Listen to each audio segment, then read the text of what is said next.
Okay, so we're on coming of age route. Some people have turned against Takumi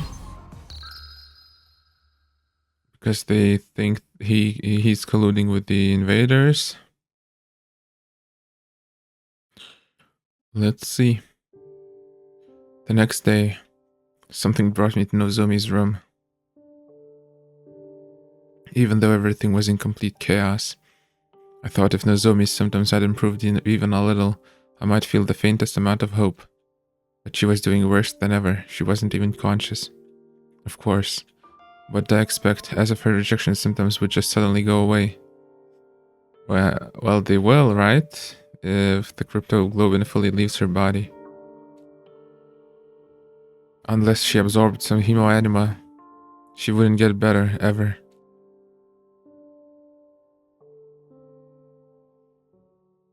I was alone in my room, struck by just how hopeless I felt when my bell rang.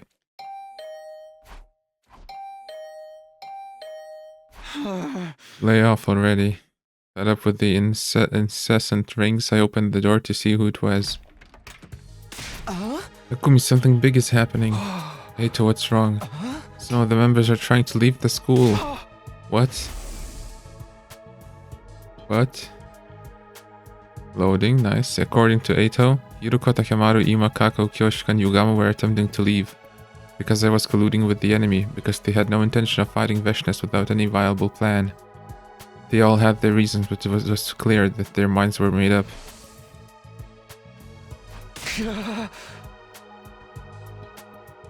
I'll try and convince them. If I can just explain things properly, they might come around. Appreciate the thought, but I don't think that's a good idea. If you go, it may very well have the opposite effect. Things may only get worse, you understand, right? Yeah. As disappointing as it was, Eito was right. There was nothing I could do. Don't make that face. Allow me to suggest an alternative. I'm thinking of going with them. You're going to leave the school too? Yes, that's what I came to tell you. I might not be able to stop them right away, but with some time I might be able to persuade them. Our bond of friendship is unbreakable, right? I'll do whatever I can. That'll be a huge help, Eito. I'm sorry for all the trouble we caused. Hey, come on. Instead of apologizing, just thank me. I'll handle this. You do what you need to do. Yeah, you're right. Thanks, Eito. Good luck with them. I'm ready. You've been a huge help since everything went down, Eito. Does that mean you believe me? Are you crazy? Of course I believe you. We're comrades, friends even. Love and peace forever. Love and peace. Eito grinned and left my room. Thank you, Eito. Okay, now's not the time for sulking. Tomorrow I'll apologize to everybody and we can talk next steps. I need to look further into Nozomi's rejection symptoms too, and maybe I'll head to the library.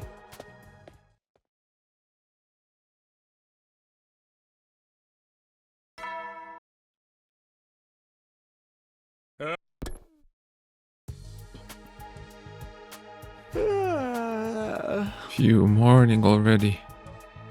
I was holed up in the library until late last night. I didn't get much sleep. Still haven't found a way to cure rejection symptoms, but I need to talk to everyone first. I dragged my heavy body out of bed and headed to the cafeteria.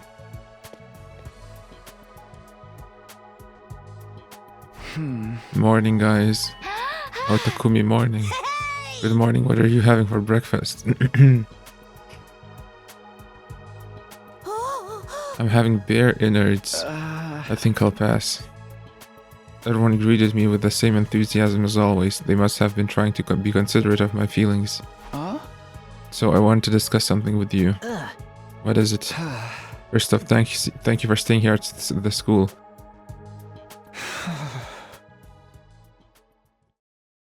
And secondly, I'm sorry. It's all my fault things have ended up this way. Everything about you is so irritating. Kurara? She's right, I mean, that was all pretty sus, but still. It doesn't feel right to brand you as the traitor because of it, I guess. I'm only here for Nozomi, I don't need your apologies.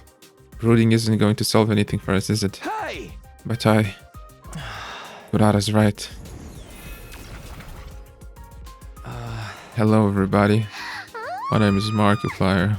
Oh. FB woke up. Thank goodness you seem better.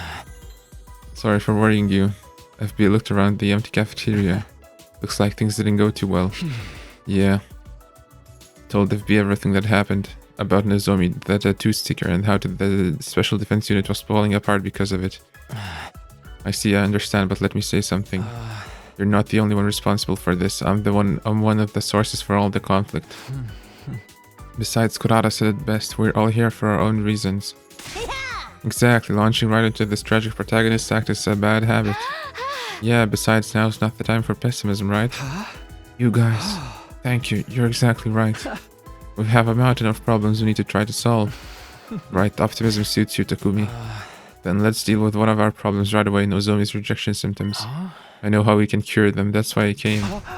What? Can you really help Nozomi?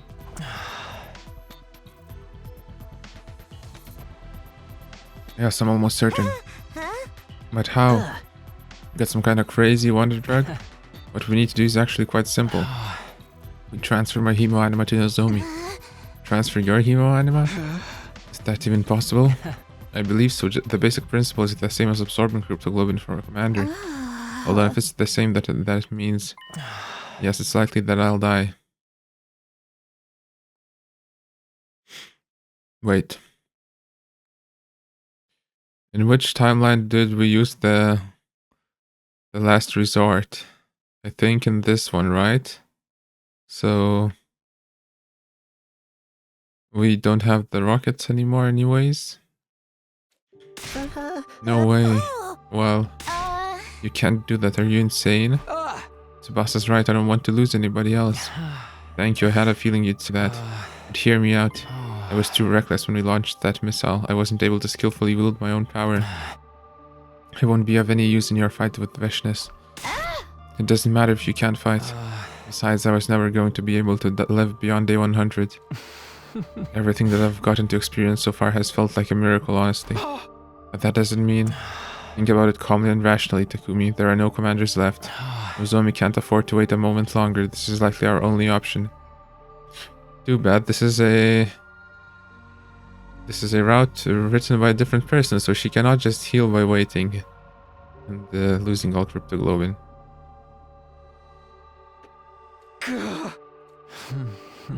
Please, I don't want to die with any regrets. All of you changed my life. I want to leave something to you with you. Leave something, but no, you can't. How are we supposed to agree to something as crazy as this? I know I'm forcing a difficult decision on all of you, but I think this is the best possible use of my life. This is my final ask of everyone. Takumi, you can decide if you want to go through with it. Choice? Not again. I have to sacrifice someone to survive again. I would have run away from this choice if I thought I could, but I knew that wasn't an option. I came back from the future because I didn't want to lose anyone. It was my fault. Everything was falling apart now. Would I accept FB's request?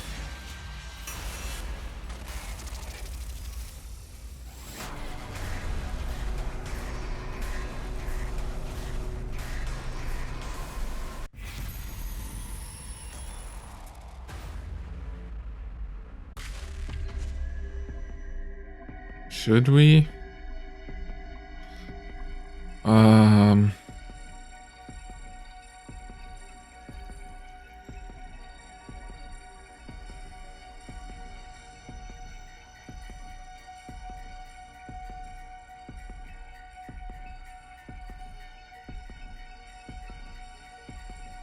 I mean, let's do this, I guess.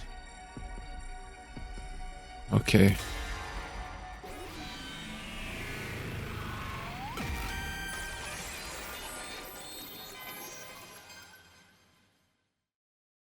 Okay. We'll go along with your plan. Takumi, are you being serious? Hey, Takumi. I don't want to have to do this, but it's what FB wants. Takumi, you don't think you'll regret this later? I don't. This is my choice, my responsibility. I see that I have nothing to say. Isn't that kind of a huge burden to have to shoulder, man? I'm surprised to hear you say anything so considerate. Rude, I do actually worry about you, you know. Sorry for putting you in such a painful position. And thank you for taking my wishes into account. Then let's not delay. Hold on, I have one request to make too. A request? Yeah, just for today, spend some time talking with everyone, walking around the school. Do everything you want until you're satisfied, okay? Takumi, then you can tell me if you still feel the same way tomorrow morning. Takumi, are you... Alright, I can do that much. Relieved that FB agreed to my condition, I stood up from my seat. I'm going to go look after Nozomi. We're not sure what might happen, so we need to keep an eye on her. I'll be with her all day today, so you can enjoy your time with FB. Understood, take care of Nozomi, okay? Don't do anything freakish. Don't be crazy. Thank you, Takumi. I left the cafeteria, gathered my things, and made my way to Nozomi's room. Whatever FB's final decision ended up being, I would accept it.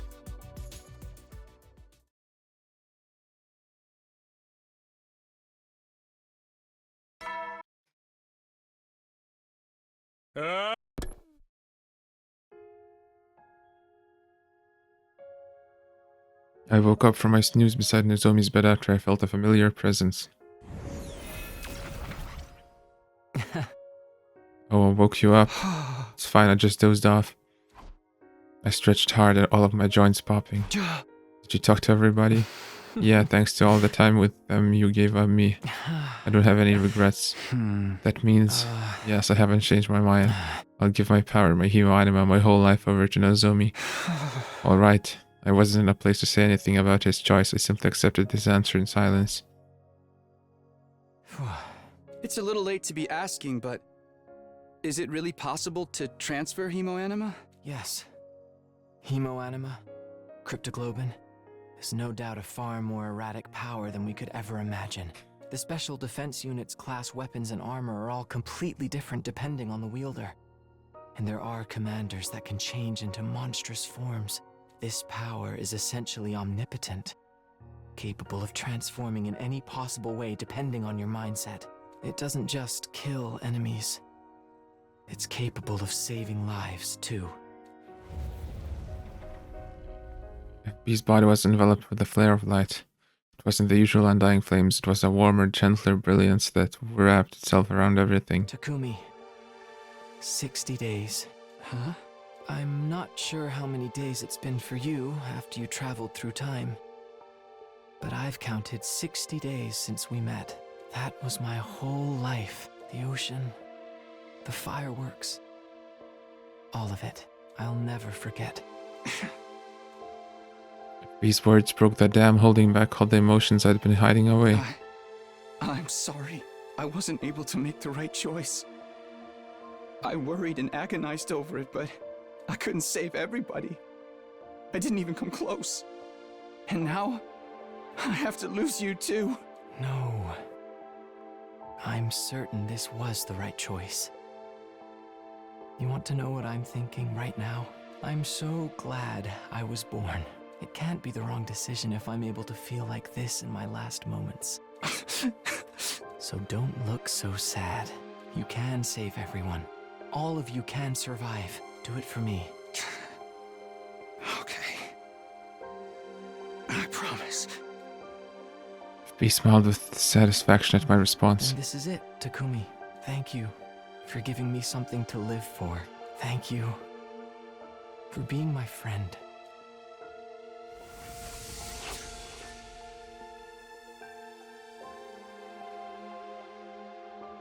When I opened my eyes, FB was gone. The only proof that he was ever really there was the warm light that now enveloping Nozomi.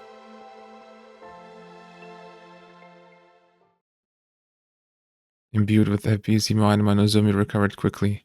She was conscious again by nighttime. I walked her through everything that had happened to ease her confusion. The special defense unit, no. Nozomi squeezed her arm tightly as if to chastise herself. Then FB sacrificed himself. This is all my fault. That's not true. If anyone's responsible, it's me. It was my call. But... And FB said something, that he was glad he was born, and that it couldn't be the wrong choice if it let him feel that way. Those were his last words. He didn't sacrifice himself, he trusted you with something important to him. So what we need to do now is forget about feeling sorry. We need to live our lives so we don't betray his gift to us, so we don't betray his choice. Am I wrong? Well, no, but Takumi, You're crying. No, I'm not. No, it's okay. I understand how you feel. Sorry, I was acting selfish. No, I'm sorry. I wasn't trying to be condescending. What do you mean? I've never seen you speak with such conviction. I should just stick with what I know. No way. You sounded like a leader. Thank you. Yeah, then I'm going to head back to my room for the day. You're still getting better, so rest easy for now. Yeah, I will. I can tell I'm healing. I think I'll be back to normal by tomorrow. I see. Good, I'm relieved. I'll see you tomorrow then. Yeah, good night.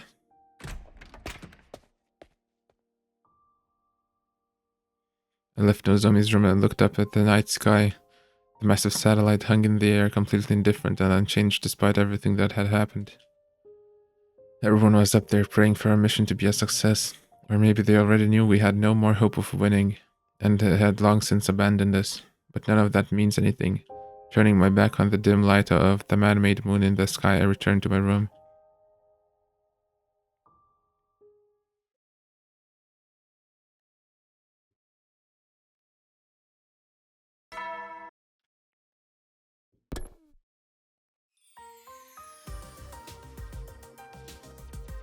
As soon as I woke up, I hurried to the cafeteria. Everyone, sorry it made you all worry. You're okay, wow. Wow. You look great, your skin is glowing. Yeah, I'm so glad you're okay. This feels like the first good news we've had in ages. Everyone was smiling for the first time in days. Now is probably the best time to talk to them. Everyone, can I have a minute? There's something I need to tell you. I want to tell you.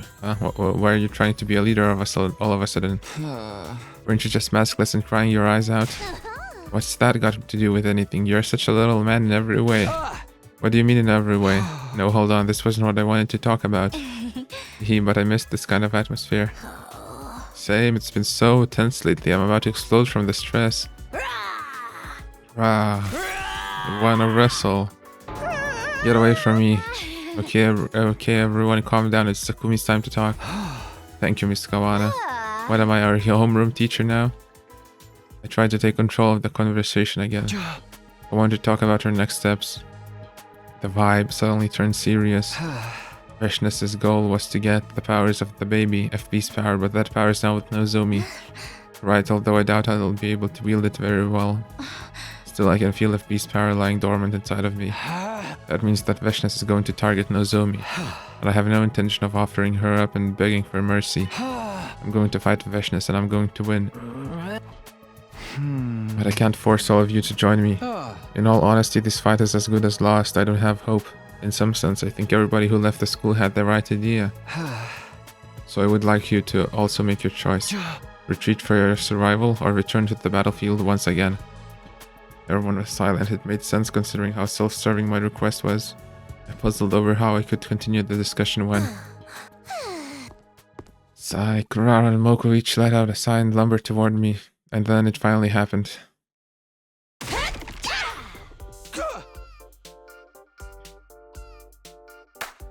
Moko and Kurara high-fived each other while I coughed and sneezed. Oh, cough, what are you doing? Duh, thinking about losing is loser behavior. Stop trying to look all cool, you dickless virgin. Dickless? Did you really think I would just abandon Nozomi like that? That pisses me off. Literally same seas. Never suggest that a lady would turn tail in front of an enemy. Do you want to find out the hard way why everyone was so scared of Moko, apocalyptic maiden of destruction Mojiro? You guys. That's right, not a single one of us was thinking about running off and leaving you two behind. Me too, me too. For the record, I totally for real was on board the whole time anyway. You guys. Everyone was so immediately on board, it made my anxiety seem ridiculous. Veshna seems to think she's got it all figured out, but I'll put her in her place. I'll have her barking at my command. I swear it on the Osuzuki name. I'll shove my hand so far up her ass to her back teeth will clatter. No matter how many times I hear her say that, it doesn't seem physically possible.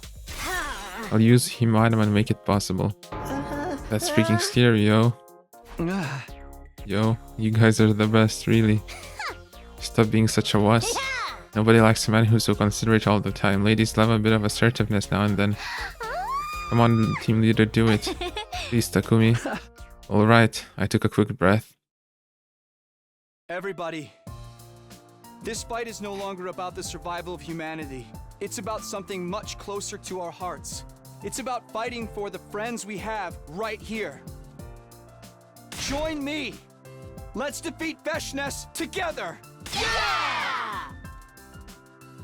There's nothing left to think about. We're going to win together. Together.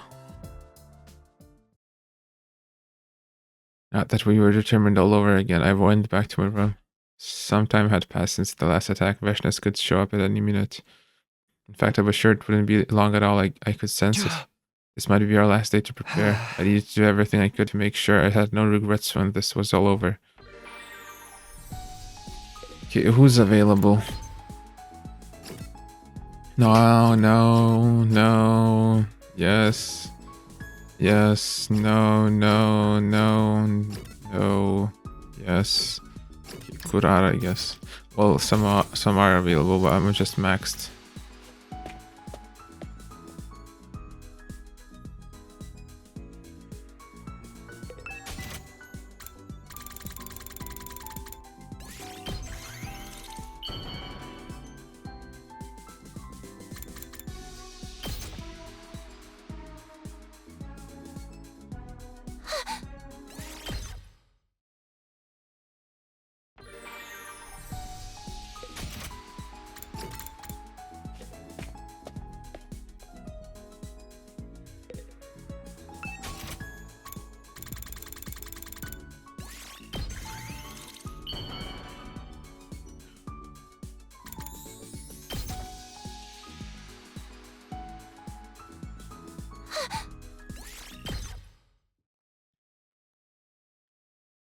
After dinner, having thoroughly enjoyed Kurata's curry, I staggered up to the roof. Nozomi was there too.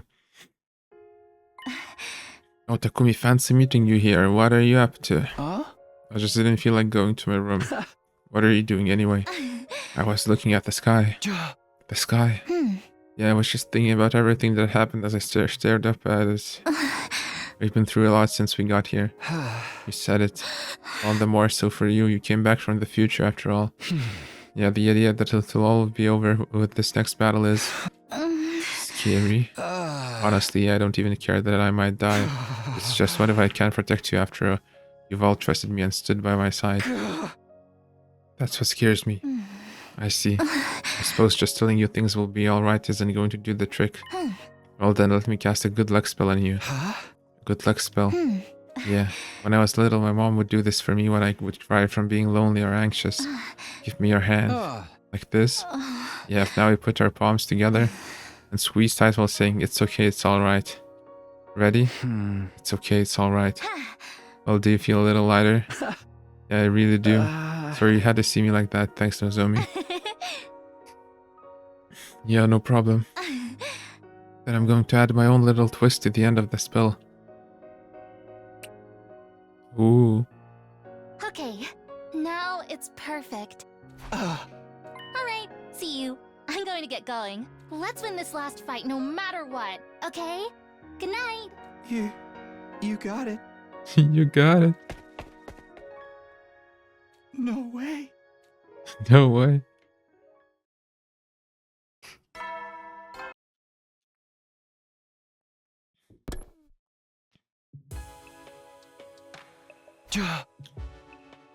That time already, huh?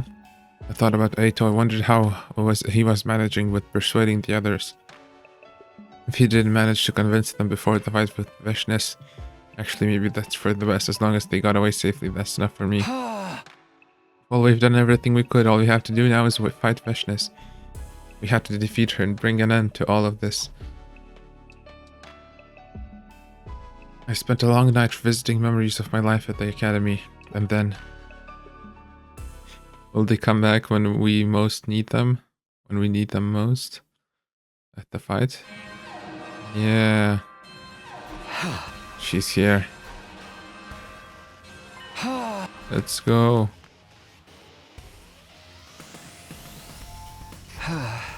We're all here. That alarm practically launched me out of bed. Veshness is finally here, isn't she? Finally, a worthy opponent. Okay, everybody ready? Alien or otherwise, an All Suzuki does not tolerate disobedience. much I want to do and so much we've been entrusted with. I'm not going to die here. Let's freaking go! But like, you better try to save me if I look like I'm about to get got. Just bring it! We can't give up. We can't let everything we've done end up as a sorry regret. We can do this. We're going to win. Let's go.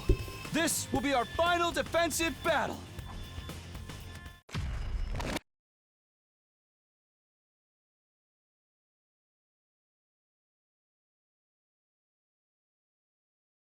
Loading.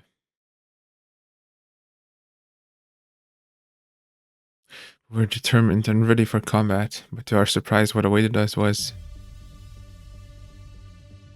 Huh? Are they going to attack us?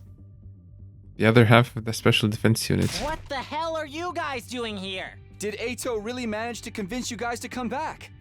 Where is he anyway? He convinced us all right. He told us everything in gory detail. Oh, is he evil? Then you guys know. Yeah, and we're ready to fight you. What? Why? We've made our decision. Prepare yourselves. Wait! You've got it all. Please! It's disgraceful to watch you make excuses. That's right. We have no intention of hearing you out. Takumi, you better grit your teeth and get ready, man. Because I'm about to kick your pathetic ass right into space! Damn it, I can't get through to them at all. Did they kill Ato? Oh, I can't be getting distracted now. I need to focus on the fight.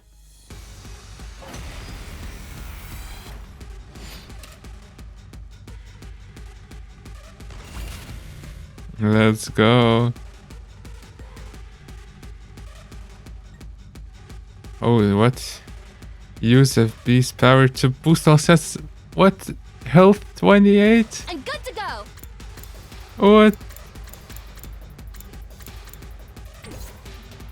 My turn. Okay, Time to let's use go. it. Good to go. Appreciate it.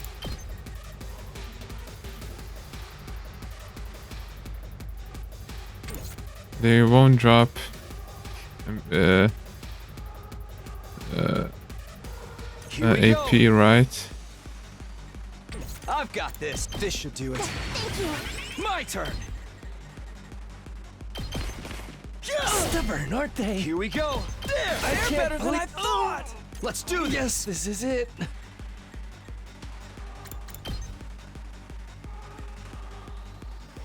How do I do this?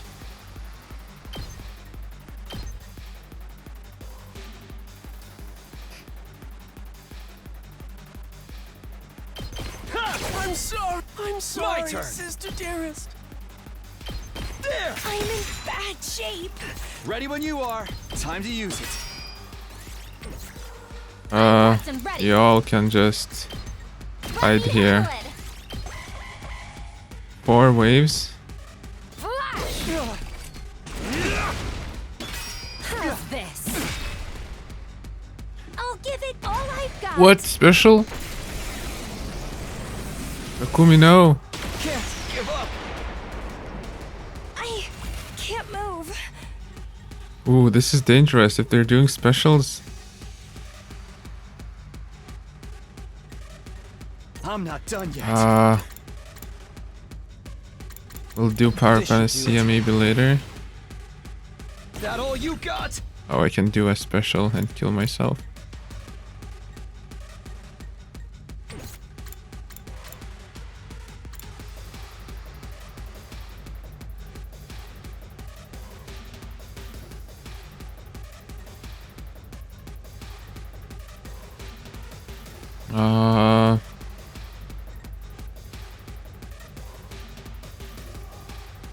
What if I do I'm taking the Tsubasa? wheel. Ready when you just equipped. Thanks for that Locked and loaded. Take this. Leave it to me. Watch out. Damn. Screw with me! I'm taking the wheel. Keep it coming. Ready when you are. Not there yet. I'm going Time to to use it. heal just in case. Locked and loaded. Hi-ya. I was. It All out of can't gas. be. My turn. Good to go. I'll remember this. This should do it. I owe you. Okay, let's do this. Banzai! Okay, that's it. Say when. I've got time to use Thanks it. for the help. Good to go. That's it. I've got sorry, this. Ema. Here we go. This should do it. I owe Say you. when. I I've was got careless. this. Take I this. can't. Such profound regrets. Such profound regret. Not bad. Oh, they're just as strong as I remember.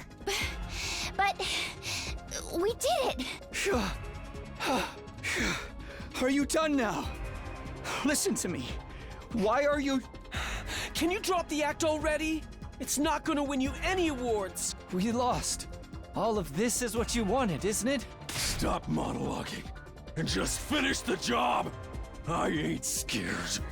Oh, a bunch of candidates for Nozomi's rejection symptoms. Why did I need to kill FB? I'll slice my belly open before I let this knave finish me. Just hold it. You guys seem to be misunderstanding something here. I'm not trying to kill you guys. Why would I ever do that to my friends? What? But Takumi, you... Intruder alert. Takumi! It's time. Looks like our main course has arrived. Hey, hey, hey! So what's happening we just here? barely finished our last fight, bro! But we can't stop now. I used to do 10 matches a night when I was with the chronic hematuria maniacs. This is light work compared to that. Everyone's determined and ready. We can do this. I've started to speak to Takamaro and the others again. One more time. I don't want to kill you. We all have the same enemy here, and that's feshness.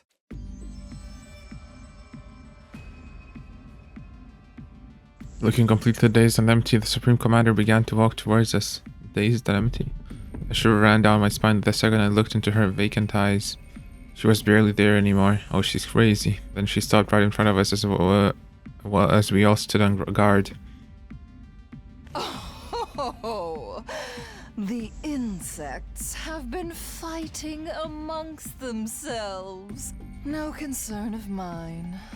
Where is the baby? Where's the baby? You really think we'd tell you? Vishna scanned the air as if I wasn't even audible to her. She stopped when she spotted Nozomi. I see. This woman consumed the baby's power. I'm not like you. He gave it to me. Along with his life. I do not care. Such pointless tripe. Just as pointless as you pointless humans. You can't even use the power, you unworthy half-wits. You stole my divine power. It's not yours. Yeah, you petty little rat of a thief. This planet, your power, it all belongs to the All-Suzuki family. That's not good either. We have nothing to give someone who goes around killing their own for power, cabron. Your rampage ends here, Veshness. You intolerably vile! Enough. Stop speaking. The only things I want to hear coming out of your mouths are your dying screams of agony! What are we gonna do with 4 stages? Bow down!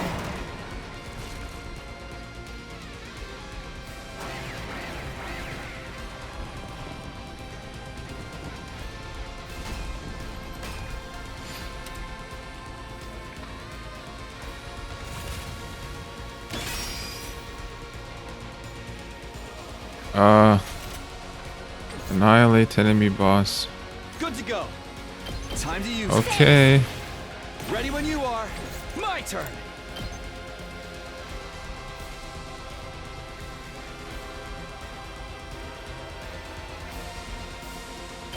There. Good to go. Take that. Got it. Let's do this. That's it. Suffer. Good to go. Take this. I could have done a special. All right, here we go. One last strike.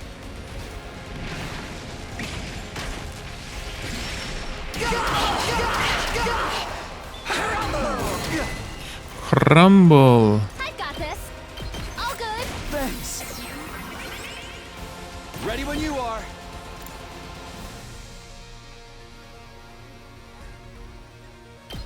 One last strike.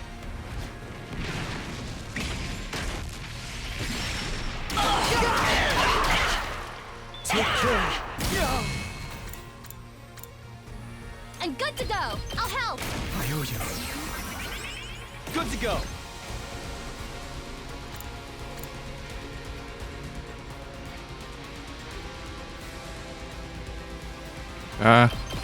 One last strike.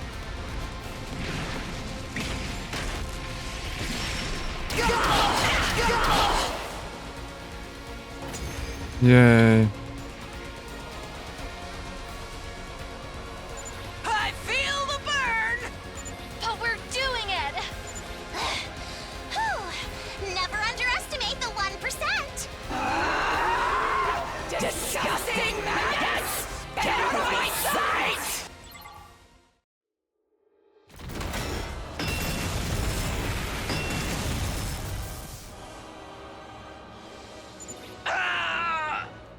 No way, where are those undying flames? I finally shut you up.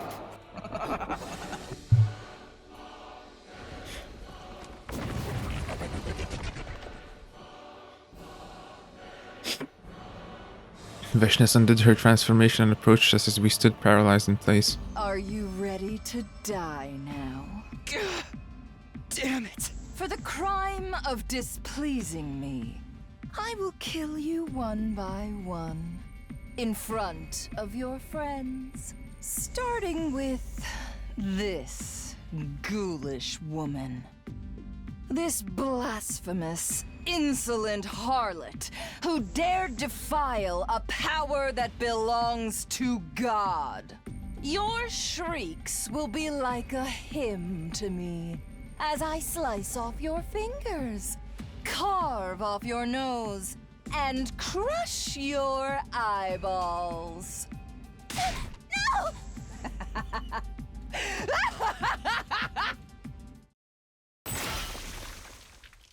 Nothing personal, kid. Ato? What is this? My blood? No! No! That power belongs to me! Me! The divine! The superior! It's mine! And mine alone! Oh, we'll have to fight Ato. That'll be fun. Please! No!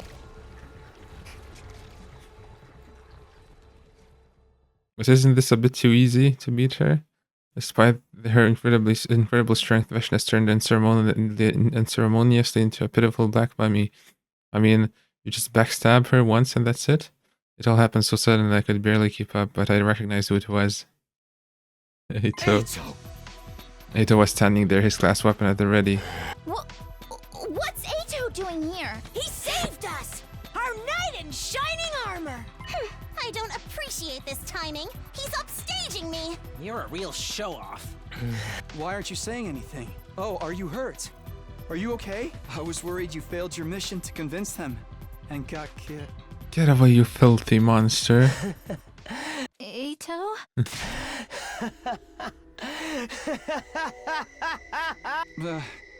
What's wrong? It's been a long time since I've had such a good laugh. You guys really are such simple souls. Honestly, just hilariously stupid. Thank you for letting me absorb Veshnes's cryptoglobin. I never could have imagined how nicely this would all work out for me. What the hell are you talking about? You still haven't figured it out? It's a waste of my time to explain, but sure. Why not? Just for my favorite remedial students. I'm the one who destroyed the Special Defense Unit. What the hell are you talking about? Recall, if you will, what started your breakdown. The tattoo sticker from the Gift-O-Matic. I'm the one who told Takumi to make it. Back when you were all fighting about Nozomi's past. That's right. And you chose the design. All you did was make it. In the end, you chose not to use it and told everyone the truth instead. So sad they wouldn't believe you. No, I didn't know. That was my idea. So of course I knew it would end up in the Gift-O-Matic's history. I just had to casually point Hiroko to this little lead, and then the clever girl started suspecting you all on her own. Then that story you told us about Takumi and Nozomi having a suspicious conversation. That was all true, you know. I just left out a few of the inconvenient details. I see. I guess you were acting when you defended Mr. Samino. Huh? Great intuition. Yes, all the easier to divide everyone with. If everyone was against him, you all may very well have decided to throw him in the cage after all. Yes, I came up with all sorts of little plots to make sure it would all come falling apart. That's all I have for you. But why? What I really wanted was to fully savor the sight of you struggling against the inevitable. Until I tasted victory, and you tasted despair. Huh? What? Oh, of course. You guys haven't noticed yet. That Domenic cognitive reconstruction therapy, was it? Well, it didn't do a thing to me. That's impossible. It worked on Ava, so why? I don't know what happened myself. Maybe your treatment needed some sort of special power-up to fix a brain like mine. You mean to tell me I was fooled? By a scoundrel such as this? Yes? I thought I made that clear in my lengthy explanation. You really aren't very bright. I chased after everyone that left the school. Dropped a few classics like, Takumi's trying to take over the planet with the power of the Hemo-Anima, and we need to work together and save FB. You all bought it hook, line, and sinker. You guys really need to reevaluate your lives. You motherfucker! Don't get mad at the truth. I think all of it was because he was pulling the strings. But that doesn't matter. What hurts is knowing it was a lie. His laughter on the beach, what he said to me as we watched the fireworks. Are we done? I don't think I can wait any longer. Playing nice with you hideous, revolting people was like torture. I just had to grin and bear it day in and day out. Now it's finally time to reap the rewards. I'd never have let freshness kill you. No one is allowed to kill Takumi except me!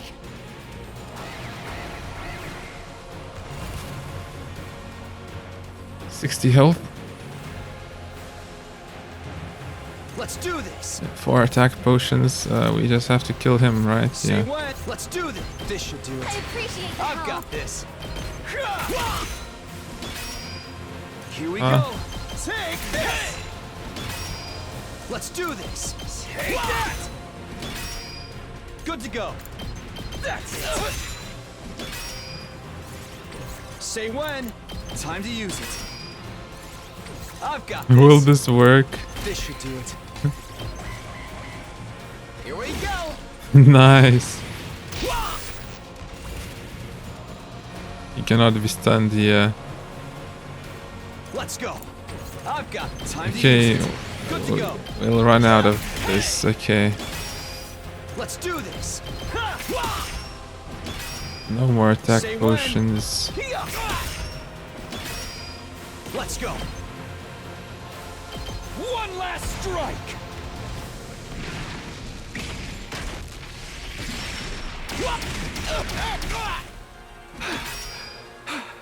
I'm prepped and I've got your back. Thanks.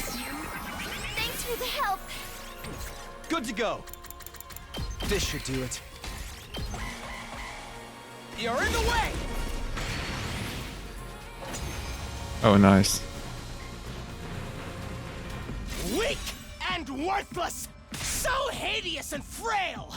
Your lives have no value at all! Is everyone okay? I'm not doing so good. Ugh. Wrestlers never die. Please! That's enough! Please stop! Stop your whining! It was our third fight in a row and everyone was at their physical and mental limits. At this rate, we'd all be killed by Ato. No, no, no, absolutely not. I'm not going to let that happen. I asked them to help me. I asked them to fight with me. I have to save them no matter the cost. Takumi, don't give up. There's still something we can do.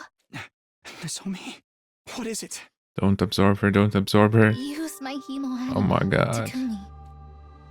My mind temporarily went blank when I heard Nozomi's suggestion. Leshness was right. I can't use the power FB gave us, but you can. You can use this power. Just like when you came from the future. You're special. What are you talking about? There's no way.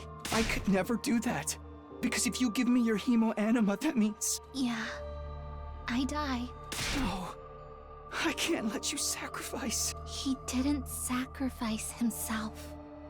He trusted you with something important to him. FB didn't kill himself. That's what you told me, Takumi. I'm certain FB felt exactly as I do now. It's about fighting for the friends we have right here. And you've been constantly saving me and helping me, so I kind of just want to get to do something cool for you before I die. Nozomi. There's no time. Please, Takumi. Nozomi stared at me with a gentle but serious gaze. Whatever I did, I knew I couldn't back down from this. I couldn't run away from it. This was the end. This was the only way to keep everything we'd done from becoming a horrible mistake. I had to take Nozomi's hemo anima, her life. Of course, and if I don't do it, it's gonna be a bad choice and we all die.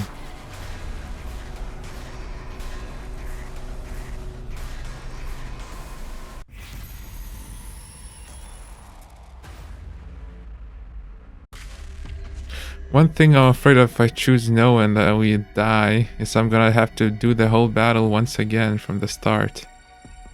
But I'm gonna do it anyway.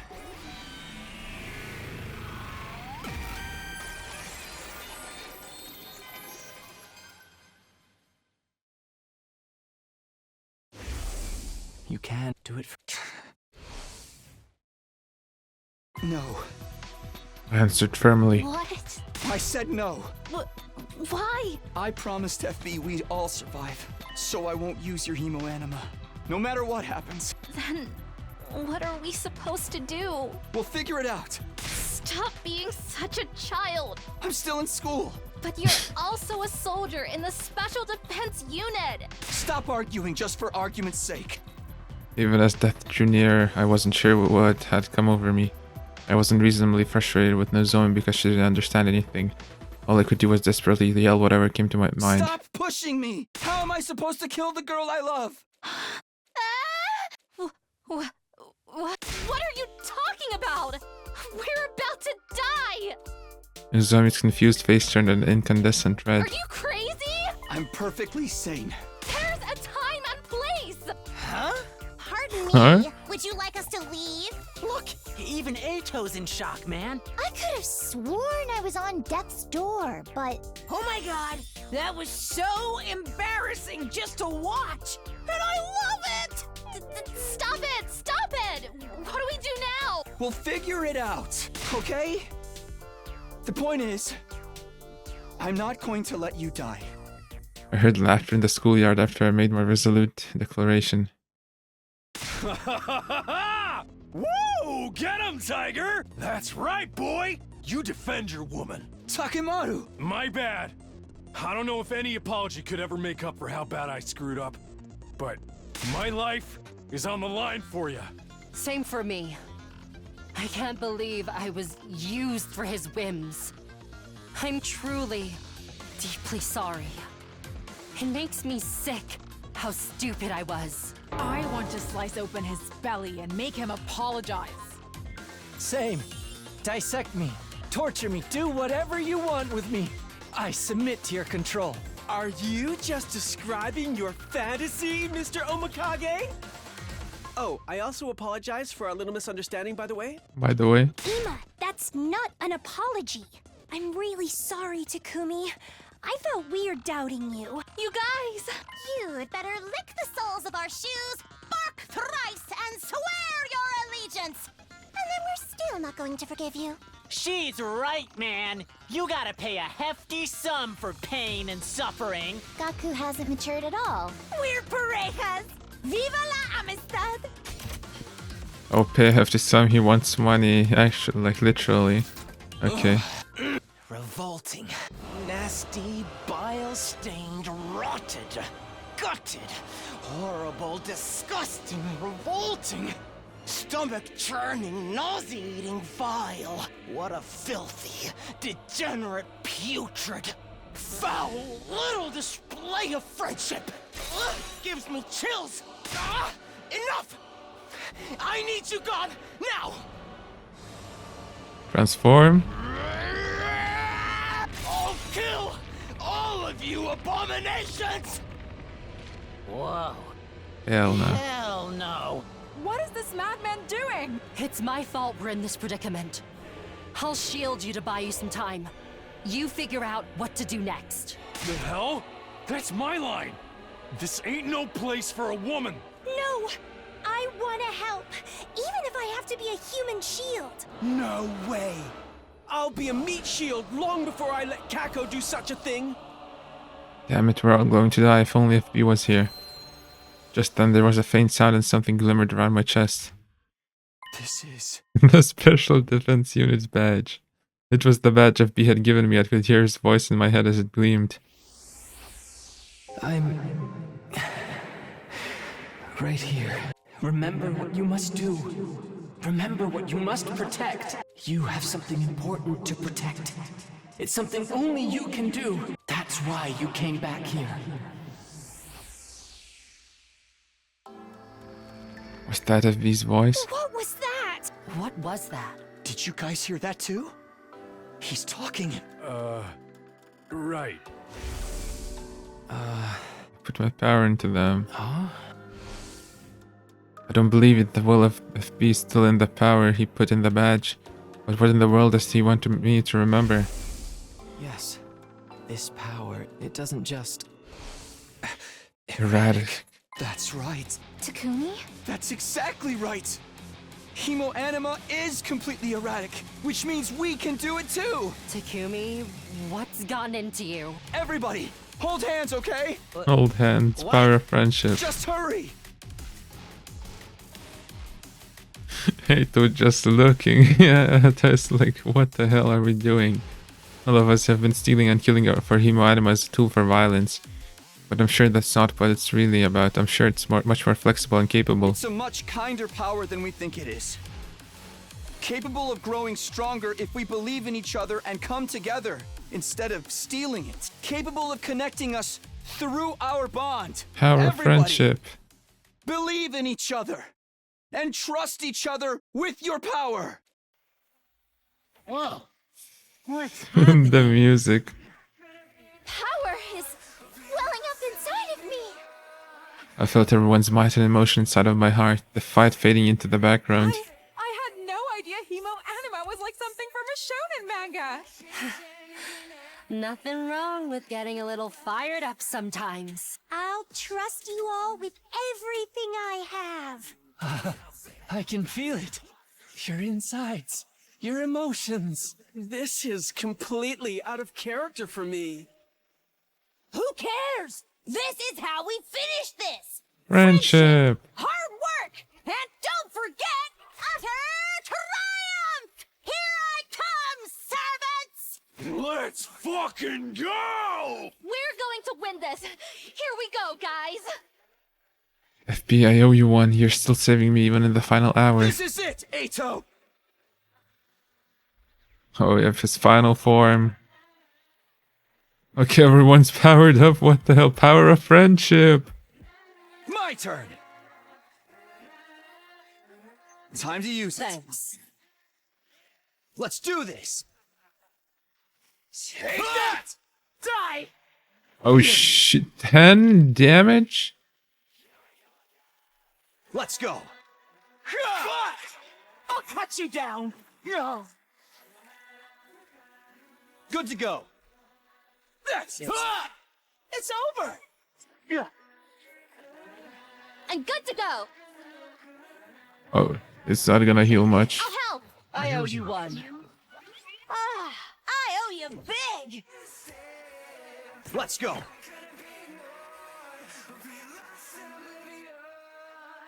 Okay, let's do it from far away. One last strike!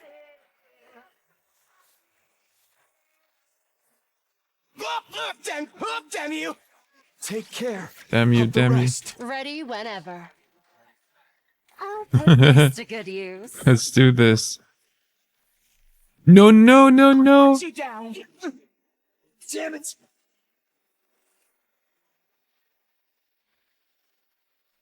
Oh, shit. Ready as I'll ever be. All good. Thanks. Here we go. This should do it. Let's go.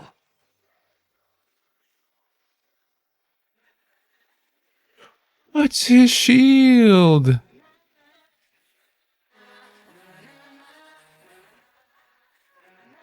Yeah, I think I can do one attack. This isn't good. It's all right. Panacea. Time to use it. My turn. Just need to farm some Take this. Be gone. AP voltage, I mean. Good to go. Take that. Here we go. This should do it. My turn! One last strike!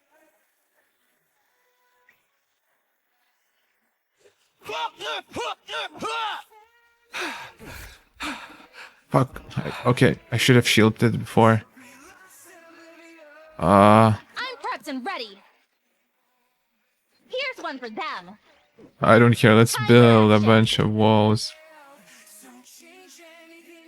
I'll set it up. I'll cut you down. Oh shit. I'm taking the wheel. You know, attack potions. I'm good whenever.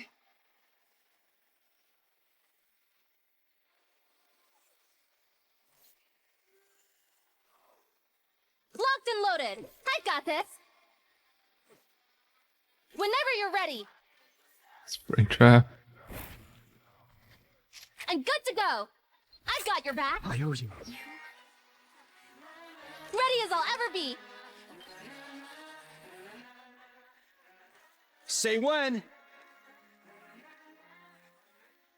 Yeah! I've got this.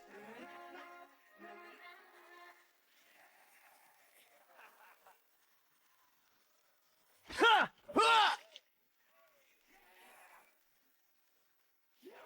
Leave it to me. But I'll have to mute this music.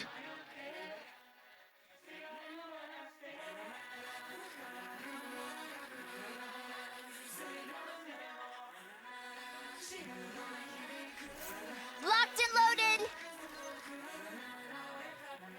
I'm doing 5 damage? Don't try to stop me. Die! Oh shit. 9.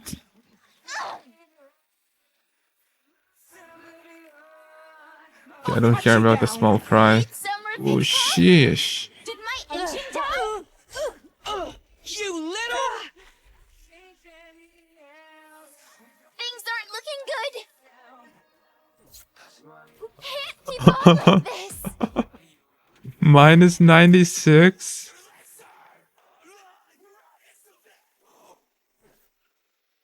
Say when. We're doing this. Let's go. This should do it. I've got this. Yeah! Damn you! It's over! Yeah. 20. My turn! It's over. One last strike!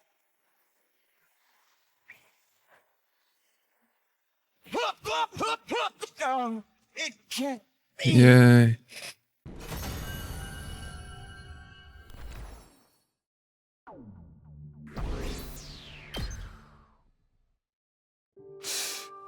I lost me, but that makes no sense.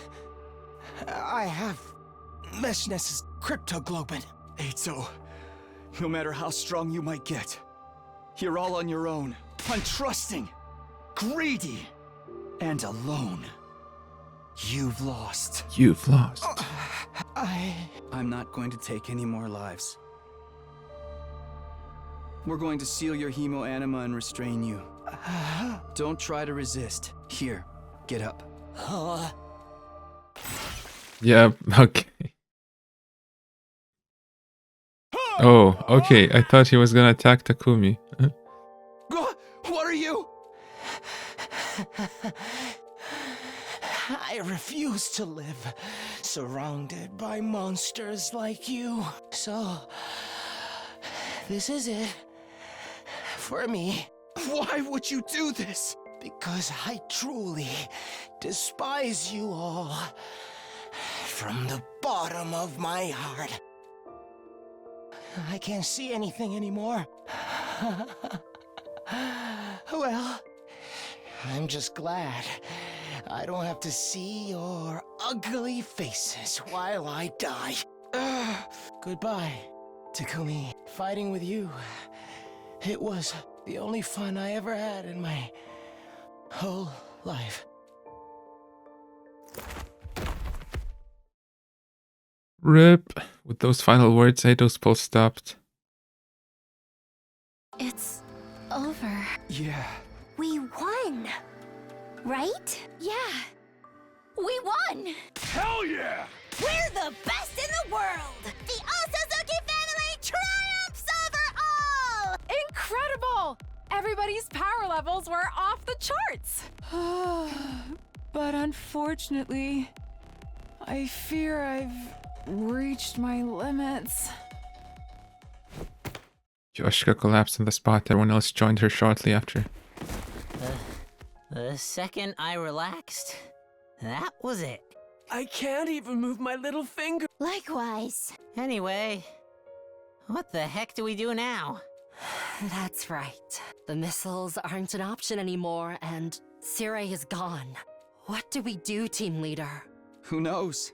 Excuse me? We'll figure it out. As long as you guys are around, everything will be just fine. Takumi. Only you could say something so thoroughly embarrassing with a straight face. But when I hear it coming out of your mouth, I kinda believe it. That's right. Sir Takumi, you really have the makings of a great protagonist. Really? Him? He's clearly an irrelevant side character. And by the way, don't think we didn't notice you confessed to Nozomi in the middle of all the chaos. Hey, come on! Oh, crap! That's right! You gotta give him an answer, Nozomi! What? Come on!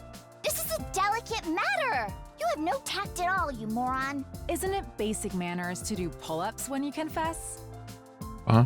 In what universe? Forget that! Takumi, you should make a proper confession. That's right! We won't let you off easy if you don't do this right! No takebacks! Please, Nozomi. Respond somewhere out of sight. It'll be such a nuisance when he starts crying after you turn him down. You're assuming he's going to get rejected then. If she rejects you, I'll console you, Takumi. Kako, no! Everyone's laughter echoed in the air. Not one of us knew what we were supposed to do next. But that's what life is. There are no right or wrong decisions. All we can do is live life to the fullest so that the choices we make don't feel like mistakes. So we had to keep going, on to a better tomorrow. Me and all of my friends. We'd continue to move forward together with the memories of a sometimes sweet, sometimes bitter youth. The end.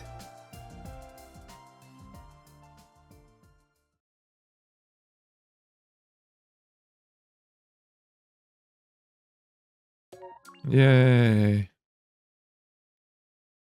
Bittersweet youth.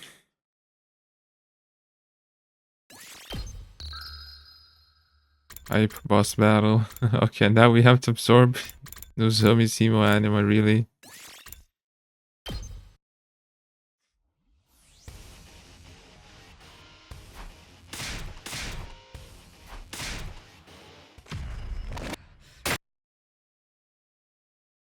I'm gonna have to mute twice, really? Or yeah, there will be the second fight.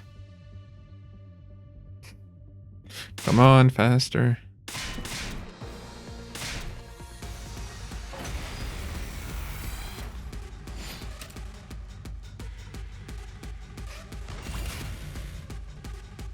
What? We have to do it again? Really?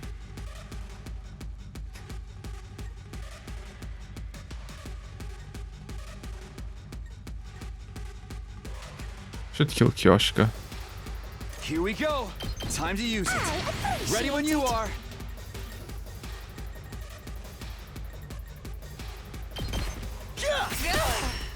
Say when. This is a predicament. I've got this.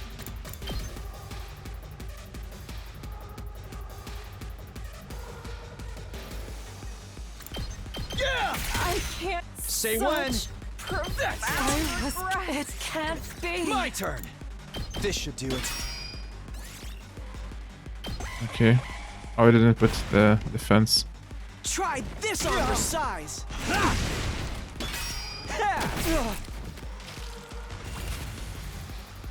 Good to go. Oh, nice one. Okay, how many attack potions? Let's do this. Cannot do it.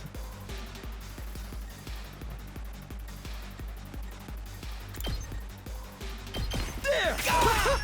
Ready when you are. Bad. Let's go. Yes, this is it. I've got this. There. It's just a scratch. My turn. This should do it.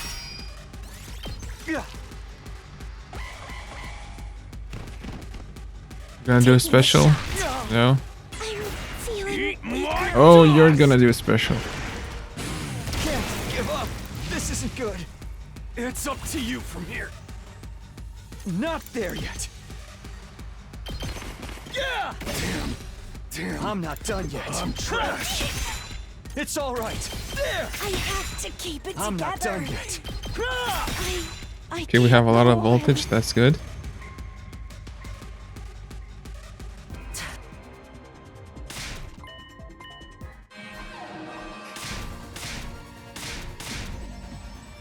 Oh, we have to fight Veshness.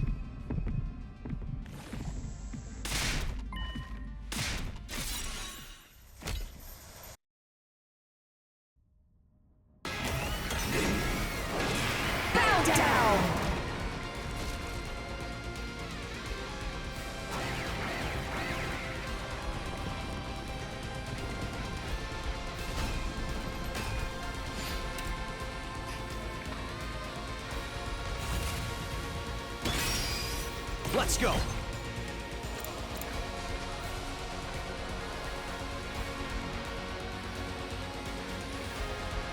I cannot really hit everything.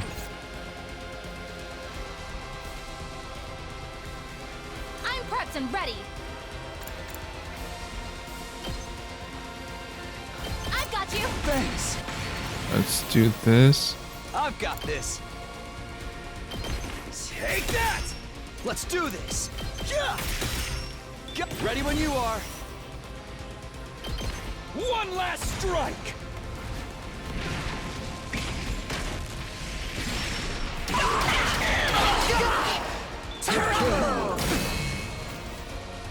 Ready as I'll ever be.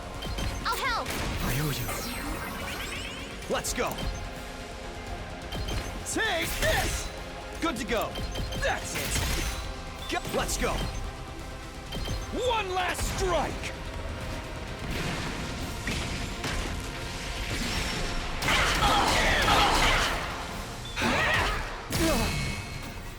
How many stages is it gonna be? Say I when. think I might stab a bit. Let's go. One last strike.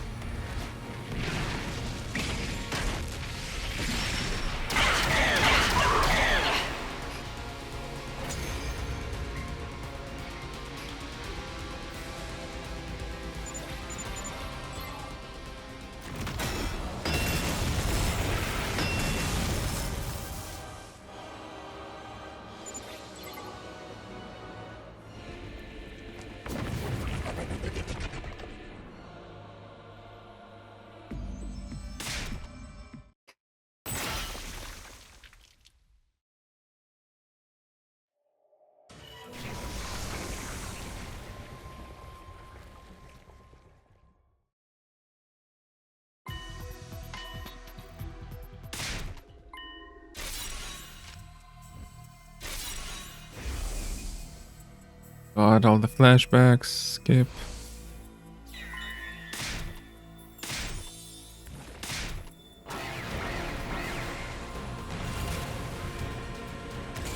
Let's do this! Ready when you are. Time to use it. Thanks. Say when. Here! Hey! My turn! Yeah! Good to go. That's it! Hey! Do I even need to do special attacks? I can just keep it for the next. Here we go!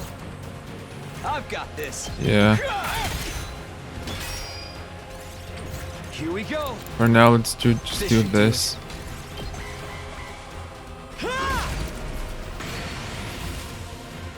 Let's do this! Time to use it! My turn! Let's do this! Let's go! Take this! Let's do this! There! I've got this! One last strike! Let's do one.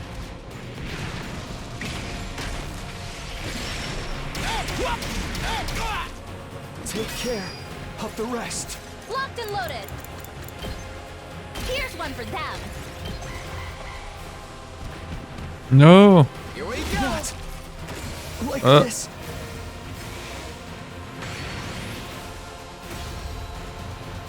Back to the front line. Oops.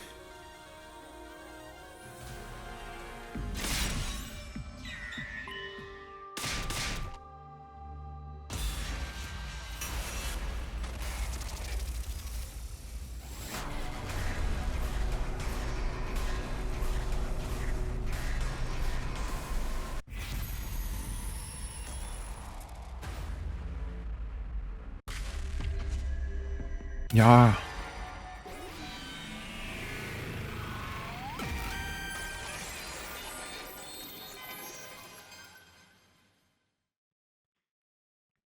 All right. I murdered my answer as a held Nozomi. Thank you, Takumi. You don't need to thank me. Okay, then I won't. Instead, just promise me one thing, that you won't regret your choice. Yeah. I promise. She nodded satisfied, and then stabby stab. And then with a trembling hand I stabbed her. Nozomi's life force streamed into me through my infuser. Takumi, I laugh.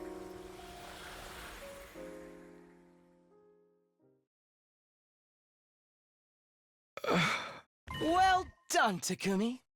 You killed her with your own two hands. Shut the hell up.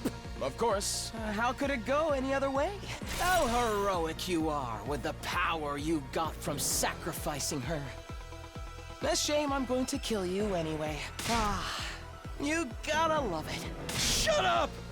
I'm going to kill you! I'm so glad you have such strong feelings for me, Takumi. Now that Nozomi's gone, I can be your guy. Then let's do it. Let's kill each other in this moment. Here and now. It's just you and me. Oh, the music again. You and me? Oh. Let's go. This should do it. Oh, wait. I don't have Nozomi to heal for my specials. Oops. Let's do this. My turn. Okay, I guess I'll just do Gotta push attack it. boost. Here we go. Yeah! Hey! Let's do this. Yeah! Good to go. Take this. Let's do this. Counter strike. Harder. Say when. I've got this. Defensive potion. Time to use it. Here we go. Feel Ready like I'll when you need are. more. This should do it. Let's go. Yeah! Hey! Say when. Oh. One last strike!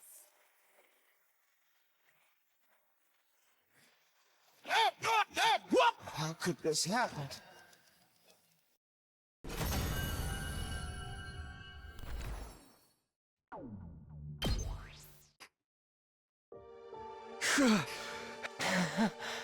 I lost. You're bleeding a lot, too. Not much cryptoglobin left in you, is there? I didn't take any damage. Shut up. My hand trembled as I gripped my blade. My vision was blurry and warped. At this rate, you'll die too. That much was obvious. Absorbing Ato's cryptoglobin might be able to save me, but I didn't want to do something like that, even if it meant I'd die. What's it matter to you? Then do it. Tell me one last thing. Did you always truly hate us all those days? Smiling together. You weren't even being a little sincere. Of course I was being sincere. Couldn't you tell? I love you guys. Love and peace. Love and peace. How unfortunate and tragic that things had to end up like this. You won't even let death stop you from being a jerk. Giving in to my rage, I raised my sword and...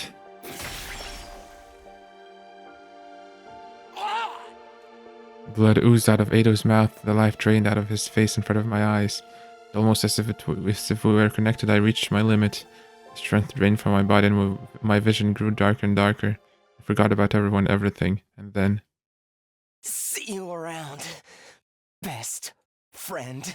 Oh, ending's name, that's gonna be it. Just before I lost consciousness, all I could hear was Ato's last words echoing in my head. So we didn't absorb him? Okay. Best friend, yep.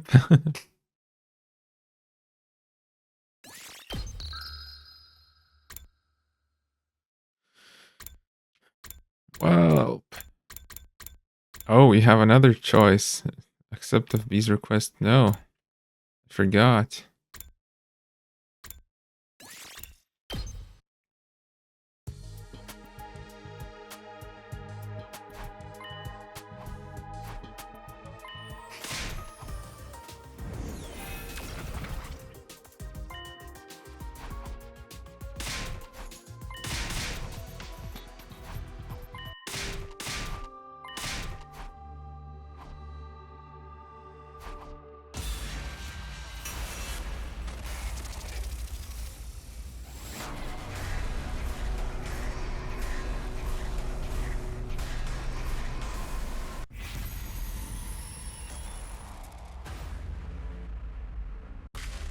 No, don't heal Nozomi.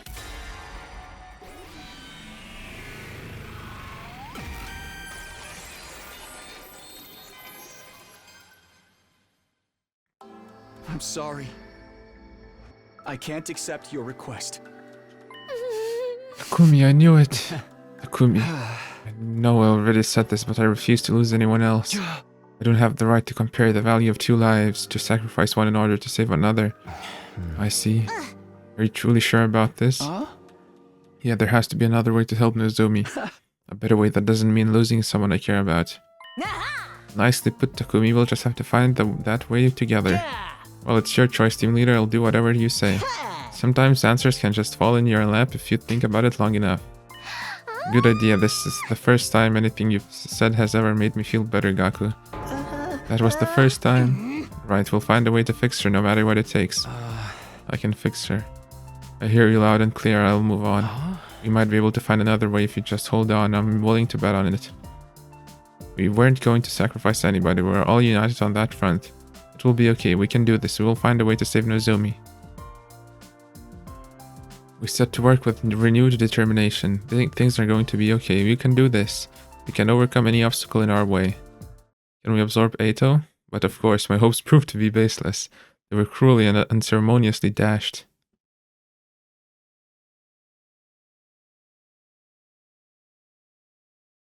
Skipping days.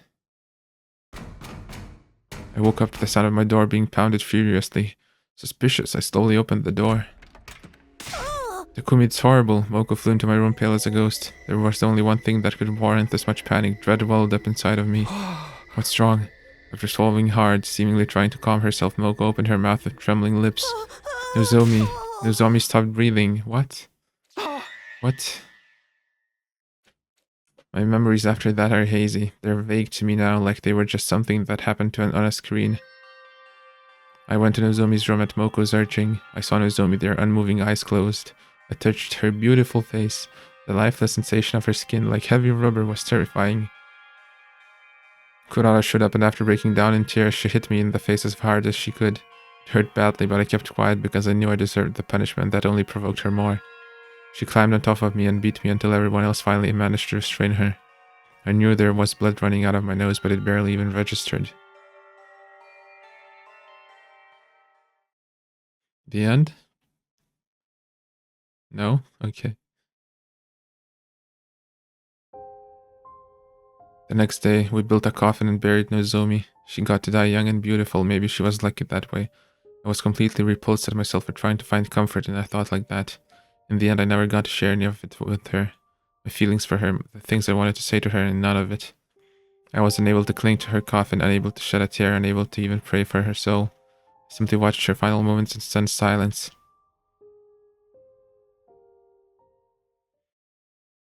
And immediately after that... Oh, we're still doing stuff? Okay. The intruder alert blared. Another enemy attack. I had to fight. I had to fight and save everybody. That's why I came back from the future. I grabbed my infuser, but my grip had become loose. Even Guess so... you can't win them all.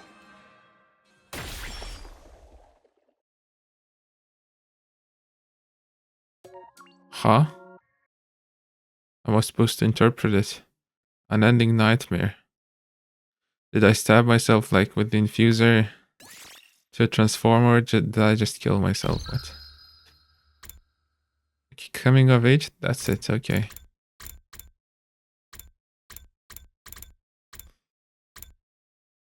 Guess that was a nice ending. Where we didn't absorb Nozomi.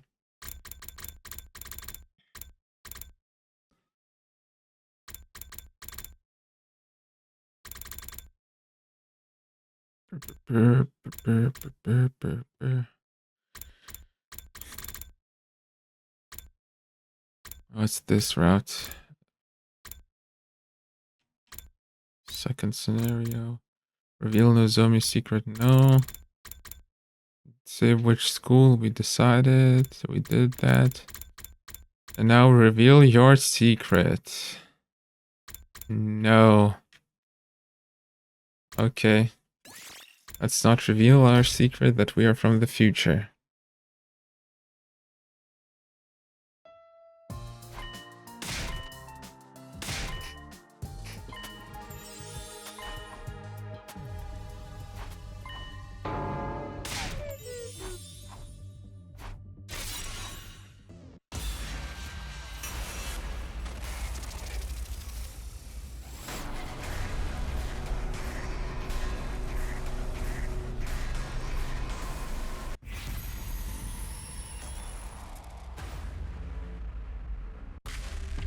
No.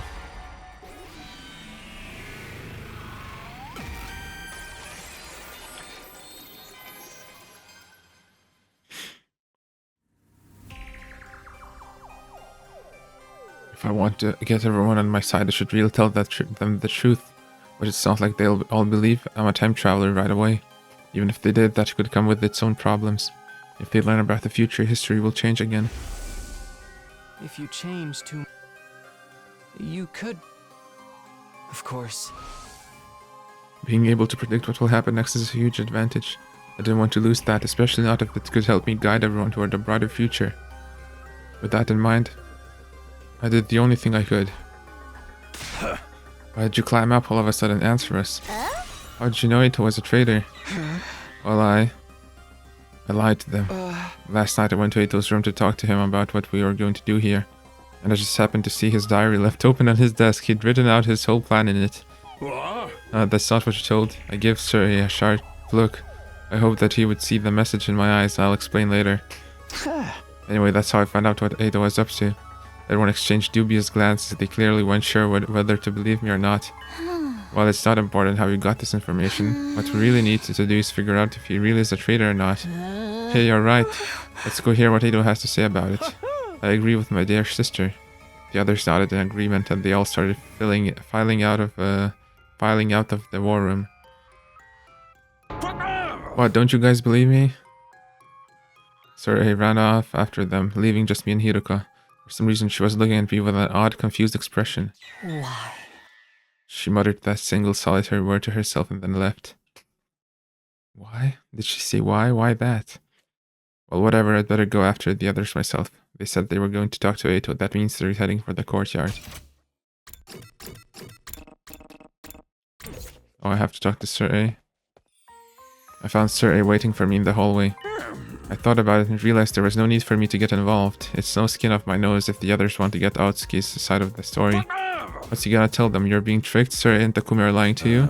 Even if he did say something like that, he's got no evidence to back it up. I, on the other hand, have footage of his sudden change in demeanor and everything he said last night. Let's let them talk to him if they want. You and I have other things to discuss. Let me guess, you want to know why I didn't tell them the truth? That's right. I explained my thought process to Sir A.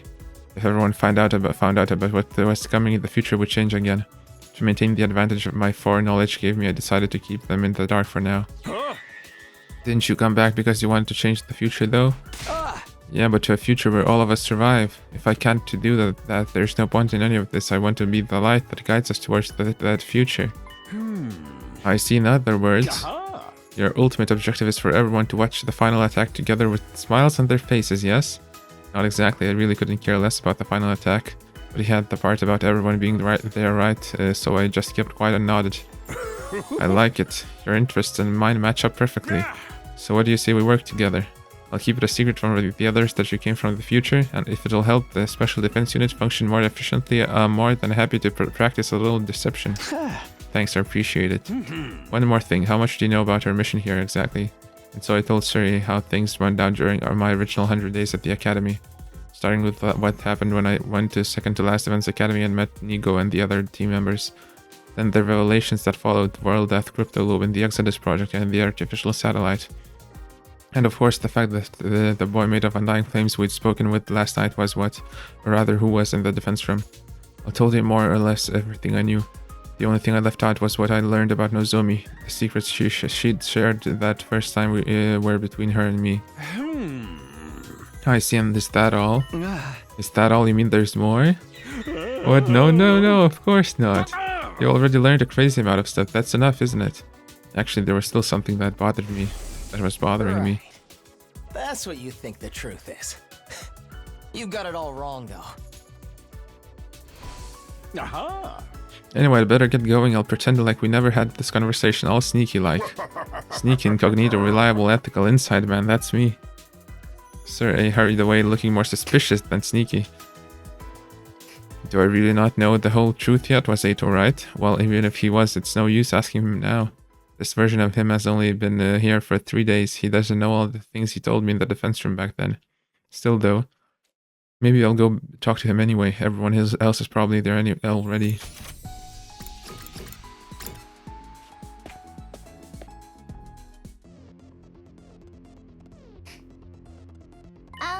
Oh, I hate Takumi. Eito fessed up already. He told us everything. Yeah, he said we look like a bunch of freaking monsters to him. For me, that's actually a compliment. Practically a promotion, in fact. Most of the time, I'm more on the level of something a monster would leave in its litter box. You're a monster, Poop, but that's interesting in a whole different way. His hatred of mankind seems to be the real deal at any rate. He even said we should all be destroyed. It all lines up with what you and Suri told us. What are we gonna do with him now? Chuck him in a barrel of used needles and see what he catches? What do you think we should do, Hiruko? Oh yes, you've been awfully quiet today, Miss Shizuhara. Something on your mind? No, not really. Hiruko's eyes darted towards me, almost like she was watching to see how I'd handle all this. I'll go along with whatever you say, Mistress Hiruko. Would you like his appendix? I'll bring it to you on a silver platter. Why just the appendix? I'll leave the decision to Takumi. Huh? You're the one who stopped Eito last night. You could have killed him then, but you didn't. I can only assume you had a good reason for sparing him. Honestly, I don't think I did. It just didn't feel right to kill another human being in cold blood. I don't know though, was that really all there was to it? I know an insignificant pile of monster poop like me has no right to weigh in on this, but I think we should let Ato live too. He seems really smart, so if we play our cards right, he might be useful to us. You gotta respect life too, even soup stock carries the soul of the veggies used to make it. I have no idea what you're talking about. We are agreed on letting Ato live then. He shouldn't be a threat as long as he stays in his cage. It's got some kind of weird tech to negate his powers. Oh, so I don't get to rip out his appendix.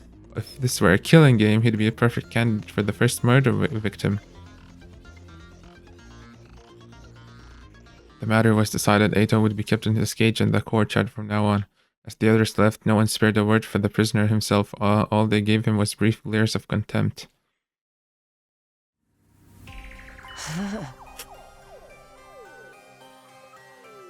Takumi, you did come here from the future, didn't you? You seem intent on hiding it now, but that's what's going on here, isn't it? You're keeping it a secret from the others. It's okay, you don't have to explain why. I can figure that part out for myself. Unlike the rest of them, I'm not an idiot. Did they tell you my story about reading your plan in your diary? Oh yes, I could tell right away that you'd made up some excuse. So I went along with it. I told them I really did keep a diary and that I'd written down my plan to kill Sir A in it. I played the part perfectly, if I do say so myself. Why though? What's your angle? What indeed? Maybe I just didn't want to let them in on the truth. What really happened that night is a secret between you and me now. And Sir A on the cook chair. Technically, Sir A and the creature wreathed in flames know too, but still. In other words, he saw an opportunity and took it. He's holding on to this information until he can use it to his advantage. Speaking of the thing made of undying flames, stop right there. I don't have to tell you anything. I'm asking the questions here. The you and if I fought in the future said that you learned the truth about this war, a truth not even I knew. Do you have an idea what that could have meant? I'm not the same person you knew in that timeline. I'm as clueless as you are. Not that I wouldn't like to know why humanity's forging such an abhorrent war. Of course, you could tell me that yourself, couldn't you?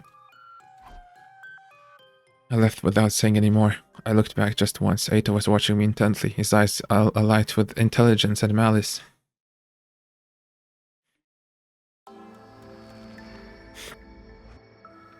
That afternoon, after lunch, we made our way to the war room and to speak with Sir A. Never did get a chance to tell you to spill the beans about the truth this morning. You're going to tell us, aren't you? When we asked yesterday, you said it wasn't something you could decide on your own. Which means there's someone above you calling the shots, right? Yeah, but don't sweat it. I got permission. I'll tell you everything. Alright then. No time like the prison, I say. Go ahead, tell us what's going on here. Sir A nodded and began his explanation. None of it was new information to me, though. It was the same stuff I'd learned during my first 100 days. World Death, Crypto Globe, and the Exodus Project, the artificial satellite. The boy made of undying flames and his physical body in the defense room. The existence of Second to Last Defense Academy and the 5 other fighters there. It all felt so similar. There was nothing there to surprise or unnerve me. Everybody else was just as shocked as I'd expected, though. When it all was done, they stood there dumbfounded, trying in vain to take it all in. By the time Suri had finished his explanation, the whole day had passed us by. So what exactly does all that mean for us? Weren't you listening? We're about to hold a killing game, duh. Nobody said anything about that. In other words, we need to defend the school for the next 97 days. When we do that, the missiles that the baby has been charging up will be launched. One final attack to wipe out all remaining life, including the invaders, Herc. And that'll stop world death once and for all. It's basically like winning a killing game on a worldwide MMO scale, kyohoho. But we ain't gonna get caught up in it ourselves.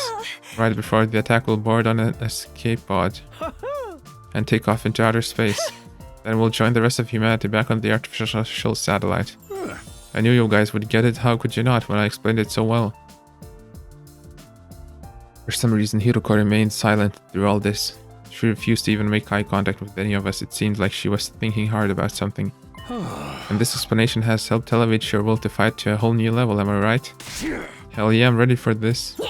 Let's kill us a whole bunch of invaders. Yeah, you've convinced me. If it means making it back to the satellite alive, then I'm in. I'll give it my best shot. I might need a couple of barf bags though. I'll fight too. I'll do whatever it takes to protect my dear brother. What about your sister, dearest? Don't try to stop me. You can say what you want, but my mind's made up. Huh? I don't think I've ever heard you speak so forcefully. I guess that's that then. How about you, Shoma? Honestly, I don't think a festering dung beetle like me will be of any real use. But I felt this weird surge of power pulsing through my body last night. I feel like I've ascended to the level of, I don't know, a festering stag beetle? Yeah, man, that's the spirit. The Kumi Hiroku to have been fighting right from the start, so I guess there's no point in asking you, huh? We'll be fighting with a full team in our next offensive battle then. Seems that way. Let's all work together and wipe out those rotten invaders. Oh yeah, I'm really feeling it now. Come on, let's do a motivational cheer to celebrate all together now. Special defense. Best in the world! Indestructible and undefeated! Never lose, never yield! Special Defense Unit, fight on! Special Defense Unit, fight! Special Defense Unit, fight! Unfortunately, or perhaps fortunately, I didn't get caught up in the pep rally mood Sir A had going on. In my last timeline, Gaku, Tsubasa, Shoma, and the twins hadn't made up their minds to fight until much later. Had hearing the truth really motivated them that much? Or did their sudden boost in the power have more to do with it, like in Shoma's case? Was the juiced up crystal lumen flowing through them, giving them more confidence than before? Either way, I was grateful I wouldn't have to convince them to fight all over again. At the same time, though, this could mean history would change again, deviating from the future I knew even more. When I thought of it that way, I couldn't help feeling uneasy. I felt an intense gaze on me. I looked around and locked eyes with Hiruko. She was looking at me also with a weirdly uneasy gaze on look on her face. She knows. The meeting in the war room came to a close. After a somber late dinner, the others decided to turn in for the night. I did the same and returned to my room. I lay down on my bed to just space out for a while, but then, ding dong. I got up and went to the door to greet my late night visitor. Huh? Hiruko, what's up? I wanted to ask you about something. Oh, what is it? After we spoke to Eito in the courtyard, I went back to his room. I searched from end to end, but I didn't find any diary. You've been lying to us, haven't you? What, me lie? But I don't know what you're talking about. Just say Sir A took the diary. You're from the future. You traveled back in time somehow and ended up here. That's how you really knew what Eito was up to. Am I wrong? Being confronted with the truth so abruptly threw me for a loop. My face tensed up and my palms began to sweat. How can you possibly know that? I realized too late that I shouldn't have said that. It was practically admitting that she was right. Hiruko must have realized it too, although in her case she seemed to relax a little.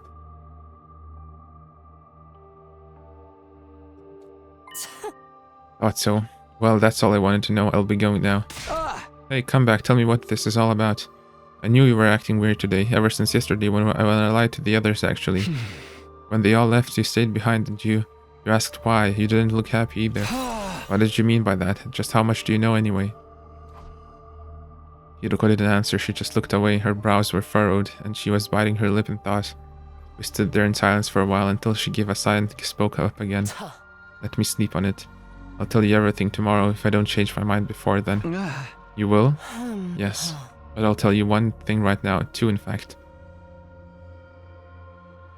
Keeping your time travel secret from the others was probably the right choice. Same goes for not killing Eito. Until tomorrow then. With that, Hiruko left the room, leaving me alone with my confusion and angst.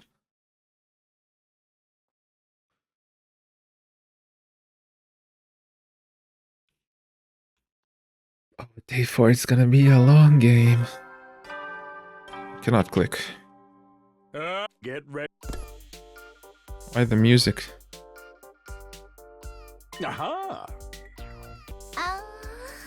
Announcements. Now that you've had your breakfast, I have two very important announcements.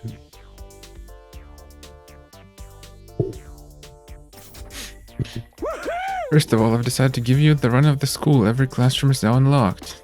I'd originally planned to open them up little by little, but I was really touched by your show of determination yesterday. Consider this your reward.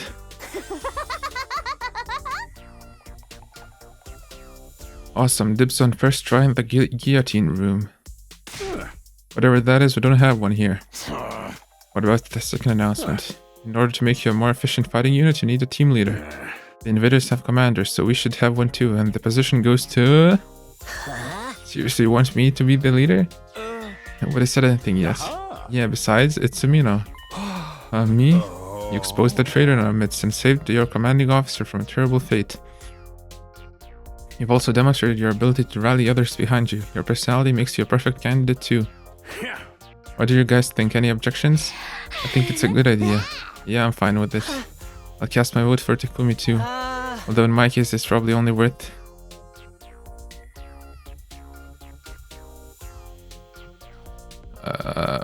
what is it? Okay, this is if this is 1/10, this is 100th.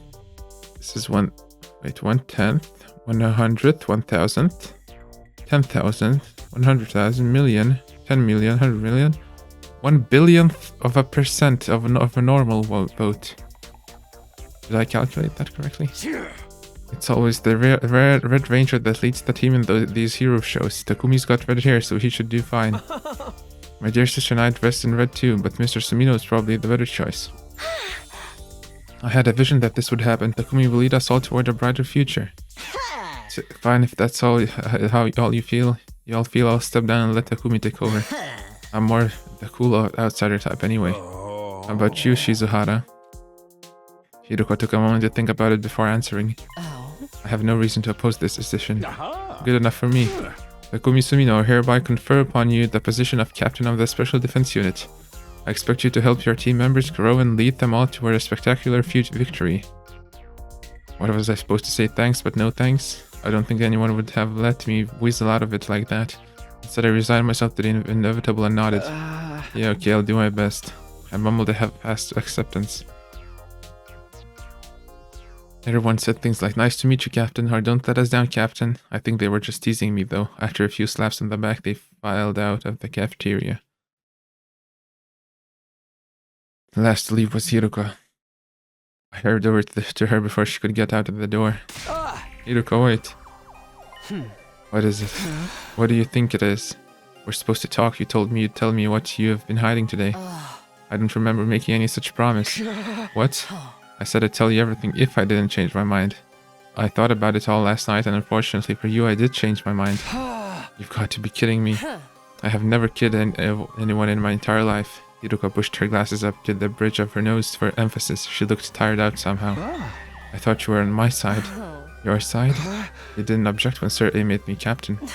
That doesn't mean I approve of you. I just thought that if you were leading the team, it would make things easier for me. Much better to have a figurehead in place so no one will bother me. A figurehead? In other words, you're a puppet leader. You could have just taken the position yourself. I'm really not the type to take the lead. Besides, I've seen this play out before. What are you talking about? Huh? Forget about what I said last night. Just move forward and do whatever you believe is best.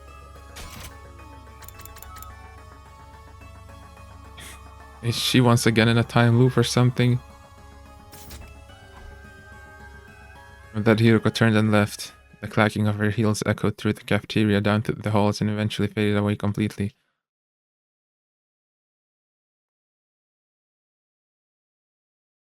I couldn't stop thinking about what Hiroko had said. How did she know I traveled back in time? Told me to forget all about it, but that was easier said than done. I couldn't focus on anything else. My mind kept drifting back to this mystery. I need to get the truth out of her. There had to be a way to convince her to tell me what she knew. Having decided that, I wandered all around the school looking for her. By the time I actually found her, the sun had already started to sink below the western horizon. I found Hiroko in the war room. Sir A was there too. They hadn't noticed me, but seemed to be talking about something serious. I hid behind a nearby pillar, hoping I could listen in on them. In the end, I couldn't hear a thing. If those two were talking in secret, it must be about something important. What were they keeping from me? I was getting more and more curious. I cupped my hand around my ear, but all I could hear was my pulse and the electronic buzzing of nearby machinery. Damn it. Cursing wouldn't help, I knew that. All I could do was watch them as they carried on their mysterious conversation. I must have stood there like that for a pretty long time. Eventually, Sir A handed Hiroko something. It was small and fit into the palm of her hand. I couldn't make out what it was from here, where I was standing. Did she get some kind of allowance from him? No, it couldn't be. Whatever it was, Hiruka slipped it into her clothes and left the war room. Sir, I followed suit a little while after. What's happening? What's happening? All the time and I still didn't find out anything useful. What could Hiruka have been talking to Surya about, and what was that thing he gave her? I should go after her. I still have so many questions that need answering. It was past 11 p.m. by the time I headed back to the roof. I was still reluctant to give up and go to bed though, so I decided to knock on Hiruko's door instead. When I got there, there was no one there. It was like Hiruko had disappeared completely. This is ridiculous. Just where did she go? I stood there wondering to myself. I heard a noise. It sounded like propellers. I looked towards the railing, and down in the schoolyard there, hovering near the wall of fire, was a drone with a fire extinguisher mounted to it. And standing next to it, Hiruko. Hiruko activated the extinguisher and created a hole in the wall. She stepped through it and out into the night. Where is she running off to now? I scrambled down the stairs, hoping it wasn't too late to catch her. I arrived in the entrance hall, and sure enough, one of the fire extinguishers was missing. I grabbed the remaining one and headed outside. Once I was past the wall, I walked around for a while, but I didn't see any trace of Hiruko. Guess I shouldn't be too surprised. She could be anywhere out here. Now that I'd come this far, I couldn't just give up. Between what she told me last night and her conversation with Sir A today, Hiruko had a lot of explaining to do. I wanted to know why she was wandering around the school grounds at night too. Just what is she up to? Still glancing around, I made my way down a narrow alley between the two crumbling old buildings. That's when I saw it. As I was turning a corner, I caught sight of someone. They were a pretty long distance away. It was dark too, so I couldn't make out many details. But even from behind, it was obvious enough who it was. Hiruko. She was standing outside at the entrance to a building on the edge of the town ruins. It didn't look like a house, just probably some kind of office or facility. She looked around her one last time before slipping inside and disappearing from view. I hurried after her. What is this place? Oh, is this the parallel dimension teleporter? Yes, I'll head inside.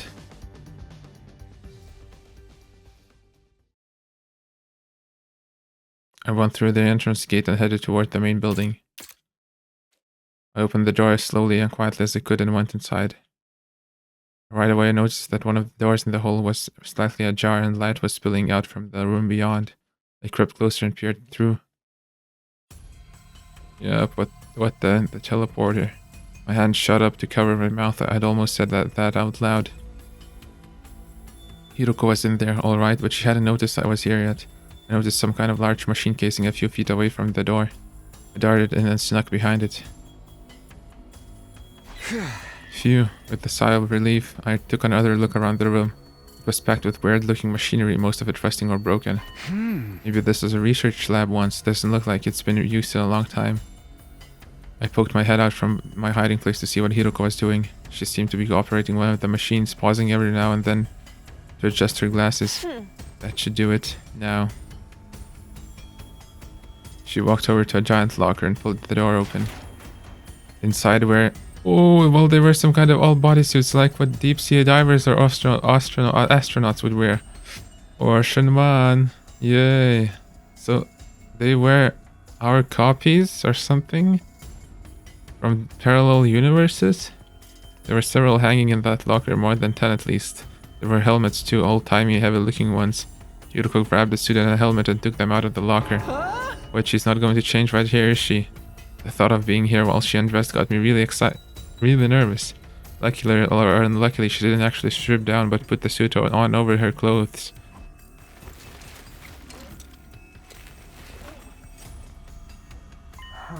They're ready to go. I'm running out of time if I don't make the leap soon.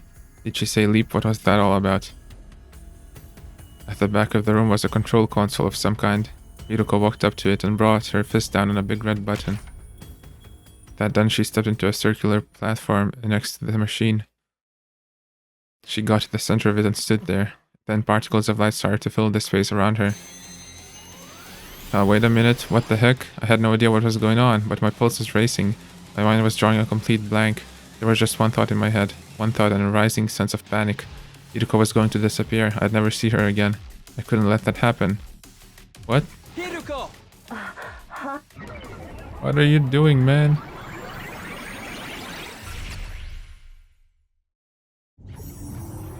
Whoa!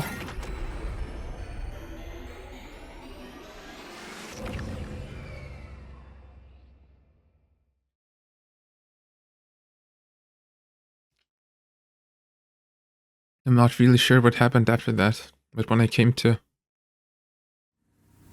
I was on the floor and Hiruko was holding me in her arms. At least I think it was Hiruko. She had a helmet on, so I couldn't tell for sure. The next moment, though, that question was answered. Takumi, are you all right? Get a hold of yourself. It was muffled, but it was unmistakably Hiruko's voice. I felt a wave of relief wash over me, followed by a sharp pain. What were you thinking? Jumping in without a leap suit. A leap suit? Is that what the thing you're wearing is called? Yes. If you perform a parallel leap without one of these, it puts an incredible amount of strain on your body. What's a parallel leap? She didn't answer, and because of the helmet, I couldn't see what kind of expression she had on her face. What are you doing here? I followed you. I had some questions for you, about 100 of them at least. Although now it's more like 200. At least your head wasn't seriously damaged. How's the rest of your body? It feels numb. I don't think I can move. I feel really cold and nauseous too. If you're going to throw up, do it after I leave. Leave? Where are you going? Back to the academy. You're going back already? Why? I don't have time to explain. It's already past midnight. Midnight? What day is it now then? Day 5, technically. Late night, day 4, or early morning, day 5? What does it matter? Are you trying to waste my time? Ugh, I have to go. You stay here and rest. I mean it. Don't you dare move from this spot. Hiruko stepped away from me and made her way to a nearby locker, not the locker she'd taken the leap suit from, a different one. She opened the door, revealing 2 drones and both fitted with fire extinguishers. 2 that didn't seem right. If Hiruko used one of them to leave the school, where did the other one come from? I'd left the extinguisher used outside, leaning against the wall. It couldn't have ended up in here somehow, could it? While I was still trying to make sense of everything, Hiruko grabbed one of the machines and rushed out the door, still wearing her leap suit. After lying there for a while, the feeling started coming back to my legs. Pretty soon I was able to move around again and got to my feet. I'm still in the same place I was before, right? It looks the same anyway. What happened when I dove into that circle of light after Hiruko? And how long did I black out for? It didn't feel like very long, a minute at most. What could have happened during that minute? No use thinking about it now, I should go after Hiruko. I went to the locker and took out the other extinguisher drone. The pain hadn't completely faded yet, but I pushed through it and made my way outside. I knew where Hiruko was going. She told me herself, back to the academy. I still didn't get why though. Hiruko had left the school in the dead of night and went to a weird research lab, then went right back to the school again. What was she doing? What was it all for? I kept pondering these questions as I made my way through the ruins. Eventually I came inside of a familiar territory, Last Defense Academy, standing there just like I'd left it.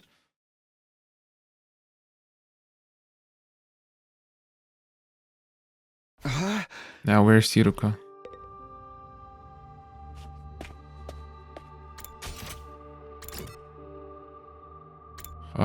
What's this room? Morgue? Wait, since when is that there?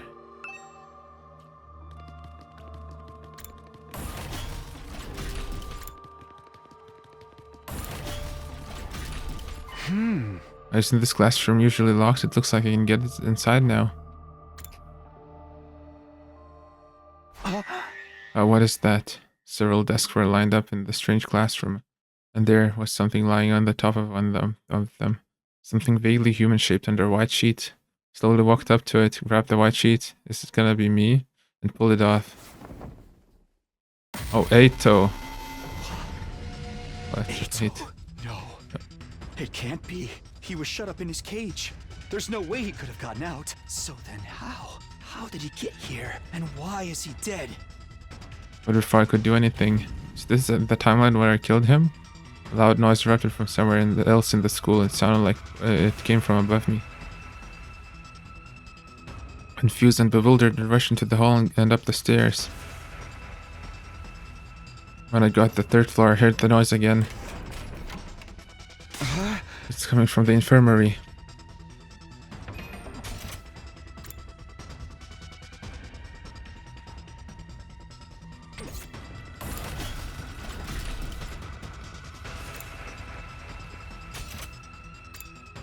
Where am I?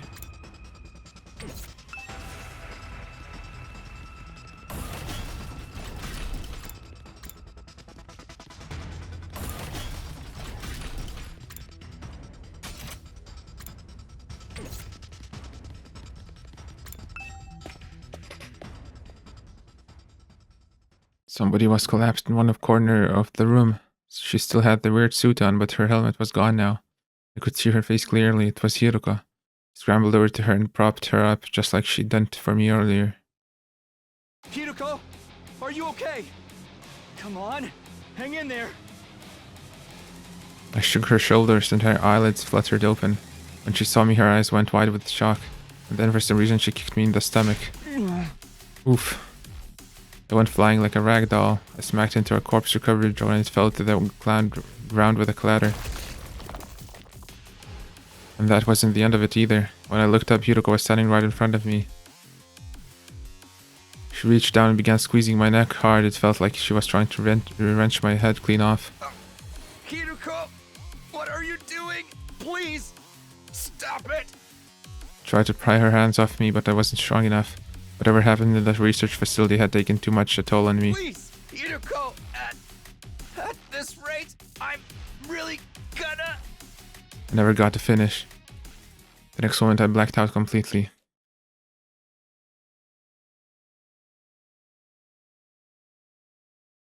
I don't know how much time passed after that. My consciousness drifted back at some point for a little while. Everything was still kind of fuzzy though. My vision was blurry. It was hard to make out what was going on around me, but I had the vague impression of someone standing in front of the revival-matic. It was Hiruko, and there was a corpse recovery drone on the floor next to her. Somebody inside? I really couldn't tell from where I was. I tried to sit up, but in the state I was in, I couldn't even lift my head up. So I just lay there and watched. The last thing I saw was the recovery drone getting sucked into the larger machine, and then everything went black again.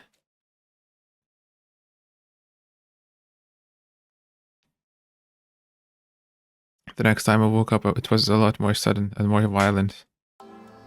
I was on my feet, forced to stand with my arms held behind my back. Don't tell me, was all that just an act? People do tell I have a talent for inhabiting a character. You sure fooled me. It's me, I was Hiruko all along. Yeah, I know. I looked over at the revival-matic, it was empty and the drone from before was gone. I only wish this was just a play, then maybe we could rewrite the script so I wouldn't make such a terrible mistake. A mistake? I couldn't save him. I had no idea what Hiruko was talking about, but it felt like it would be a bad idea to press her on it. Her voice was small and fragile in a way I hadn't heard before. Well, we're done here, let's get going. Huh? We're going back to where we belong.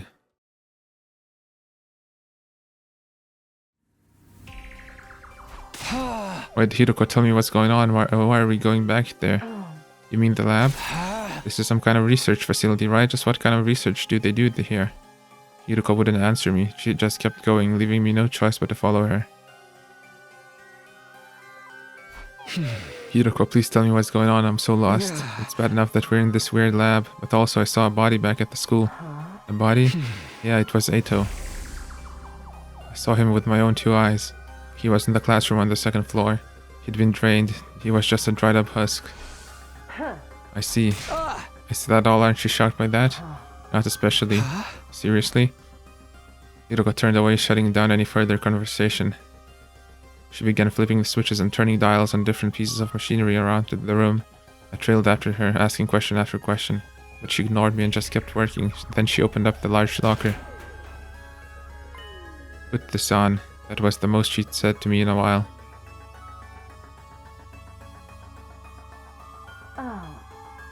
Well, how do you like it? You call this a leap suit, right? See how it adjusted to fit your height? That's one of its special functions. It will automatically shrink or stretch to fit the dimensions of whoever wears it. It's not like I'm insecure about being short or anything. Well, we should get going. 5'6". Oh, Takumi. 168 centimeters, really? We should get going. Iruka stepped away from me. She pressed the red button on the control console and stepped onto the round platform like I'd seen her do before. Come on, hurry. She barked an order at me and I instinctively complied. It'll start any moment now. What will? 3, 2, 1.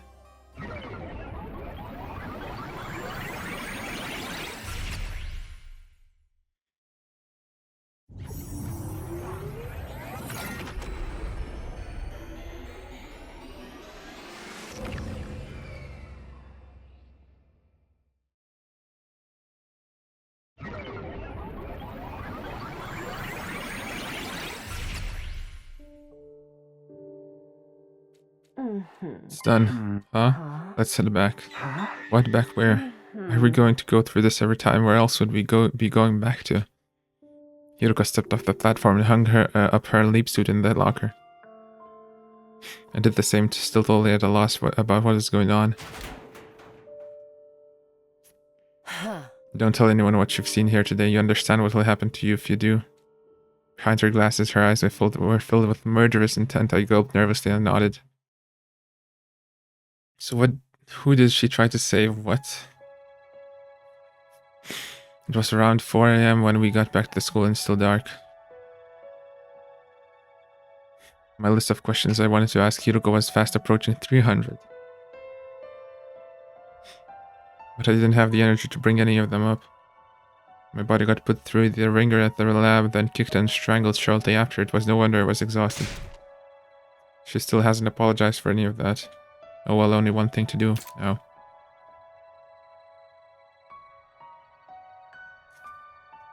I went back to my room and fell onto my bed.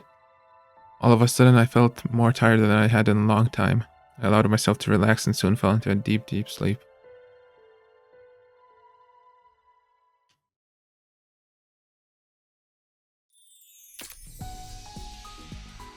I woke up and went outside, realizing I must have slept away most of the day.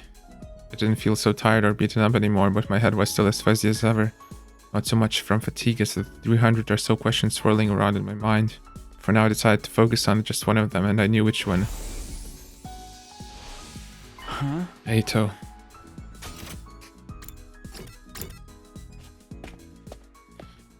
It was the timeline we killed him, right? Eito, you're... What's the matter, Takumi? You look like you've seen a ghost. Not that I've ever seen a ghost myself, or seen how you look when you've seen one. When you think about it, isn't that expression a little problematic? I mean, it's hardly showing proper respect toward the dead.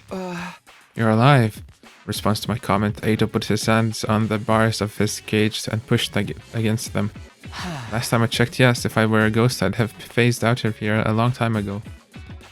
What's going on here? I saw his body just last night, didn't I? Seriously, Takumi, what's wrong? Did you come across a corpse that looked like me or something? It's quick on the uptake as always. I barely said anything and he's figured it out already. You might not believe it, but I know how to keep a secret. I still haven't told anyone about you coming from the future. If you need someone to talk to confidentially, I'm always here. Come on, tell me what happened. Don't tell anyone what you've seen here today. I knew better than to take that risk. I left without saying another word.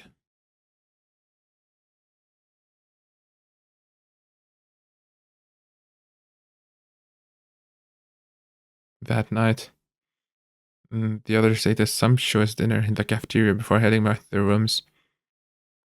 I struggled to force down a few spoonfuls of rice porridge. I put it aside and stopped Hiruko before she could leave. Hiruko, if you've got a minute, I really need to talk to you.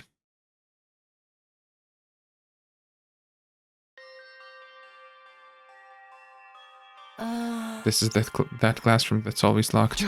Yeah, I asked Sir A to unlock it for us. Why did you bring me here? This is where I found it. This is where I saw Eito's body last night. He'd had all blood drained out of him. Someone must have absorbed his cryptoglobin. But then when I checked it again today, The body wasn't here, but that's not the weirdest part. Ito's still alive. He's in this cage like normal. I even spoke to him. And I got to thinking that this has something to do with that weird lab, doesn't it? You mentioned something called a parallel leap before. That's what we did when we used that machine, right? I still don't really get it, but I get the feeling that's why so much just doesn't seem to add up. Hiroko was silent. It wasn't all that surprising the way she'd been acting. I didn't expect her to tell me everything just like that. But I wasn't giving up. Instead, I ushered her into another room. Why here? You spoke to Surrey about something important in here yesterday. You were spying on us. I'd prefer it if you didn't put it like that. Either way, it's not a pleasant habit. What's that? When you finished talking, Surrey gave you something. What was it? Just some dried kombu kelp in case I got hungry. Okay, now tell me the truth. Again, no answer. I sighed, shook my head, and moved on.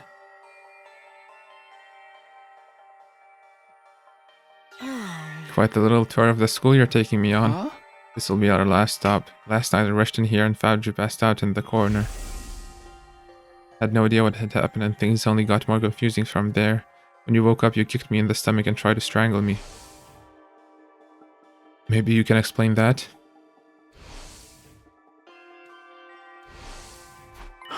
You still haven't apologized for that, you know. I didn't have a lot of choice in that matter. It was a regrettable accident. An accident that nearly killed me. Fine, I'm sorry, you've got your apology. Can I go now? Hiroko was already turning to leave, but I grabbed her arm before she could go any further. I'm not done yet. After you nearly killed me, I came to just for a minute. And I saw you in front of the revival-matic with the corpse recovery drone. Who was inside the drone, Hiroko? You said I couldn't save him. Him who? Were you talking about whoever was in the recovery drone? Was that all you wanted to ask? Just one more thing, and this one's the most important of all.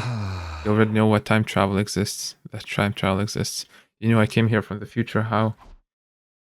Hiroko pushed aside the lock of her long, silky hair and looked away.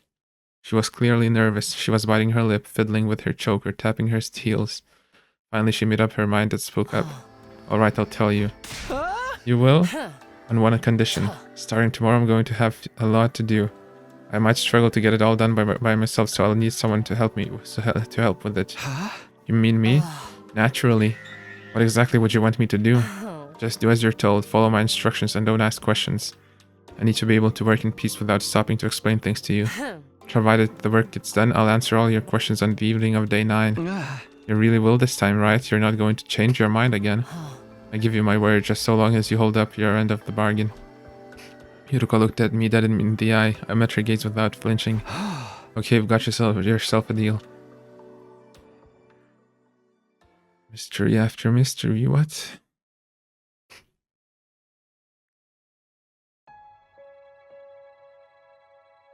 Hiroko called on me in my room shortly before dawn the next morning. I'll get right to the point. I'm going to second to last defense academy today, and I want you to come with me. Oh, I'm sure you understand why we're going. You get Nigo and the others, right? Hiroko nodded. It was no surprise she knew about the other campus. Surrey had explained it to everyone a few days ago after all. Hey, wait a minute. Today you don't mean right now, do you? Of course. It's not even 4:30. Time is of the essence. We need to be back here before tomorrow. Tomorrow was day 7. That was the day the first commander we faced came back to fight us again. You mean for the battle? How do you know about that already? That's a penalty. I told you not to ask questions, or are you incapable of holding up your end of the deal? I reluctantly held back the torrent of questions welling up inside me. Now go and wake the others up. Huh? We'll need more than 2 of us for this journey. We need to put together an excursion team. Okay, but why do I have to be the one to do it? I know, it's such a pain, isn't it? Are you starting to see why I made you captain now?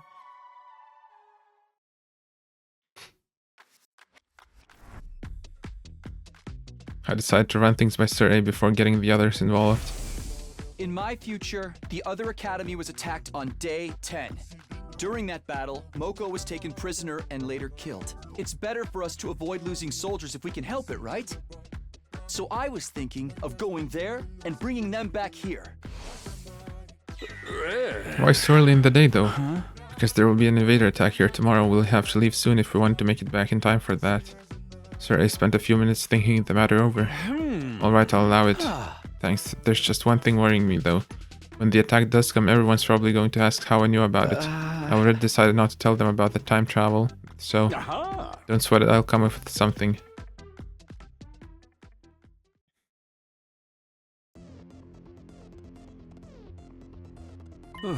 As it happens, I received the word from the artificial satellite. Sir, he was explaining the situation to the rest of the team. According to their intel, there's going to be another attack sometime tomorrow. They were able to deduce this by analyzing the enemy's movements from above. There's going to be a lot more of them than you saw on your first day here.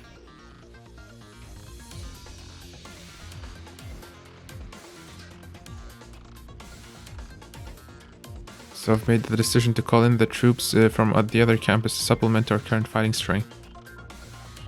I had to hand it to him. He sounded convincing. The others accepted the story without a second thought. So you're saying we need to get there and back all before tomorrow? Hiroko was playing her part too. You'd never have guessed this was her idea in the first place. So who's going and who's staying? Suminoshi's Harakawan and Ginzaki, you'll be our excursion team. What about me? I want to go murder the guys at the other campus too. Nobody said anything about murder, Miss Amamiya. Get Takumi and Hiroko, we've seen they can fight, but why did you pick the other two? Yeah, why did you pick us? If we end up having to fight while we're out there, wouldn't Takimaru or Darumi would be a better choice? Yeah, but that would leave us without any experienced fighters back here. Just think about what that would mean if the excursion team didn't make it back in time. I guess that makes sense. Can you handle it, Tsubasa? Yeah, I think so. I haven't eaten today, so if worst comes to worst, I won't have to lodge it throw up. How about you, Shoma? You'll be fine. I've been giving him some intensive training in the last couple of days. Right, that's why I look like this now. I can't even control it now. If I relax it, I'll go back to normal. Sorry, must have found that pretty revolting, huh? So nobody's fault, we were all still in shock. Well, not all of us, so Shoma himself was fine, and Takimaru, since he'd been the one training him, and also for some reason Hiroko wasn't fazed by Shoma's transformation either, almost if she'd seen it before. Yeah, so she's time looping again. Anyway, you don't have to worry about me. I'll do my best to be useful in my own trashy way. Do you guys remember when I've mentioned the feeling of a surge of power before? You all felt that too, right? We all nodded. I get the feeling we can do great things with this power. The flow of breaking that rule. By going back in time, I'd broken that absolute law. And the resonance effect that made everyone stronger was already having consequences I hadn't counted on. Let's be on our way, we can't afford to waste time. Alright, good luck out there. Y'all take care now.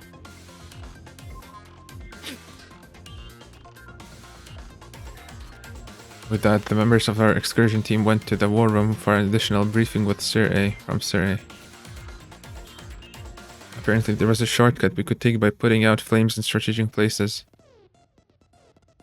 This route would cut down on our journey time considerably. It still wasn't the kind of round trip we could make in a couple of hours though. If we made it back before sunset, that would be enough for me.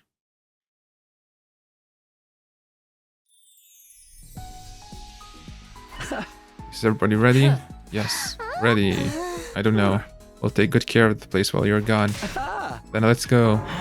Wait, I still need to go to the bathroom.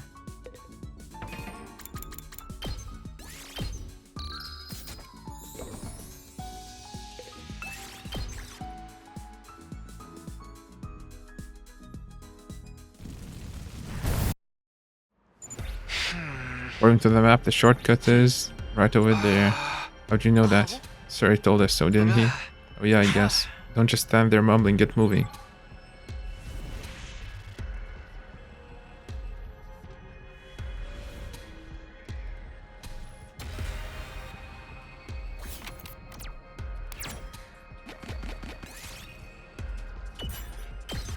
With the block. I'll take this.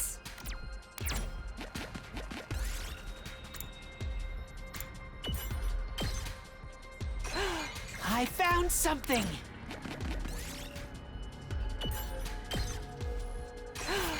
I found something! I'll take this.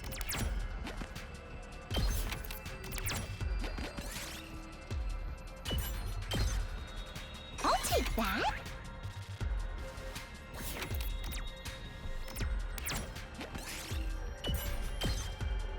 We did it!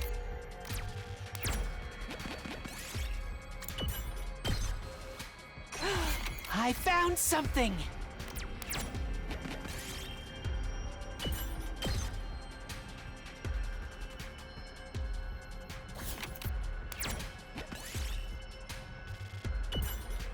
Battle.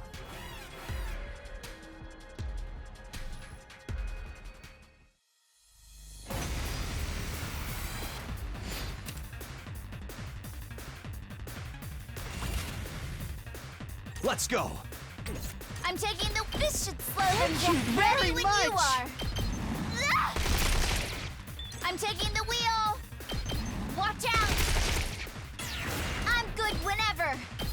Out of the way. Let's keep it locked and loaded. Hi-ya! I'm taking the wheel. Ah!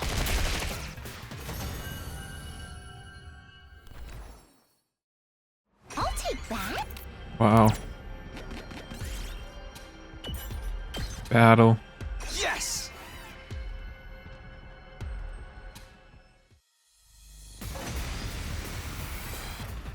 I'm good whenever.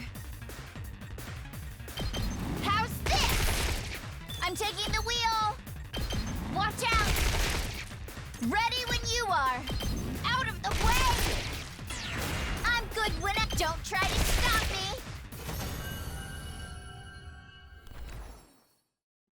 I'll take that.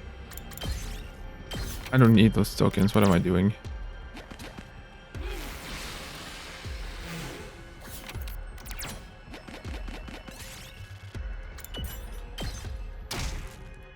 I'll take this.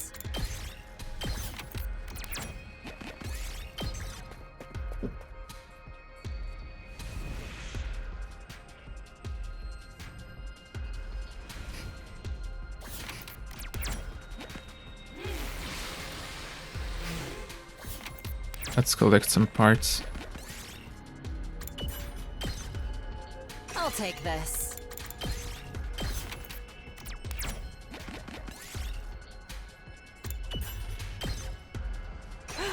I found something!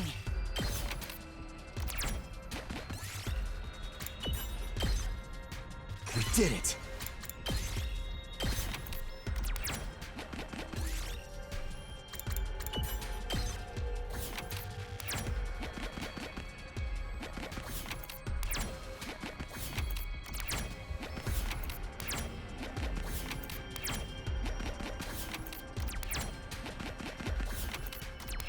Come on. Battle, nice.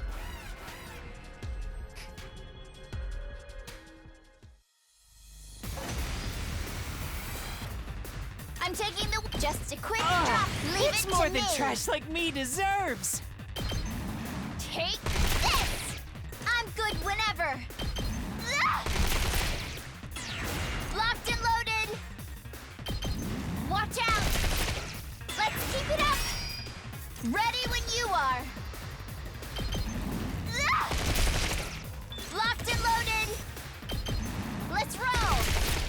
Let's keep. I'm taking the wheel. Ah! Leave it to me. Let's roll.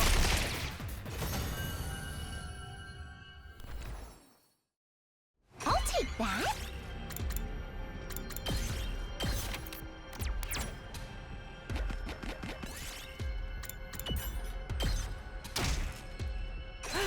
I found something!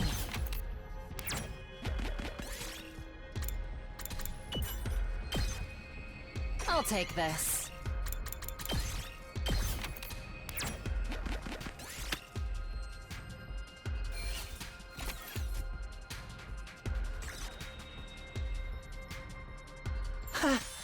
Phew, we finally made it. So that's second to last Defense Academy. That's it, no doubt about it. You're talking like you've been here before. Thought I told you not to ask questions. Do you want another penalty? Penalty? I hope they have bathrooms are ready to burst. Shoma dashed off toward the school and disappeared inside. He could have just gone on the way here. He probably can't go outdoors. He strikes me as the delicate type. Then as the rest of us got closer, I saw her. Nozomi. Nozomi. My pulse started racing. My breathing got heavier. I felt an uncontrollable burning in my chest. Nozomi was alive. She was alive again and right here in front of me. Without thinking, I almost reached out to touch her. But I fought that impulse and pulled it back. You're right, that's right. This was the moment I'd been waiting for. The whole reason I made this trip. It wasn't because Hiroko told me to. Even if she hadn't, I'd have insisted on coming anyway. This was all to see Nozomi again. This time I'd do whatever it took to protect her. You must be Takumi, right? Huh? And you two are Hiroko and Tsubasa. I don't understand. How do you know our names? Hiroko, Tsubasa and I shared a confused glance. But then... Oh dear, I'm most terribly sorry we weren't here to greet you. Greet us? We had to help Kyoshka get her sword out of her you-know-where. Technically it was her sword sheath. It was stuck in there pretty tight. It took us a while to pull it out. Her you-know-where, you don't mean? Please don't get the wrong idea. It was lodged in the drain pipe in the bathroom, that's all. Lady Kurara thrust the holy Jumanji sword sheath in there in a moment of impish high spirits. It was clogged. What was I supposed to do? Just what do you think my beloved sword is? Well, I know it's something you used to. Or don't say another word. Whoa, back up a minute. Can you answer a question, please? Yes, what's all this about coming out to greet us? Received a communique from the Honorable Sir A, you see? I see, so basically Sir A called ahead and let you know how to expect us. Not just that, he told us the other stuff he's been keeping a secret too. He explained how the circumstances have changed. Wait, I still don't get it. If Sir A could contact you, why did we have to come get you? He was only able to get in contact a few hours ago. The electronic interference has been rather fierce of late. But you know what's going on now about the attack on Last Defense Academy tomorrow?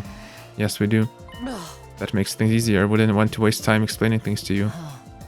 Nigo, get the school bus ready to leave. Get the school bus ready to leave.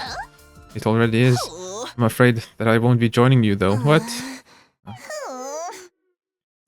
I'm unable to abandon Sengan to Last Defense Academy. I've been ordered to guard it with my life. Ordered by who? Was it the Sir A person? No, these orders came from someone higher up. Nigo looked up as he said this. With a huge celestial body in the sky, lit with countless mechanical lights, the artificial satellite. The enemy hasn't realized the school is only a decoy yet. Sooner or later they will attack it. When that happens, are you planning to self-destruct? Oh my, how did you know? Sorry, but I won't allow that. We can't afford to lose you. If I thought Hiroko was showing a softer side of herself, I was wrong. The very next moment she dashed toward Nigo and brought her heel down viciously on his head. Uh-oh. What the? Eek. Whoa, that was sweet. I wish I could do axe kicks like that. Nigo fell to the ground with a thud, still scattering sparks from the top of his head. Some part of his body was making a high-pitched staticky whine I'd never heard before. Why did you do that? Good grief, and I thought I was the killer of this group. Don't worry, an attack like that won't destroy him. I just forced him to shut down for a while. Everyone stood rooted to the spot, stunned into silence. It felt like we were doing that a lot late today. As usual, Hiroko was totally concerned about what anyone thought of her. Now let's get going. She picked up Nigo up like he was a piece of hand luggage and began carrying him toward the parking lot where the school bus was waiting.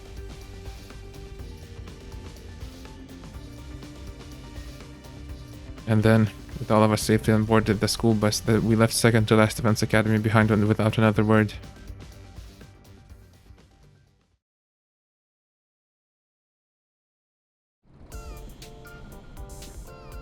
This whole episode had added another 100 questions to the list of things I wanted to ask Hiroko about.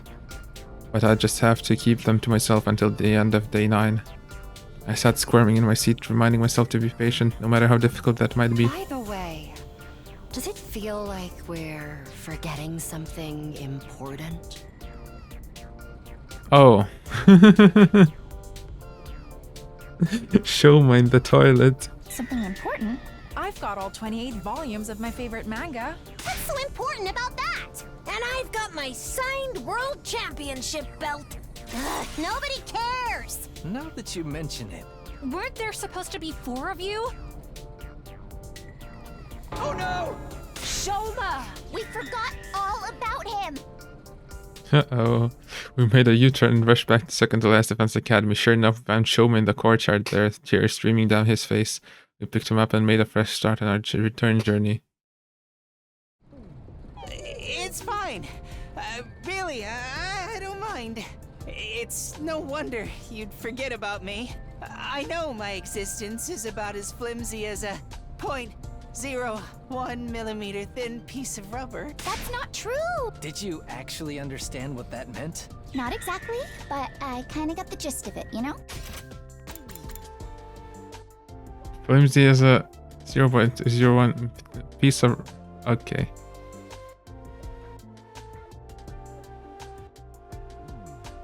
Condom? What? There's only one thing you can use a rubber that thin for.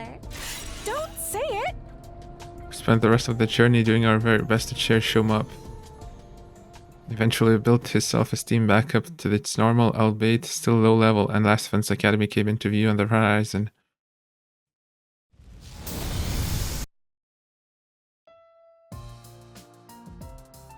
You all made it back, that's a relief. Oh, were you worried about us? No, I was just, never mind, it ain't important. He's been pacing around the school in a tizzy the whole day. That's just part of my training routine. Today's leg day, that's all. So those guys with you are the faceless NPC squad? Hello there, my name is Nozomi Kirifuji.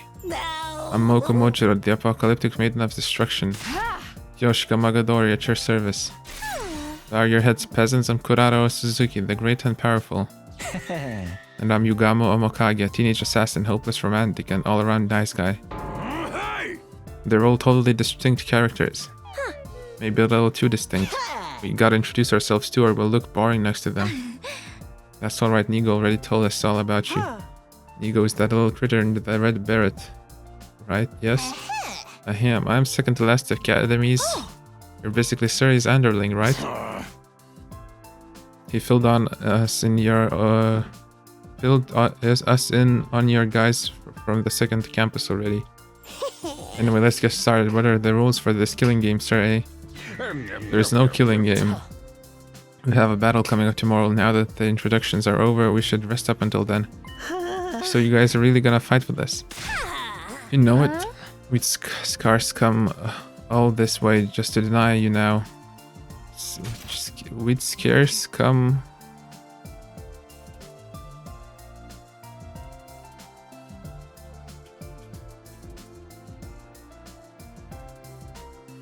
Yeah, scarce. Scarcity. Hard to find, absent or rare, yeah. We'd scarce come all this way just to deny you now. The team from the other academy had discussed their resolve on the way here over. After Nigo told them all about World Death, Cryptolubin, the Exodus project, and the artificial satellite, there were no doubt about what they had to do. From here on, we just protect the baby in the defense room until day 100, right? Then the missiles he's been charging up will be launched in all directions, and all the invaders will be wiped out, and that'll be the end of World Death. But right before we shoot off in the escape pod to meet back up with the rest of humanity on the artificial satellite. What possible reason could we have for refusing to help? We make it through these 100 days and everyone's stories end up happily. We're with you all the way. Thanks, guys. Glad to have you on board. Our team welcomed the new arrivals with open arms. Oh, it just melts my cold metal heart to see you all getting along. Those invaders won't know what hit them now. What do you guys say to another cheer? All together now. Special Defense Unit! Best in the world! Indestructible and undefeated! Never lose! Never yield! Special Defense Unit! Fight on! Yay. I can't put my finger on it, but something feels off. Didn't we have a lot more teething troubles getting everyone to work as one big team last time? Well, it's not like I want everyone fighting among themselves, so I guess this is fine.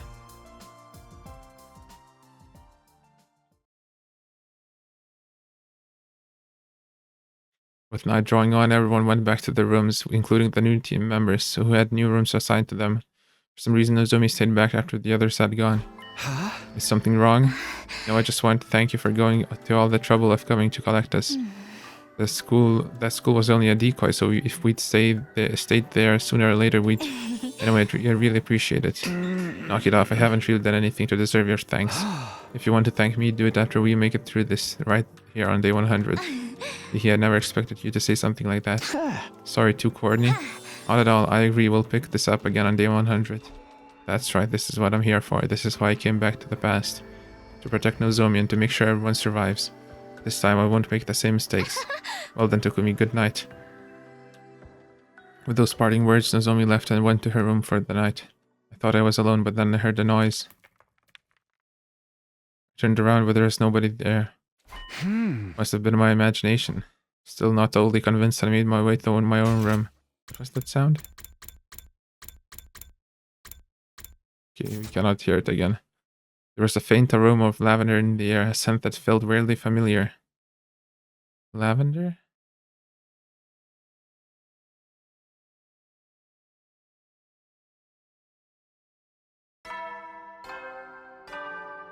Why can't I not skip? Prepare.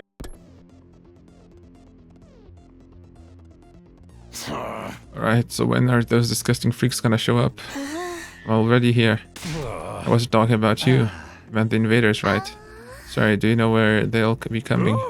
Well, soon. Hiruko seemed to know everything already. I was on the verge of asking her about it, but she silenced me with a sharp glare. How do you know Hiruko? Sir Nigo told me already. Yeah, that's it.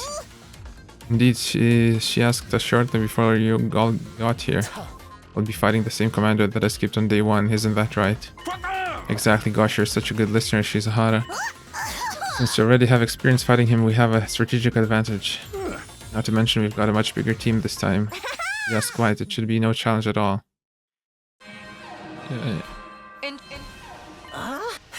Yeah.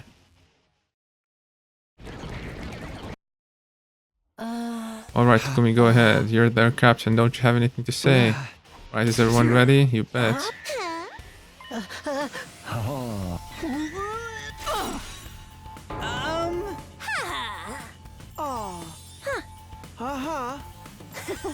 Yeah, boy.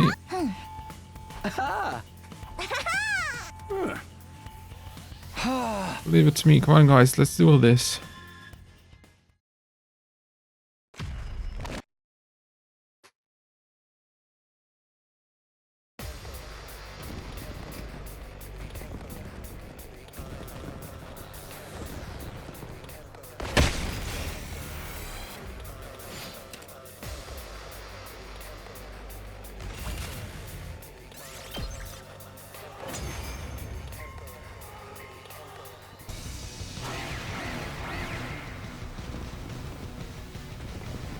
No, we're getting some crazy ones already.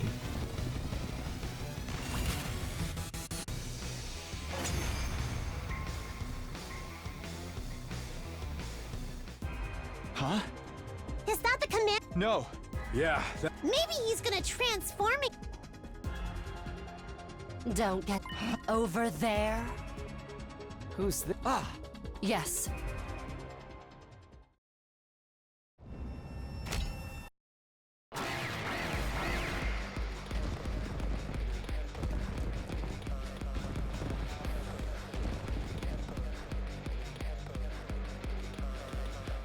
See? You were talking about someone else when... Hoodie? Oh, Hoodie? the person in the hood. Oh, leave them to... I know. I believe he... Got it!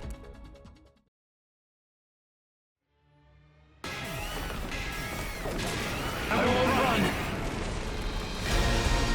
Oh my god, it's loud.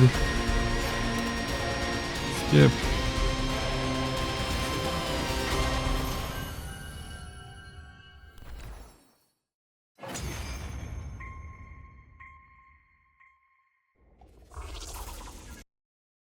Is it Yeah. What?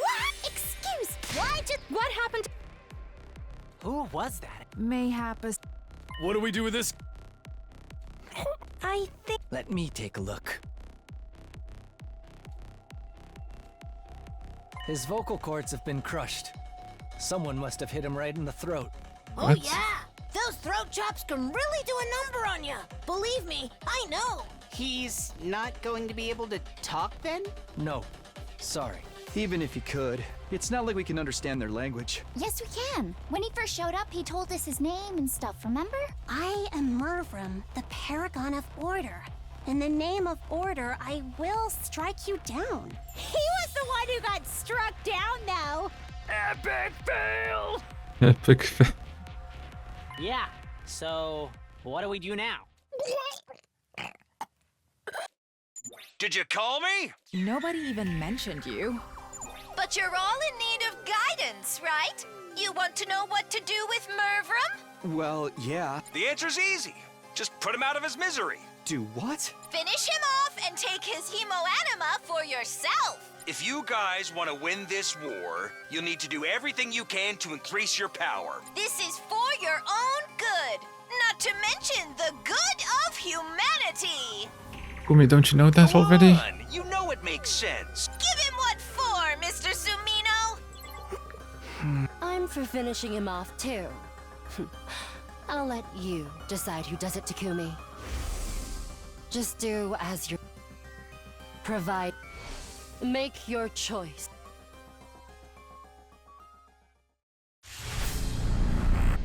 Why is this loud?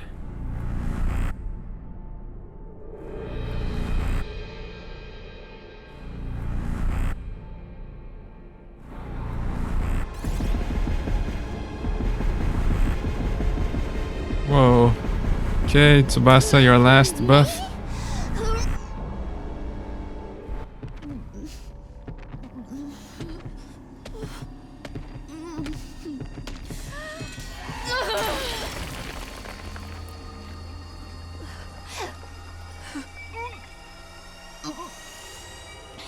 It's done.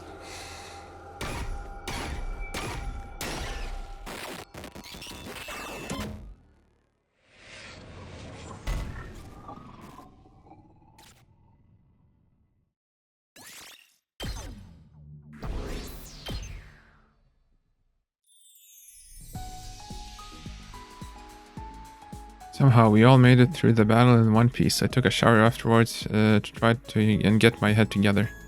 We decided to meet up in the rec room that evening to celebrate our victory. It's a little early, but maybe I'll head over there now.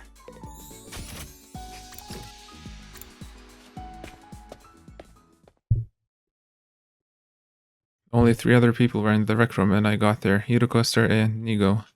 They were deep in conversation, but they stopped abruptly the moment I came into the room. Oh, hey there, Sumino. Kind of early, aren't you? Quite so, nobody else is here yet. You couldn't have handled that less smoothly. I could see them sweating all over. What were you guys talking about just now? Just some light small talk? Yeah, you know, discussing our latest golf scores. Sharing tips for the best way to carve a totem pole.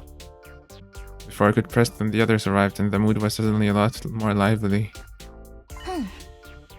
Oh, Takumi, Hiruko, you're here already. Sir A and Nigo too. I've been thinking about this for a while, but Sir A and Nigo are pretty cute, aren't they? Yeah, they look like a big old fennel bulbs. I could just eat them up. Fennel bulbs are cute? Not cute exactly, but still pretty fennel-tastic. What's...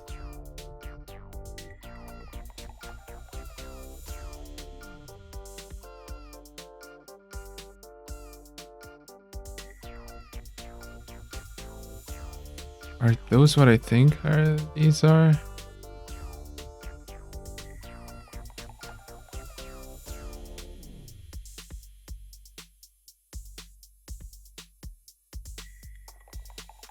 Oh, okay. No, it's not what I thought. What is it even used for?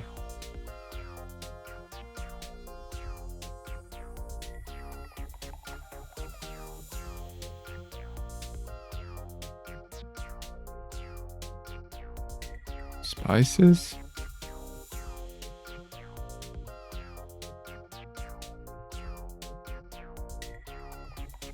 Okay. Ha ha ha. Everyone's laughter echoed through the room. The conversation hadn't been completely derailed, but it didn't look like I'd be able to get back to it anytime soon. I stayed quiet and looked over at Hiruko. She was watching everything with a strangely sorrowful look on her face.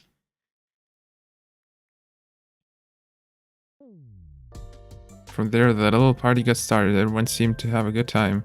Although for me, I was just trying not to get caught up on all the doubts and questions running through my mind. Still got a general idea of what everyone was talking about though. Who'd killed the most enemies in the battle, who'd pulled off cool moves and when, stuff like that. Basically complimenting each other on the job well done. I wished I could get in the mood and join in with them, but I just couldn't. My head was still filled with that uncomfortable fuzzy feeling, smothering any words of joy or celebration I might have had. At least time wasn't dragging. Before I knew it, it was getting late. Man, that battle was really something. Yes, indeed, I can't stress enough just how inspiring you all were. Now I know you are all enjoying yourselves, but I think you should call it a night here. Alas, and forsooth, mushed and banquet are end already. Just what have you been drinking, Kioshka? Something carbonated, probably. What and why? Fizzy drinks affect her like alcohol for some reason. How did you know that? Well, anyhow, you should all get some rest. You've got a big day tomorrow. Big day? What's happening tomorrow? Oh, didn't we tell you? You'll have to fight another defensive battle tomorrow, you see. Why the hell didn't you bring that up sooner? Yeah, that can't be right. It doesn't make sense. Really, why not? Isn't it obvious tomorrow's only day 8? And in my last time, nothing happened on day 8. There was no attack here at Last Defense Academy, or over at second to Last Defense Academy. We shouldn't have to fight another battle on day 17, so why? Sir, Inigo, are you sure this information is accurate? No doubt about it, we had another tip-off from the eggheads on the artificial satellite. Aerial observation and all that, don't you know? You're lying, you're making it up. Nothing like this happened the last time. The last time? Calm down, Takumi, I think all the fatigue is getting to you. Hiruko had been talking to those two when I came in. Was she in on this too, or maybe? That's how things stand. Just do tomorrow like you did today and you'll be fine. That's right, I know you all doing an admirable job. Admirable? Well, I guess it wasn't too bad today. We'll probably do okay again tomorrow. Damn right we will. Heck, I feel like I could take them all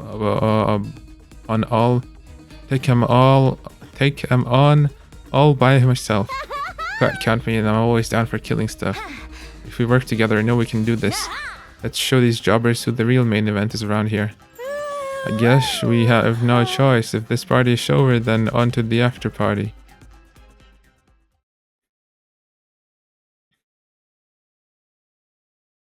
I had barely closed the door to my room when he appeared. No after party after all? You were there while all that was going on? I can send this body pretty much anywhere inside the school. You could have shown yourself then. The others should be able to see you now, kind of like how they could understand Mervram in the battle today. Yes, that's because of you coming back in time and your cryptoglobin resonating with theirs. And it turns out that's affected the enemy as well. Mervram was stronger than the first time and you fought him, wasn't he? His cryptoglobin has resonated and powered up too. And that one change has led to another change. Let me give you an example. Let's say Rocket A takes off at point S, travels 60 miles through space and arrives at point P. After that, Rocket B also takes off from point S, but its angle of trajectory is 1 degree different. After traveling 60 miles, how far away from point P do you think Rocket B would be? 1.05 miles. Just 1 degree results in a mile-long difference. In other words, even the smallest deviations can lead to big changes in how things turn out. Like with the enemy attack coming tomorrow? Yes, for one, the commanders are stronger now, so they're able to mount attacks sooner than in your timeline. And that person in the hood appearing must be another one of those changes. Hoodie, as you ended up calling them. I don't know who they are or why they're here either, but I don't think they're here to help us, I'm sure of that much. And their presence is proof that history has begun to change significantly. Your knowledge of the future might not be as useful as you think anymore. That's okay, I came back because I wanted to change history after all. Then why don't you tell the others about it? Do you want things to change or not? Well, how can I put this? If it's like your example, I want to keep the difference in the Rocket B's trajectory as close to 0 as possible. It's never going to be exactly the same, and there's sure to be some unexpected changes along the way. But whenever I can, I want to stay in control and keep us on an even keel. Will you help me with that? Will you keep the time travel stuff a secret from the others? It's a moot point. I'll probably never talk to them anyway. Why not? I'm not like you. With your 100 days worth of experience, I don't really know any of them yet. I guess there's something in that. I know we can't rush things, but I would like you to get along with them. Oh, why is that? Because one of my goals here is to change your future as well. My future. The version of you in my last timeline told me. Next time, I want to befriend all of you. I want to argue too. I said that, huh? Is that the right choice, though? Huh? If I befriend all of you, it will make things harder for you later. My happiness and yours can't exist at the same time. Come on, don't say that. I should be going. Even appearing like this uses up my energy. Sir A told me not to waste my strength or anything that isn't important. And our conversation is not important. That question finally got a smile out of him. They are to me. I wouldn't trade them for the world. Still gently smiling, the ghost boy disappeared. Even after he'd gone, his flames remained a little longer, faintly shimmering in the dark before fading away.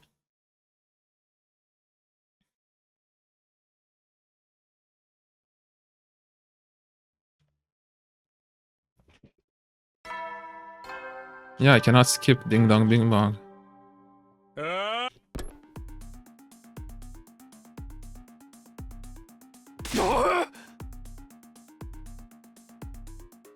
No freaking way, give me one good reason we should agree to this. I keep telling you we need every extra bit of firepower we can get. The argument began in the cafeteria that morning after breakfast. Are we going to accept Eito again? Sir and Nigo were nowhere to be seen. Apparently they were shut up in the war room, nailing down the strategy for the battle today. Releasing Eito though, isn't that going too far? You guys are new around here, so I don't think you realize just how much Mr. Otsuki despises humanity. You'd understand if you heard it from him yourself. Actually, we spoke to him already. We all went to talk to him in his cage earlier this morning. It was our first time meeting Sir Eito. Until now, we'd only heard about him. What can I say? We were curious about what kind of guy he really was. Yeah, so what happened? Well, he did say we looked like hideous monsters. Seriously, that's no way to speak to a lady. Back in my federation, I was considered one of the more attractive wrestlers. I still have all my own teeth and everything. He also spoke passionately of his disdain for the evil lurking in the hearts of mankind. And he said humanity deserved to be totally wiped out. How can you even think about working with someone like that? Because he also said he wanted to fight alongside us. Say what? It's true. I find you all absolutely repulsive. But that doesn't change the fact that you're the only friends I've got. I want all of us to survive more than I want to destroy humanity.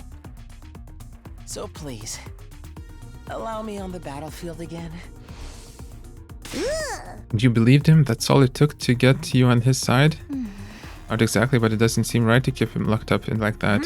He never actually committed any serious crimes, right?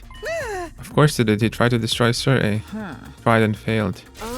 You can bet he would have if he could have. If Takumi hadn't stopped him, he'd have succeeded. Besides, attempted murder is still a crime.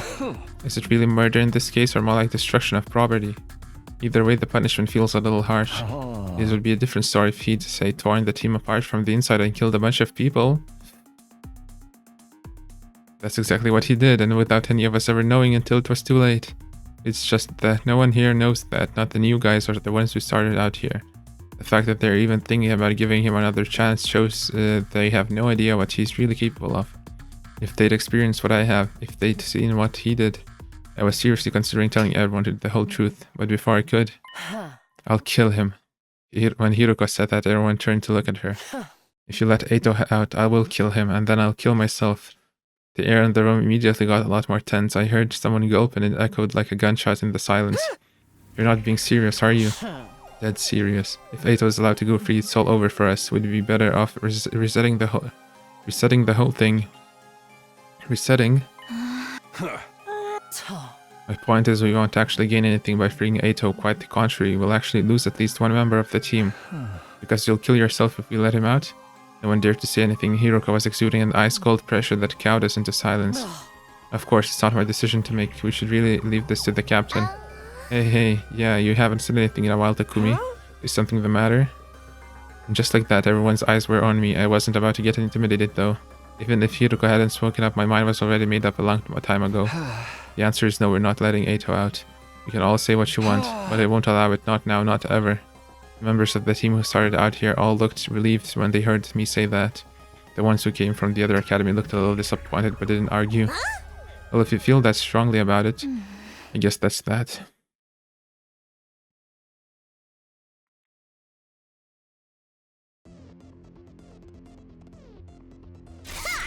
I'm so bored. How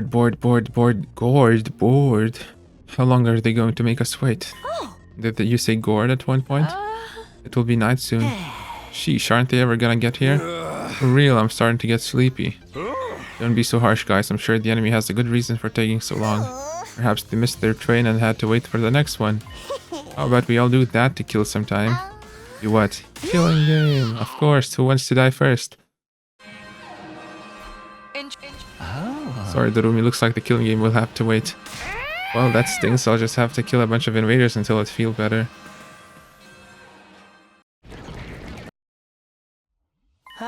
So, sir, what do we do? Huh?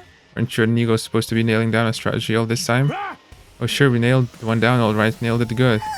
Yes, indeed, we could have started a carpentry business with the amount of nailing we did. Great, what is it? Yeah, what's the plan? It's... what else could it be? To let Sumino here figure it out. That's your big strategy? Our school likes to encourage independent thinking and student autonomy. You've got to learn things for yourself sometimes. The best teacher is first-hand experience, after all. You just didn't think of anything yourselves, did you? My dear boy, we thought of plenty. Yeah, we even had a plan that involved stealing the Supreme Commander's panties. You three, this is no time to stand around running your mouths. She's quite right. Get it together, Sumino. Besides, it was no use arguing with them now. Is everybody ready? Then let's do this. Special defense units move out.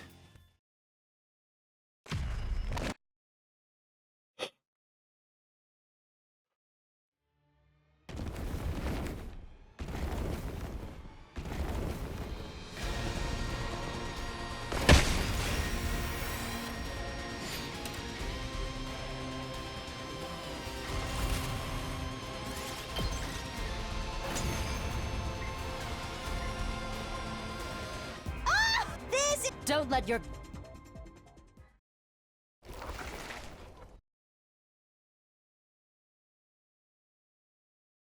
The Supreme Commander. Focus. Two arms. Hear me!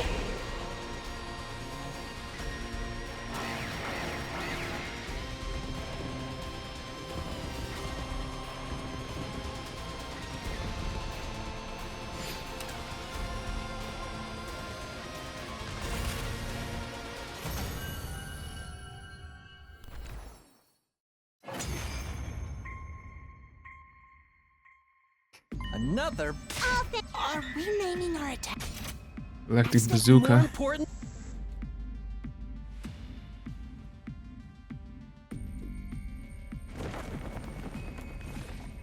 That's the Supreme Commander! What? Sirei told us earlier.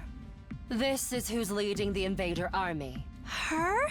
That's the big boss? I'll thank you not to refer to me by such a vulgar term. Supreme Commander brought her hand up to her mask. Among my people, I am known as Veshness, the paragon of hope. Freshness. Well, I still say I'm cuter. No one said anything about her being cute. So you can understand us now, too? Veshtas narrowed her eyes in response to my question. Was that your attempt at a bluff?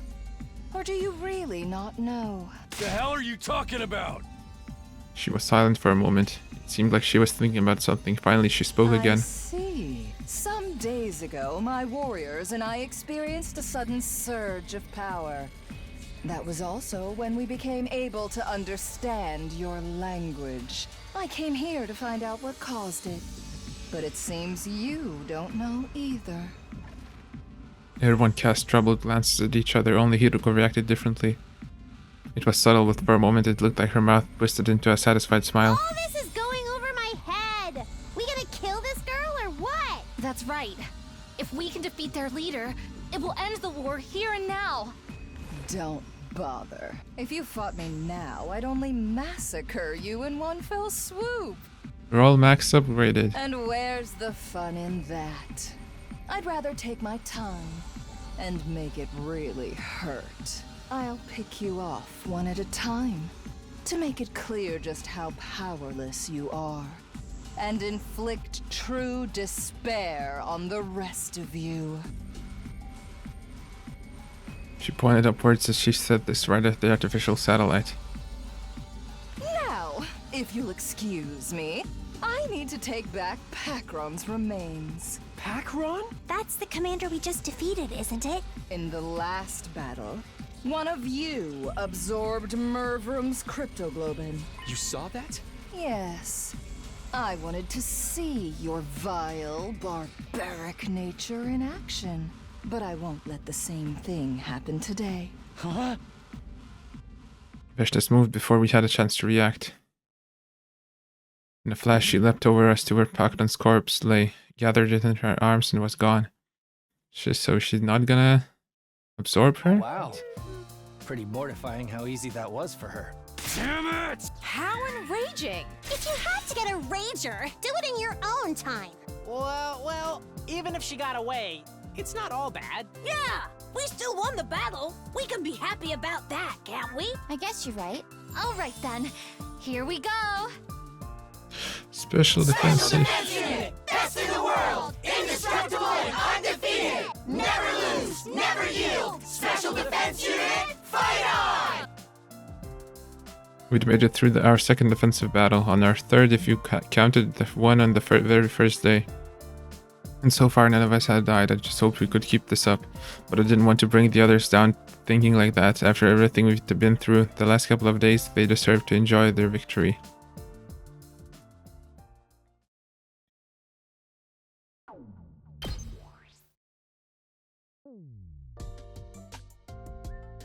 Hey! Nice work, everybody. Another spectacular victory. Keep this up and you'll have the war won in no time. And the victory party? That's what last night was for. We can't have you cutting loose every time. This is a military academy, not a rowdy college dorm. Alas, I was looking forward to more revelry. When's the next attack due anyway? I believe day 15. At least that's what Sir Inigo told me before. Right, of course we did. Thanks for the reminder, Shizuhara. Just so, we received a report from the artificial satellite to that effect. I was surprised, but I didn't panic. I was past that now. There was no attack on day 15 the last time around. The same one for today on day 8. At least that gives us some time to rest. From day 8 to day 15, that's rounded up to the nearest 10. Carry the one 6 days from now. It's 7 days. 15 minus 8. What's so hard about that? That means after today, we've got 6 whole days to take it easy. You guys want a tightrope walk across steel girders and take bets on who falls first while we wait? Sorry to break it to you, but you won't have time for any of that. We'll need you all to start training in preparation for the next battle. Oh, for the love of murder, guess we should have seen that coming.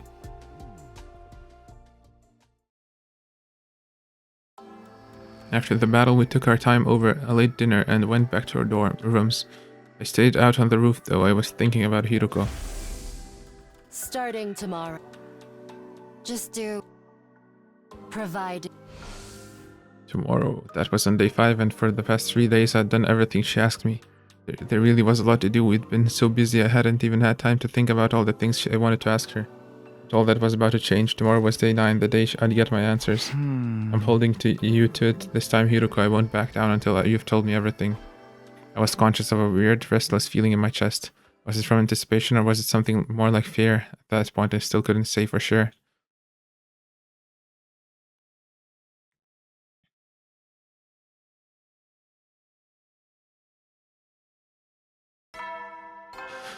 Bing bong. Why, the music training? Takumi, come quick, it's Eito. He. A little after breakfast, Shoma came charging into my room in a panic. Eito, what did he do now? He's not in his cage, he's gone, he's escaped. What? Yeah, I was on my feet before I knew it. I followed Shoma and we both rushed outside together. Where's everyone else? You're the first one I've told. Takemoto knows too, though. He and I were doing our morning training in the courtyard. That's when we noticed the cage was empty. Alright, you go tell the others about this. I'll look for Eito. Okay, Shoma nodded and hurried away. Eito escaped, but how? No time to stop and think about it. I have to find him before he causes any trouble.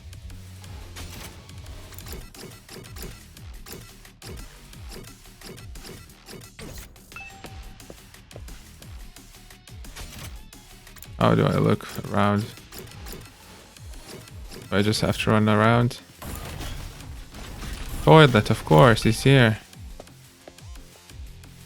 No sign of him here. War room. No sign. Infirmary. I found Eito, but that didn't mean I could relax. Don't make me ask again, bastard. Just what the hell are you doing in here? You've asked me that plenty of times already, and I keep telling you I got curious about something. I wanted to learn more about how the Revival-matic works, so I just... That's not what I mean! How did you get out of your cage? Tell me that! Hey, calm down, Takemaru! How am I supposed to be calm at a time like this? Ain't you the one who said it'd all be over if this guy got out? I did, but... Now fess up! How did you escape?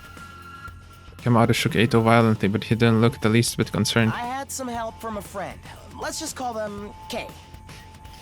Okay.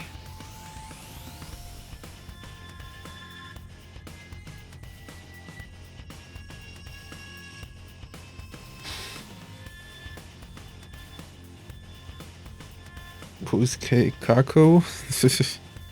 Who's K?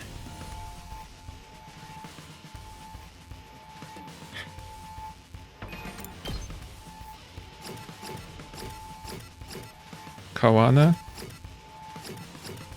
Kako? Kirifuji? Kurara? Kyoshika?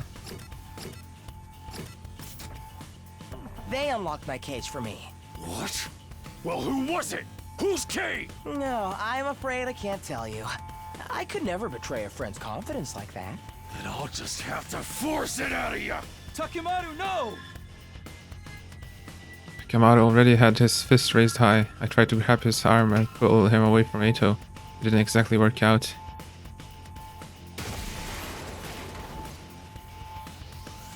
A jolt of pain shot up my spine. I'd been knocked back so hard and so fast, my guts were still doing somersaults even after I came to a stop. For a moment I had no idea what was happening. The next thing I knew I was on the floor. Takemaru must have sent me flying, and I crashed against whatever was directly behind me, which was just so happened to be the Revival-matic. Sorry man, I guess I overdid it a little. Are you alright, Takumi? Yeah, I think so. Fighting through the pain, I got to my feet, then I turned around to look at the machine.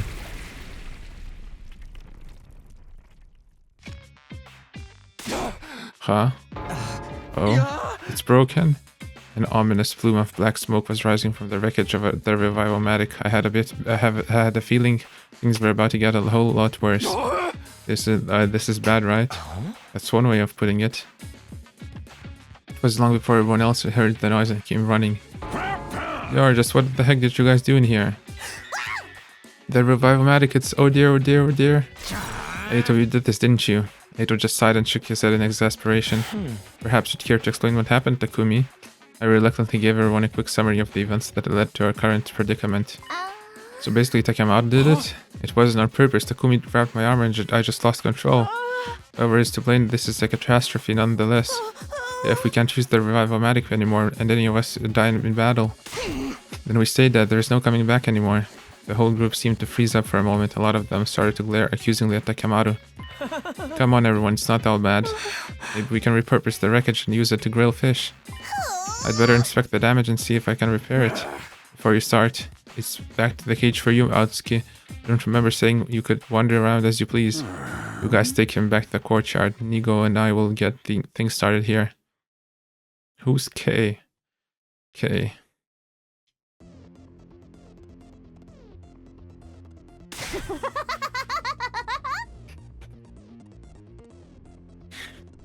Ah.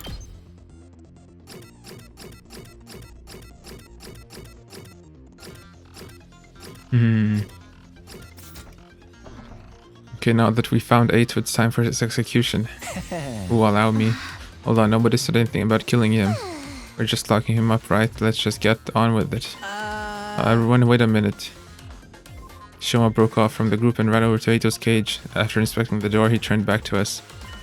This cage is still locked. Huh? A moment later, Hiruko groaned and hunched over, her face twisted in pain. What's wrong? Just as suddenly, she raised her head again and screamed out a warning. Not that cage, we have to put him somewhere else. Why? I can't explain it, just trust me. It's all so sudden. Yeah, you gotta at least give us a reason. Everyone looked confused and a little uncomfortable, but that atmosphere soon dissipated when there was another scream, this time from Kako. Blim blam blarm, I see it all now. What? Seriously, the hell is going on? That was the sound of Kako's detective senses going on. I assume you've made another brilliant deduction, sister dearest. Ato has said that Kay opened your cage for you, right? That's right. So then why is the door still locked? Well, did Kay lock it again? No, that wouldn't make sense. The cage would have been empty. There'd be no point in locking it. There's only one key to this cage anyway, and that key is... I've got it, Sir A gave it to me when we left the infirmary. So how did Kay open the cage in the first place? If Sir A had the key up until now, there's no way anyone else could have opened it. In other words, there was never any Kay. Ato escaped from the cage all on his own. Was he trapped in the one that had that secret tunnel? But no. Everyone gasped and looked at Ato. In response, he just smiled. I see, that's an impressive theory, but even assuming it's true, how exactly did I get out all on my own? Oh well, you must have. I didn't have a clue. What a pity. Should I tell you the answer then? Your first guess was actually the right one. After I left the cage, Kay locked it up again. I'm calling it BS. That does sound pretty logical. Perhaps, but consider the alternative. What's so logical about the idea of me breaking out on my own without even damaging the cage? Kay, then tell us who Kay is. I already told you I can't. How about we torture it out of him? Oh, sounds fun. There's no point in doing that. If my dear sister's theory is correct, there is no Kay, so obviously he can't tell us who they are. Alright. Party pooper. Either way, we should assume Kako is right. In that case, we'll have to find somewhere else to lock Kato up. If he can't just break out of these cages on his own, anything could happen. Where are we gonna put him then? Oh, I have an idea.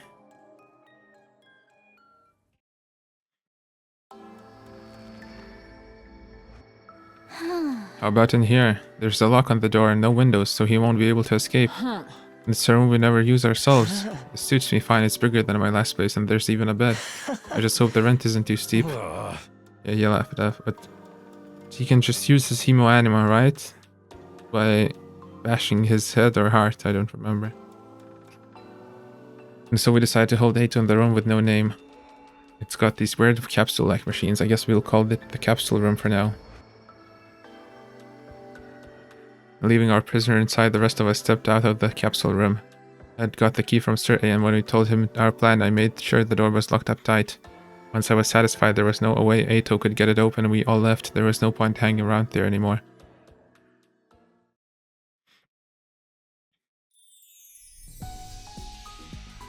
I had a lot on my mind.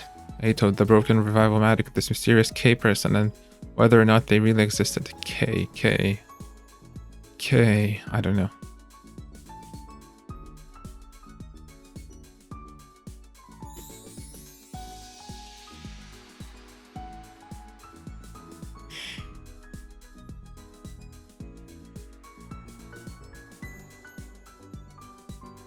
Day 100 was still a long way off. I'd have to strengthen my bonds with the others if we're going to become a real team before then.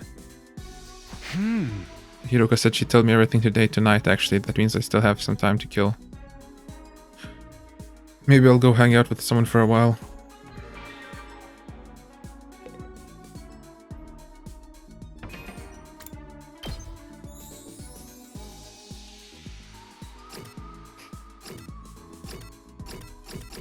Oh, Darumi. Yeah, we should level her up.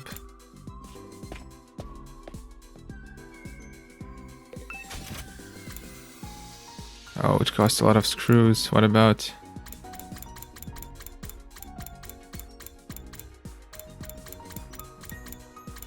what was it?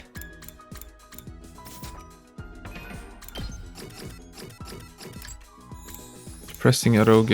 Oh.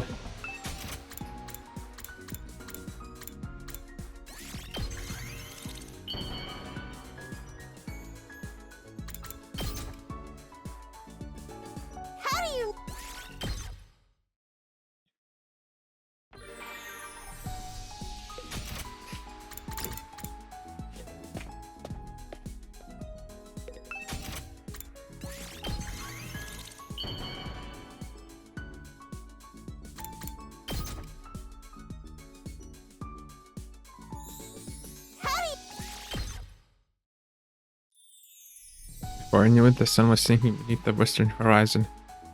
The night of day 9, this is when Hiruko promised to answer all my questions. I'd better go find her. I didn't have to look for very long. I happened to glance around the roof and spotted someone sitting on the other side of the fence. It was Hiruko. What's she doing over there? I hopped over the fence and sat down next to her. Huh? This was something I hadn't expected. Hiruko looked different. It was her eyes. They were usually so sharp and cold, never betraying the slightest hint of weakness, but now they were filled with tears, big wet tears that ran all the way down her face. I didn't understand why the sudden change, what was going on. This was so far removed from what I had come to expect from her. My brain just couldn't process it. I felt like I should say something, but I couldn't find the words. What do I do? What do I say? What can I say? The normal thing to do in this situation would be to say something comforting, something considerate. In my confused state of mind, all I could come out was something totally meaningless. Are you crying? Hiruko took off her glasses and wiped her eyes. She took several deep breaths before answering. No, I'm not. You definitely are, though. Did something happen? Something? Like, you know, something sad or painful or... No, not really. So then, why are you... Why do you have to be so dense? I told you, I'm not crying. And if I was, it would be incredibly insensitive of you to keep pestering me about it. Even middle school kids have enough delicacy not to walk up to a crying person and ask, "Are you crying?" She had me there. I didn't want to say anything that might make this worse, so I just clammed up. Did you hear about the Revivomatic? No. It was damaged pretty badly. Sire and Nigo have made some repairs, so we should be all right. We can at least revive each other again, but it's not completely fixed yet. They said one part of it is still badly damaged. Hiruko's eyes were still fixed on the scenery that stretched out in front of us. She didn't look away when she spoke again. The way they light up the night like this, they're really quite beautiful. The undying flames? Yes, the same flames that will raise this world to the ground in another 90 days. The wall of fire flickered in the distance as if it were already burning away the night sky. The way the flames moved, you could imagine they were dancing with joy or writhing in agony. What are you doing here, anyway? Do you really have to ask? She avoided my gaze and turned back to the horizon. Cold breeze blew, ruffling her hair. It's the night of day 9.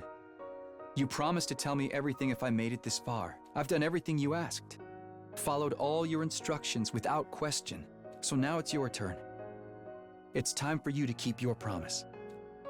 There was a long silence while I waited for a reply. Every time the wind blew through Hiruko's hair, it released a gentle, sweet aroma into the air. It was calming, comforting. I smelled it somewhere before recently, but I couldn't quite place it.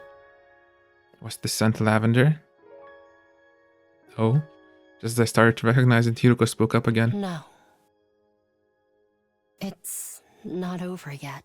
Why not? My instructions. I have one last order for you to carry out. What is it? Even now, she still wouldn't look at me, which made her request a little more than a whisper even more surprising. Kiss me. Huh?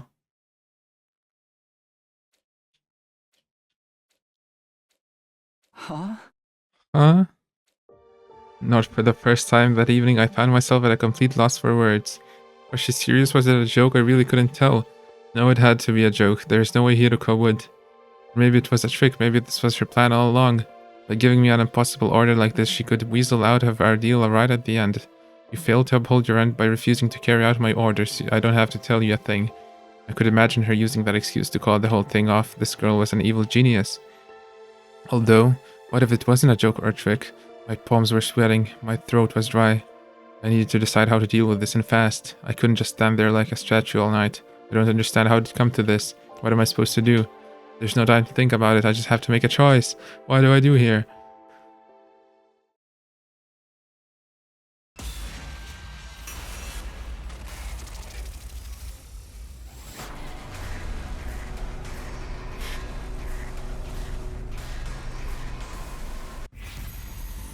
Kiss Hiruko. Why is the no on the left?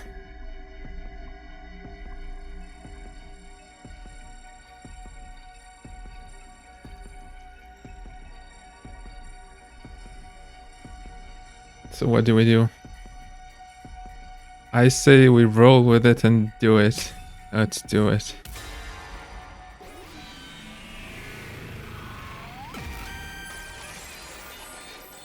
Did something happen in her time loop? Shameful is the man who just burns a woman's invitation. Well, not exactly. I was just trying to mess with Hiruka. I would bring my face ever so slightly near her, making her believe I was serious. Then when she panicked, I'd tell her it was all just a joke. That was the plan anyway. But this is why you should stick to what you know. Because before I could even lean in closer to Hiruka, it was like she sensed something was up. You idiot! What's the matter with you? Hey! Who's the real idiot here? Takumi. Hiruka shoved me by the shoulders and I plummeted headfirst off the edge of the roof. My head split open like a watermelon and splattered my brains all over the place. I had a dream about kissing, not with Hiruka, not with Karo or even with Nozomi, but with Kurara. What? With Kyoshika. And with Tsubasa? But why? For some reason I felt this sense of guilt. Guilt? Toward who?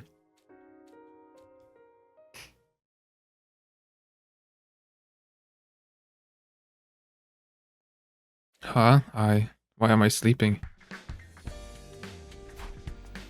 I opened my eyes and saw a familiar ceiling. The ceiling of my room is inside the Last Defense Academy. But why was I sleeping? All I remember is that I made up my mind to live all 100 days here again. I remembered stopping Eito from killing Sir A. I remember deciding not to tell everyone about the time travel. After that, it all gets blurry. How did I get back to my room? Oh, Takumi, you're finally awake. Oh, couldn't you at least ring the doorbell? Wait, what are you doing here? I'm here to eat you, just jokes. We've been taking shifts to look after you. Today just happens to be my turn. Look after me, something wrong with me? More importantly, you should still be at second to Last Defense Academy. I swallowed down my remark before it could escape my lips. If I said the wrong thing, I might accidentally reveal that I'd traveled through time. Oku must have sensed something was off from my behavior. Takumi, do you have any idea what day it is today? What day? The last memory I have is day 3, day 4. I see. Well, as long as you're alive and well, that's all that matters. Well, the revival-matic is broken, and so are memories. Well, do you get the general idea now? Yeah, I think I'm good. Hiruka and I fell off the roof on day 9 and lost consciousness until today, day 24. Alright? Yeah, that's about the size of it. How about you, Hiruka? Well, I'm a little confused, but I believe I understand.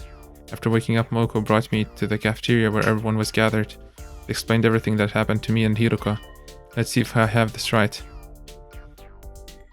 On the evening of day 9, Hiruka and I fell from the roof and died. Our bodies were found and immediately brought to the revival-matic for resuscitation, but the machine bugged out and I was brought back with an incomplete memory. That's why my memory stopped so suddenly. Hiruka didn't remember anything past day 3 either. In other words, how we fell off the roof and what exactly happened to us was as much a mystery to her as it was to me. Maybe the two of you shacked up for the days you were missing and threw yourself off the roof in a lover's suicide. Come on, we'd never do that. It's so nonsensical that it's not even worth refuting. Anyway, Takumi, do you really not remember? I told you everything after the middle of day 3 was gone. Why do you keep asking anyway, do you? No, I don't remember a thing. That's why I'm asking you, so I can find out what happened. Hey, wouldn't it be interesting if one of you was lying? Come on, take off your tinfoil hat. Huh? I can assure you that both of them are telling the truth. Huh? How the hell can you be so sure? Because of the problem with the revival-matic. When we brought Sumino and Shizuhara back, The most recent available backup was from the afternoon of day 3, so their lack of memory is scientifically proven. There's absolutely no chance of one of them is lying and or keeping the truth themselves. Huh, but that doesn't make sense. We got together with you guys on day 4, didn't we? So shouldn't their memory cut off before our team introduced ourselves? How did Takumi know who I was when he woke up? Well, it was because of my memory of the previous 100 days, but I couldn't come out and say that. I decided I wouldn't tell everyone about the time travel. That's a good point. Maybe there's some memory fragments still lingering in my brain. Oh, well, that's fair enough. Anyway, it looks like we're not going to have any fun mystery here. What a total drag.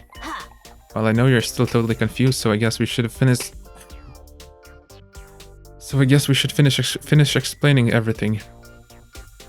Our friends filled us in on the events from the afternoon of day 3 to our deaths on day 9. And they told us everything that happened up until today, day 24. I had some lingering questions, but they were too trivial to bring up. After all, according to Moko, we hadn't had any casualties while the 2 of us were knocked out. He really put in the effort. While you guys were out, we swore we wouldn't lose anyone. Well, maybe we should have just stayed unconscious so the battles would keep going so well. Speak for yourself. Come on, this is our first time with the whole gang in the ages. Be nice. You must right, although I understand if you can't be nice to disgusting old Shoma. Everyone's here in one piece, and in one piece. Things are good now, right? Right, everyone was so worried about you guys.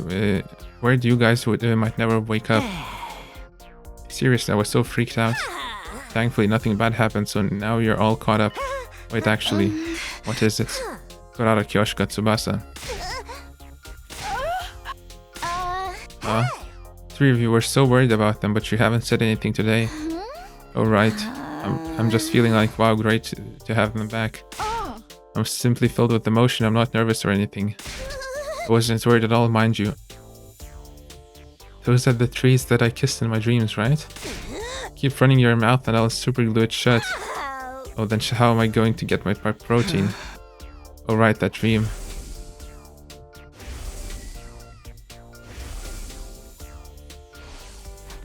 What was that all about anyway?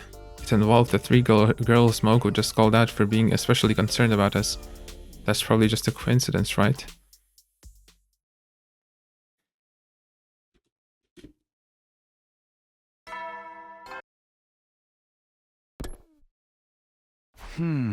Day 25 is upon us, huh? It doesn't actually feel like day 25. Every time I wake up with gaps in my memory, I wonder what I'll have gained this time and what I'll have lost in return. Well, there's nothing I can do to bring them back, so I guess there's no sense in dwelling on it. All I can do now is live out the rest of my time here without any regrets. I try to convince myself with positive thoughts as I headed for the cafeteria when I suddenly heard a voice. Many times do I have to tell you, stop, no ifs and or buts. That's the final word. And how many times must I tell you? You have no right to say that to me, Lady Kurara. Hey, you two, calm down. This concerns you too, you know? You're just going to stand around and pretend this has nothing to do with you? I'm not pretending anything. Are they fighting? And aren't these 3 the very same people who... Whatever, I just need to stop this. Slam. Hey, what's going on here? Even though the 3 of them had just been practically screaming at each other, now it was so quiet you could hear a pin drop. Are we fighting over something? I don't know how to put it. Why did you all of all people have to show up now? Me of all people, is there some sort of problem with me?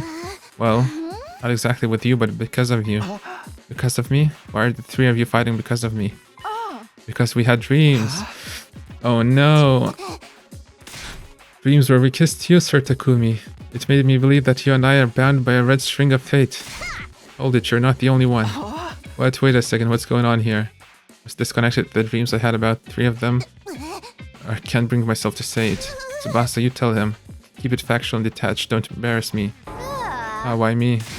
Why not? You're involved in this mess too. I mean, yeah, but... it's really embarrassing, but... Takumi, Kyoshika isn't the only one who had a dream like that. She means a dream about kissing you. She's trying to be indirect, you tactless moron. Actually, Kurara and I dreamed about it too. Let me get this straight. While I was knocked out, Kurara, Kyoshika, and Tsubasa, they all had dreams about kissing me just like I had of them. I had wondered if maybe I wasn't the only one to have a dream like that after how they were acting toward me yesterday. The 3 of them must have suspected something was going on, so they arranged this meeting. As a result, they found out they all had the same dream, but that wasn't the end of it. Kyoshika claimed she was destined to be with me. Clara was not amused, so this kicked off a squabble. Tsubasa tried to intervene, but she had the same dream, so she got tangled up in the argument too. And that, in short, is how we got here. I see. Yes, I see. I see. I swear if you say that one more time, I'm absolutely dying of embarrassment here, and that's all you have to say? Well, I've never experienced anything like this before. Any more obvious facts you want to state? Even a child could tell you've never had girls so much as bat an eye at you your whole life. A child wouldn't know anything about my love life. More importantly, did you have a dream kissing me, Sir Takumi? Then we're bound by fate. It's as simple as that. Well, did you really dream about her? What? That can't be right. You must have been dreaming about me. This is so embarrassing. I wish I could just disappear, but I guess there's nothing left to hide. Well, I had a dream about kissing all three of you.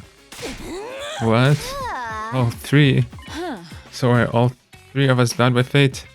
Polyamory, yay. Is this a harem ending? Shut up, you're a hair-brained moron.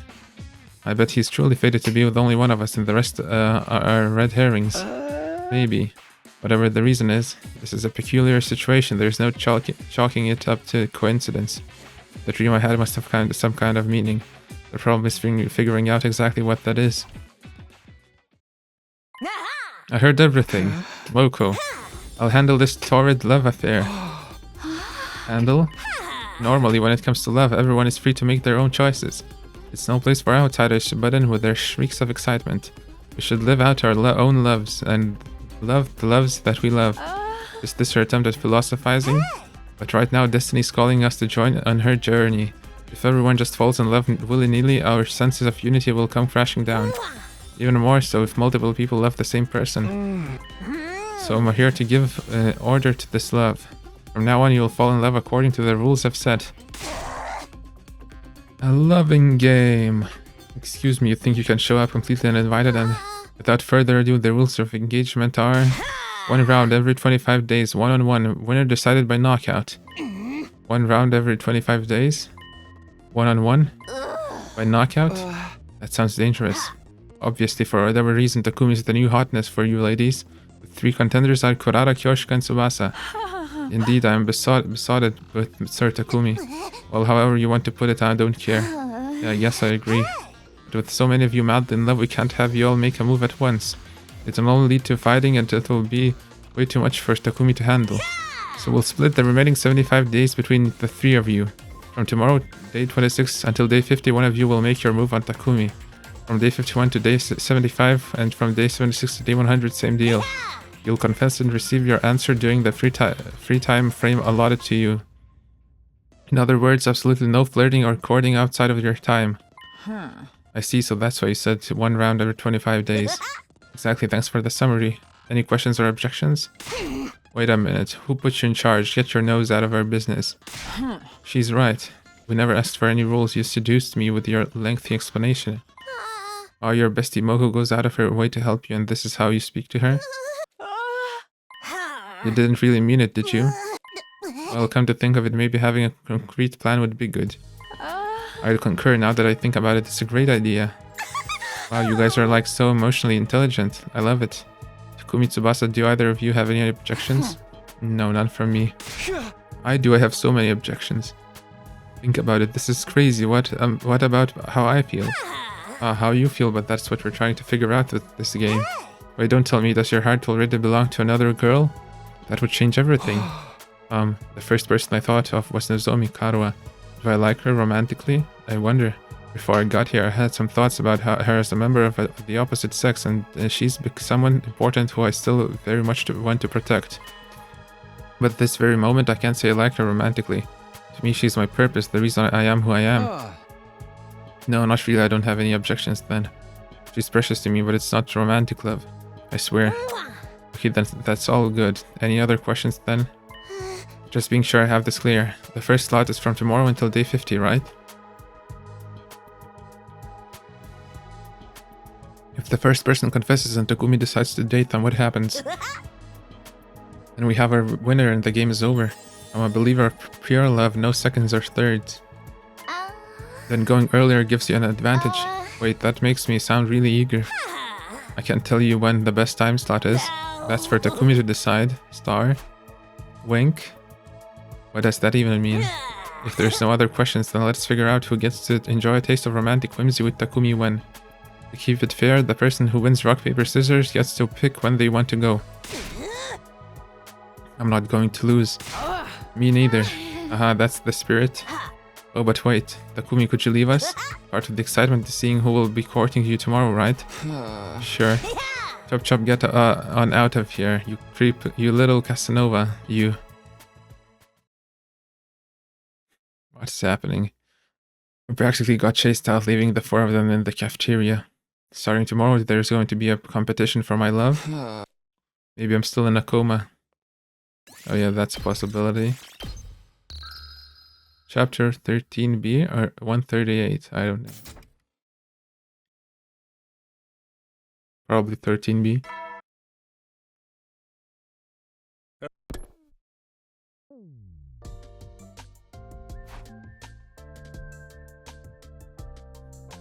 Well, according to yesterday's discussion, starting today until day 50, I'm going to be romancing either Kurara, Kyoshiko, or Tsubasa. Romancing? I can't even begin to imagine what that's going to be like. Speak of the devil, I nervously opened the door to see... Kurara, pardon the wait, here I am. Sure. Please snap out of it, you should offer a lady a cup of black tea. I don't have anything that nice here. Wait, if you're here, does that mean? Yes, after you left the cafeteria yesterday, it was decided that I would be the top batter. Well, you must be thrilled. Of course. So what do we do now? Don't you worry, I've spent some time thinking on it. I thought we're going to use this to have a movie date at home. Is that a projector? Yes, I made it with a gift-o-matic. We can't go out on an actual date anywhere whether we are in love or not, so I think this is a great idea given the circumstances. I see. She's right, this might be as good as it gets for date ideas at the school. But do you have any movies to watch? We can't use streaming here, so... Of course I do, I came ready. Or rather, that stupid Sir A brought some movie files here with him. Why would Sir A bring these with him? He said he brought them in the event we were overcome with boredom. But apparently he decided to keep that fact to himself because it seemed like we didn't need them after all. Just a stingy little rat, that one. Well, anyway, that's how I got the files. Let's start our movie date already. From now on, each of the girls will take turns making a move on me. I was a little apprehensive about the whole idea at first, but I love movies. I was so excited to have some much needed fun that I forgot all about any nervousness. I pulled down the blind so we could use it as a screen and set the projector in a decent spot. Okay, now we're all set. Well, what are we watching? Just wait and see, I'll get it started soon enough. Kurara pressed the play button. Her selection was what you call a tearjerker love story. 2 high schoolers meet by chance and end up together. The 2 of them vowed to be together forever, but the girl was suddenly overcome with a serious illness. Without a donor, she was on death's door. 2 of them tried to stay positive as they fought against desperate fate, but the 2 of them ended up being related by blood, so it was discovered the boy could donate the organ she needed. Just when you think you'll get your bittersweet happy ending, the girl refuses to accept him as a donor, because accepting an organ from him would mean admitting they were blood relatives. In other words, the 2 of them wouldn't be able to get married. That was the basic plot anyway, or well, spoilers for the entire thing. Sob sniff. Wait, are you crying? I don't like movies that are designed to make you cry, but I guess it's been so long since the last time I got to enjoy a good movie. As long as you had fun. Kurara wasn't moved. Actually, she seemed displeased. Was that not your kind of thing, Kurara? Honestly, I didn't enjoy it one bit. I would have had more fun cleaning my shower drain than watching this garbage. It wasn't that bad. No, I'm not even exaggerating. From start to finish, these nasty commoners were completely shameless. It was vile. Commoners? Listen, it's a known fact that humans belong to their own classes. Do you think that Kurara Osuzuki, the descendant of the renowned Osuzuki family, would ever be moved by a common love story of common people? The chance meetings of commoners, the first dates of commoners, the terminal illness of commoners, the organs of commoners, the marriages of commoners. It's all beneath me. As much of a romantic as I might be, I can't possibly empathize or get immersed in the romance between 2 apes. I hear what you're saying, but... What do you mean, but? I just mean, you know, you like me, right? What? But by our standards, I'm just a commoner, not one of the Osuzuki family like you. It kinda seems like it would be impossible for a noble like you to want to be with a commoner like me. I see. You seem to have misunderstood the situation in a very interesting way. What do you mean? I don't know if I like you yet, you got it? But you fought with Kyoshika and Tsubasa and joined this game to romance me because you like me, right? More accurately speaking, because I might like you. It's true that I had a dream that we kissed, but that doesn't mean I like you. Of course I've been thinking about you, but I can't say for sure I fully like you. But just because I'm not sure doesn't mean I can't let that reckless numbskull Kyoshika do as she pleases. I can't let things reach a point where they can't be undone. Can't be undone? Jeez Louise, you're slow. I'm telling you, I would not enjoy seeing you and Kyoshika together just because I made a miscalculation. I see. So I've decided to win you over while I figure out my own feelings. That's why I agreed to Moku's silly rules. Do you finally understand? Yeah, loud and clear. Well, I know you won't stand a chance against the charms of a blue-blooded lady, so be careful not to get all twisted up over me. Even if you like me, there's no guarantee I'll like you back after all. Yeah, I'll be careful. Thankfully, it doesn't look like that's going to happen.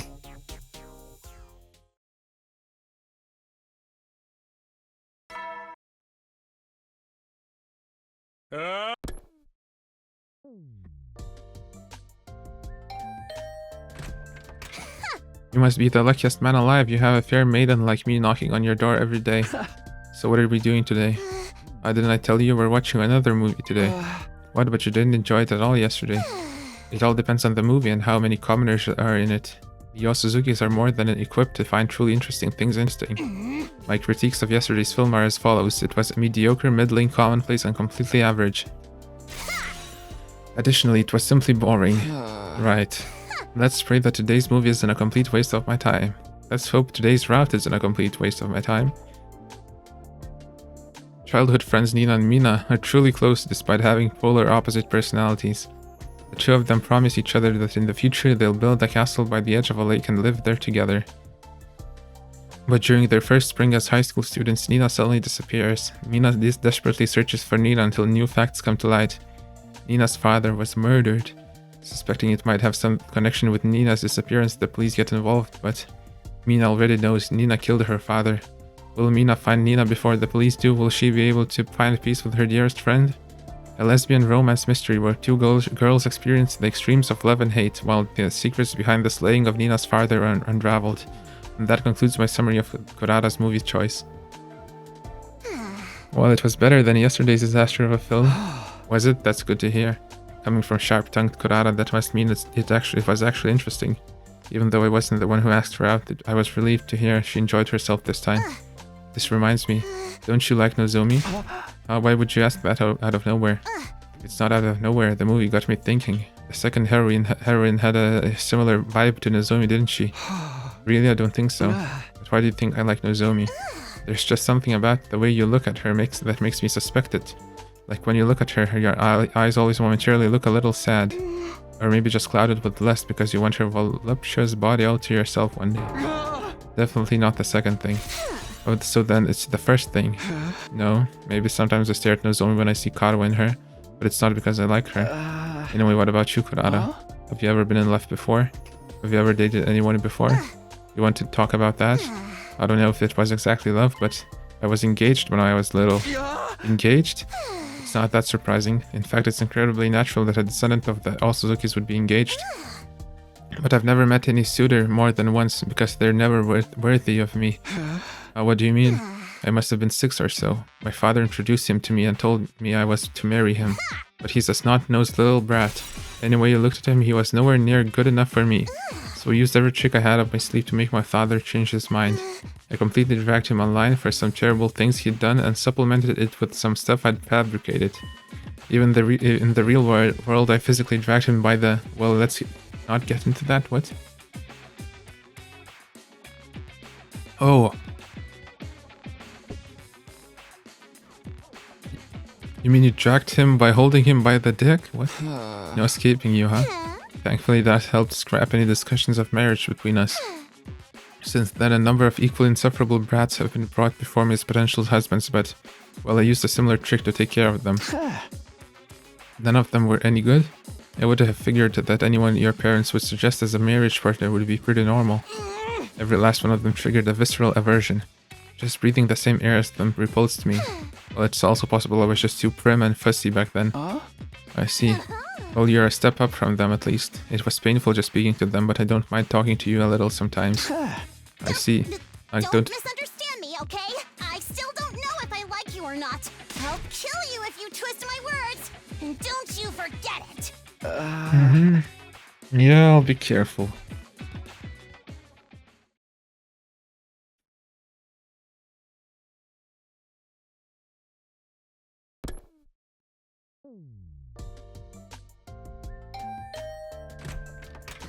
Time for another movie. I figured, but man, no small talk, no small talk at all today, huh? It's got its charm, doesn't it? Enjoying a movie within seconds of seeing each other. No, it doesn't, and saying it like that totally kills any possible charm.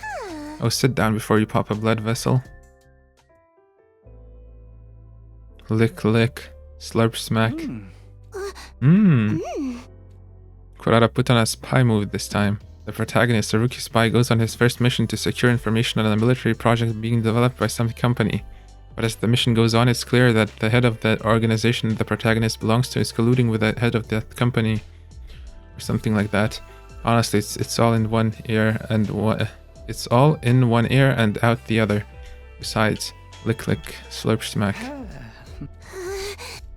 This sex scene just won't end. The last 2 times we watched movies together, Kurata and I never exchanged a single word, but I can't take it, it's just too awkward. Man, this is awkward. Oh, I prefer watching these more mature movies. Or rather, I don't feel like I'm really watching a movie unless it's this adult. I might even go so far as saying I watch movies for these kinds of scenes. Okay. Man, what's that all about? Bang. Eep. Or, on screen, the protagonist was shot by the woman he just slept with. What happens if the protag dies? I got so scared. What's wrong? I understood as soon as I asked. Her mask must have come off when she got startled. I panicked and looked around for the mask, but it must have just landed wrong. It was cracked in half, split down the middle. Now I've been punished. It's because I was being a naughty girl. That's not it. It was just a coincidence. I'll fix it real quick. Just hold on. I stopped the movie and set to repairing Kurata's mask. It was going to be a rush job, but it would have to do. Hey, Takumi. What is it? You know how I told you I wasn't sure if I liked you or not? That was a lie. I like you so much. I can't fool myself anymore. Honestly, you've been on my mind ever since I had that dream. Oh, I don't want anyone to take you away. But I know I'm not cute enough. That's not true. But Kurata reverts to her original personality when her mask is off. So does this mean this is how she really feels? Here, it's only a temporary fix, but you'll be able to wear it. Thank you. Kurata put the mask on, but her expression seemed sad. It was the same kind of face the person makes when they're saying goodbye to a longtime friend. Her personality changes when she takes off the mask, but it's not as if it erases the memories of what happens when she has it on. She definitely remembers what she was just saying moments ago. I'll be leaving for now. Yeah, see you tomorrow. It was more awkward than ever, than even the raunchiest of movies.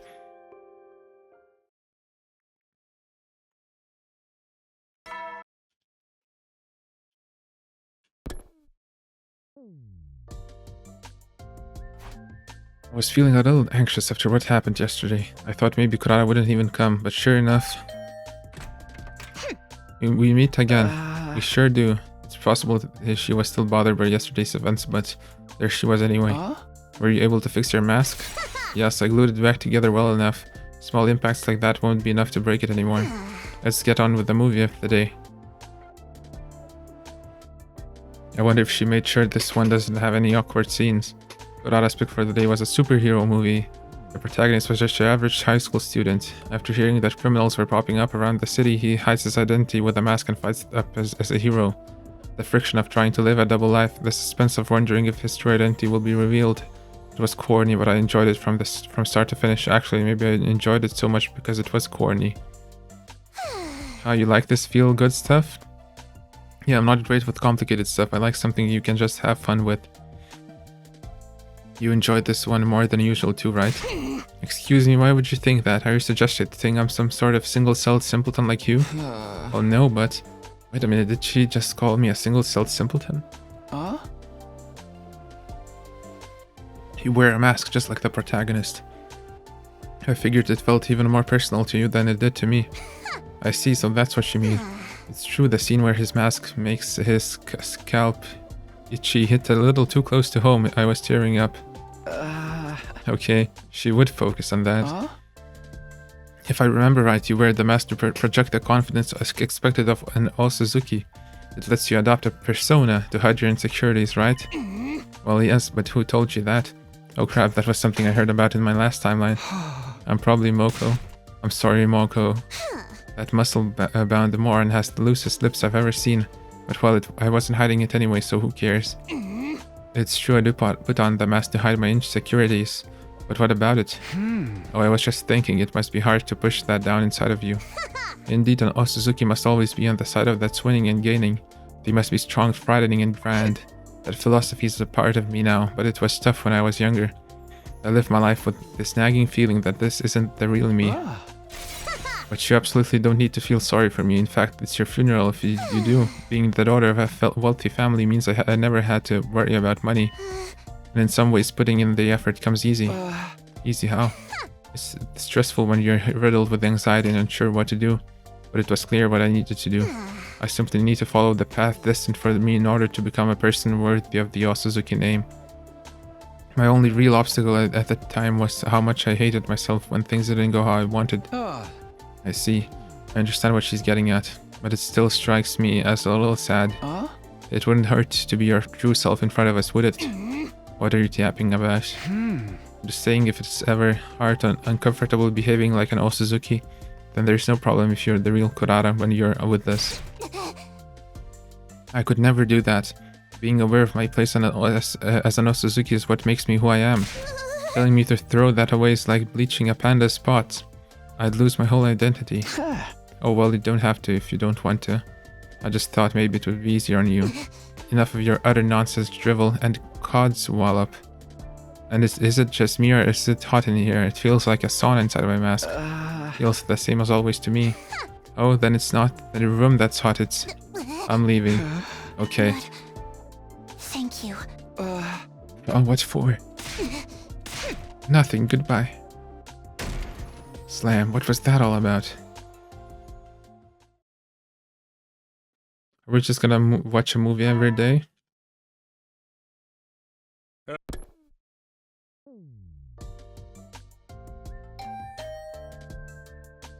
As per usual. When did this become the usual anyway? Kurara came into my room without waiting for me to invite her in. Or that's what I expected to happen, but... Huh? It's me, can I come in? Moko, of course. Oh yeah, brother, the Mokester is here. Is something wrong? Oh, didn't Kurara tell you? Today's their 30. What about it? Down and dirty. She really didn't tell you. I decided that while this game is on, you'll have a meeting with me on every day that's a multiple of 5. A meeting? Yep, I'm gonna interview you about your life with Kurara and get every last juicy detail out of you. As your game master, I need to know how things are progressing. I see. If I remember correctly, the whole point of this game is to avoid conflict. Then I guess it's not at all unusual to have regular meetings to make sure our relationships aren't being strained. Okay, let's relocate. Isn't here as good a place as any? Oh my god, Akumi, you're so naive. A maiden like me might have a heart attack if she's alone in a room with a boy. Huh, there's a 0 chance of me getting worked up over her, but Moko is right. Maybe I've gotten so used to my routine with Kurara that it's made me numb to these kinds of worries. Well, even if I did feel some type of way, Moko would set me straight in a matter of seconds. But I guess I'm not supposed to bring that up. Thank you kindly for attending this meeting. Please take a seat. Pardon me. Pardon me. I've brought you here today for our first meeting to discuss your romance with Kurara. Indeed. I look forward to working with you. Wait, what's with the glasses? Why are we being so formal? You know I love some pageantry. Not really. Ugh. Well, if they're gonna make you unnecessarily tense, I'll take them off. Hey! Well, better? Yeah, now I can relax. Well then, let's get right to it. How are you feeling? Am I feeling? Obviously, I mean about Kurara. Are you all melancholic and wistful because you've fallen madly in love? Are you not feeling any signs of the burning fire of love inside? I wonder. Honestly, I did feel kind of a rush. Kurara's mask came off and I got to hear her true feelings. Her true feelings. She told me she wasn't really sure if she likes me, but in reality I've been on her mind ever since she had that dream and she doesn't want anyone to take me away from her. You're right, how could you not feel your heart skip a beat after that? But I don't know if that means I like her. I see, I totally get you, it's all copacetic.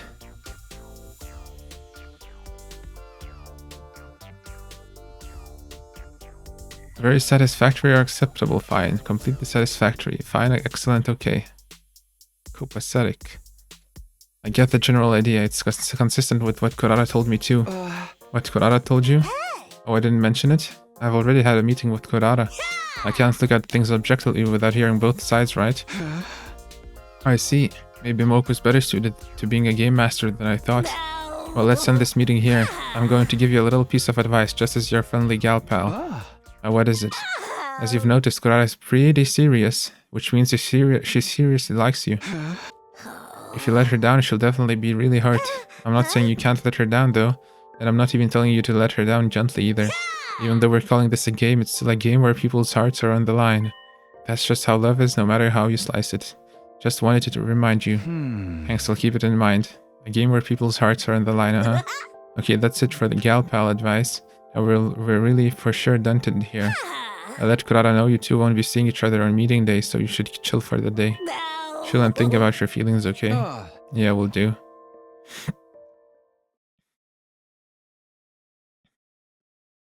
What if I reject all of them? Will I have to choose Moko?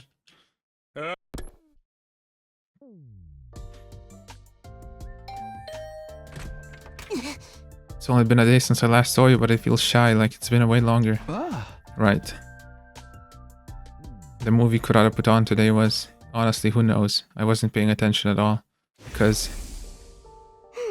You know how I told you I wasn't sure if I liked her or not. That was a... I like... Honestly...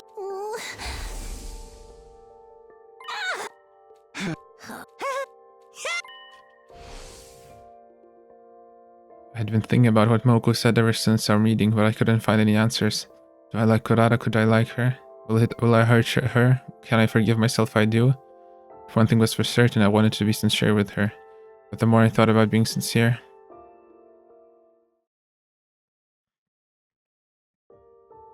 I started to get scared of spending time with Kurara. The more time we had together, the harder it made for me to think about hurting her. I worried that it would just make her pain worse. Was spending time having fun with her in itself insincere? What's the matter? Did something happen? No, not really. Oh, good then.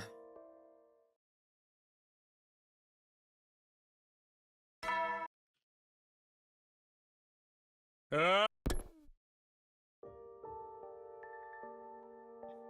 17 days left until I decide what happens to my relationship with Kurara. Lately I've been checking the days left. Every morning, the second I woke up. Our main goal is to keep winning our defensive battles and survive these 100 days. Oh my god.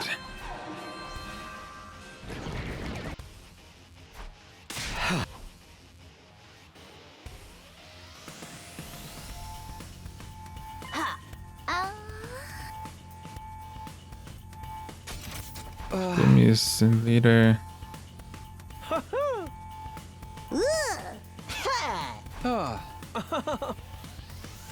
Leader of the ladies' love, you're just like the hero of a shoujo manga. What?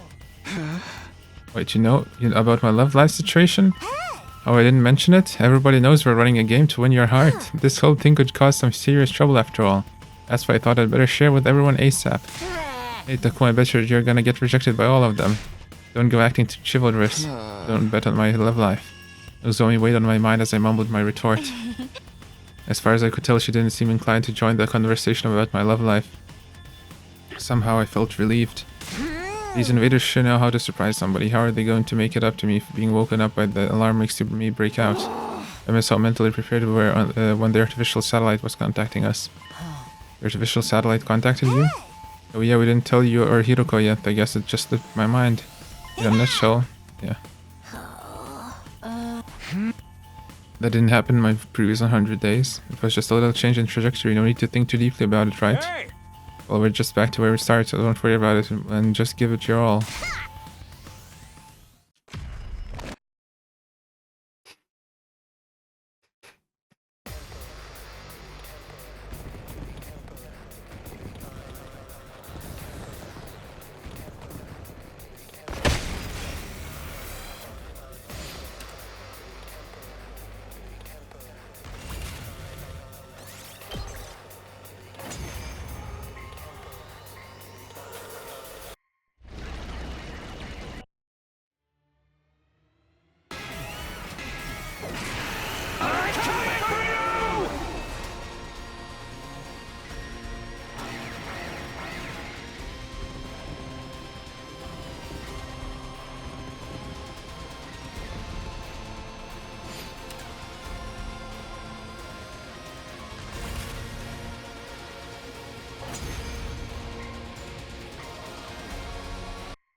this.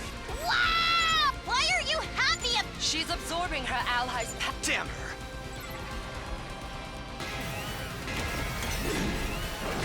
Bow down!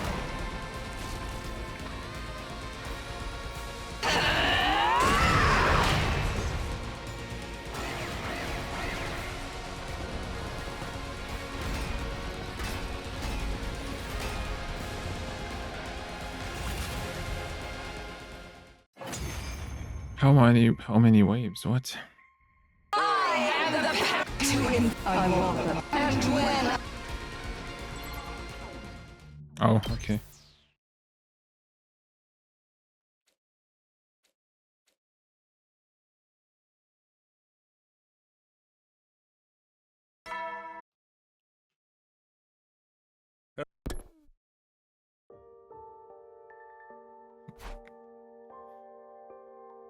"16 days left until I decide what happens to my relationship with Kurara. The moment I woke up, I counted the days as part of my routine. I wonder what I'll decide to do about her situation, and I wonder how the two of us will feel about it.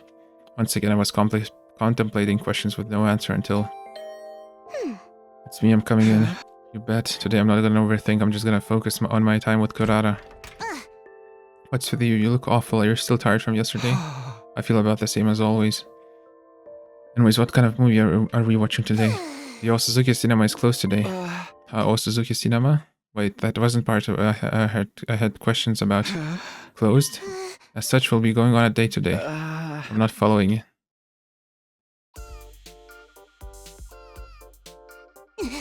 What do you think? Well, you look like a tomato in a swimsuit. Was I supposed to tell her how she looked? She looked good? And a tomato mask supposed to... Is a tomato mask supposed to look good with the swimsuit? I decided to just avoid the subject altogether. What's this all about? Why did we abandon our usual routine to go to the pool all of a sudden? I just know you were dropped on your head as a baby. In a nutshell, yes. This is a reward for your hard work yesterday. I get what she's trying to say, but unfortunately I'm pretty vanilla.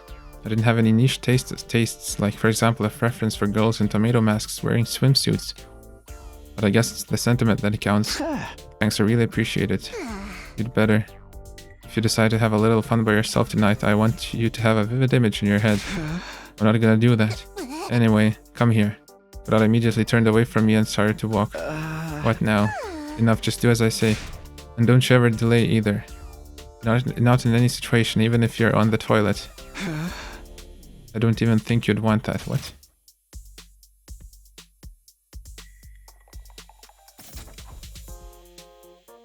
What's the meaning of all of this anyway? What? Did you lose your memory again? No. I don't understand why you're telling me to lay down and close my eyes. Can you explain what's going on? You are truly the height of oafish brainlessness. You must be tired from yesterday's fight. All I'm saying is we should take it easy once in a while. That's really all this is? Huh? What do you have to be suspicious of? I mean, if we're just going to take it easy, we can just rest in our rooms, right? Commoners truly know nothing of relaxation.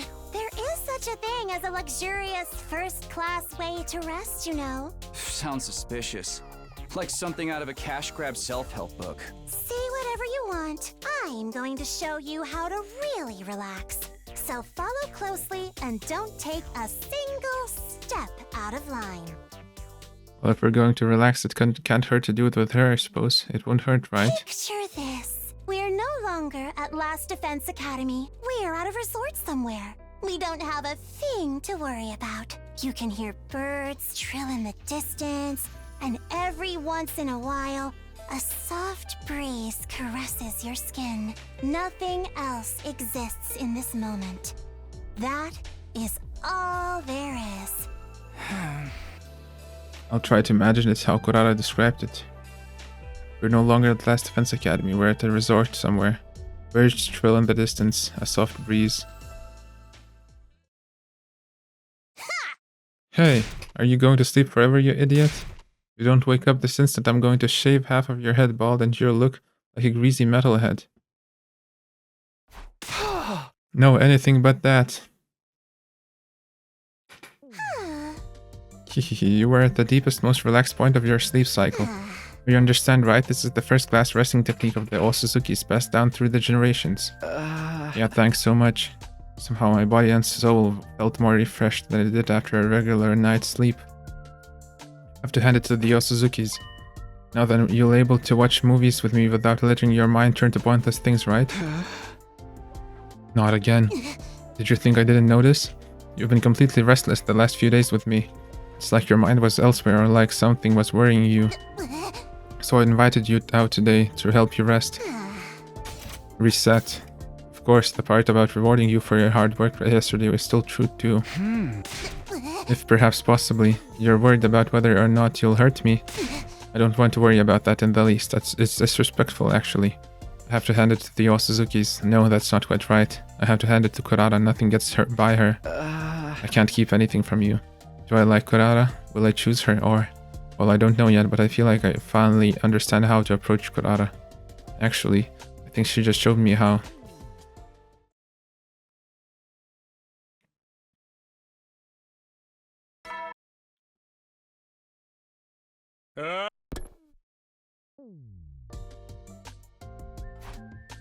What happened yesterday seemed to give me some kind of closure. Today I'll be able to face Kurara again. Today's Moko Day. I was feeling reassured when... Knock knock, anyone home? Takumi, you're there, alright? Today's day 35, a multiple of 5, which means I have a meeting with Moko. Well, how's the romance going? Did you confront your feelings? I sure did. I reported everything that happened the past 5 days to Moko. I told her I was scared of potentially hurting Kurara with my answer. I told her that my fear made it hard for me to fully face Kurara when I spent time with her. I told her that I felt prepared now thanks to Kurara's help. I see, wow, the ups and downs of youth. Just listening to it puts a thrill in a girl's heart. Stop talking about it like you're watching a drama. Well, you kind of are now that I think about it. That's right, I probably wouldn't be having so much fun if it was my life. Remember that if the shoe ever ends up on the other foot... Remember that. Oh, okay, if the shoe ever ends up on the other foot. Speaking of which, what is it? What about you, Moko? Have you ever been in love? I figure you must have plenty of experience since you volunteered to be game master. Moko snorted and looked off into the distance as she continued. You want to know if I have ever been in love? I thought I was in love once. I was like, oh my god, I'm in the absolute throes of passionate romance right now. And this happened over and over and over. But looking back, maybe I've never truly been in love. That's how I see it now anyway. Wow.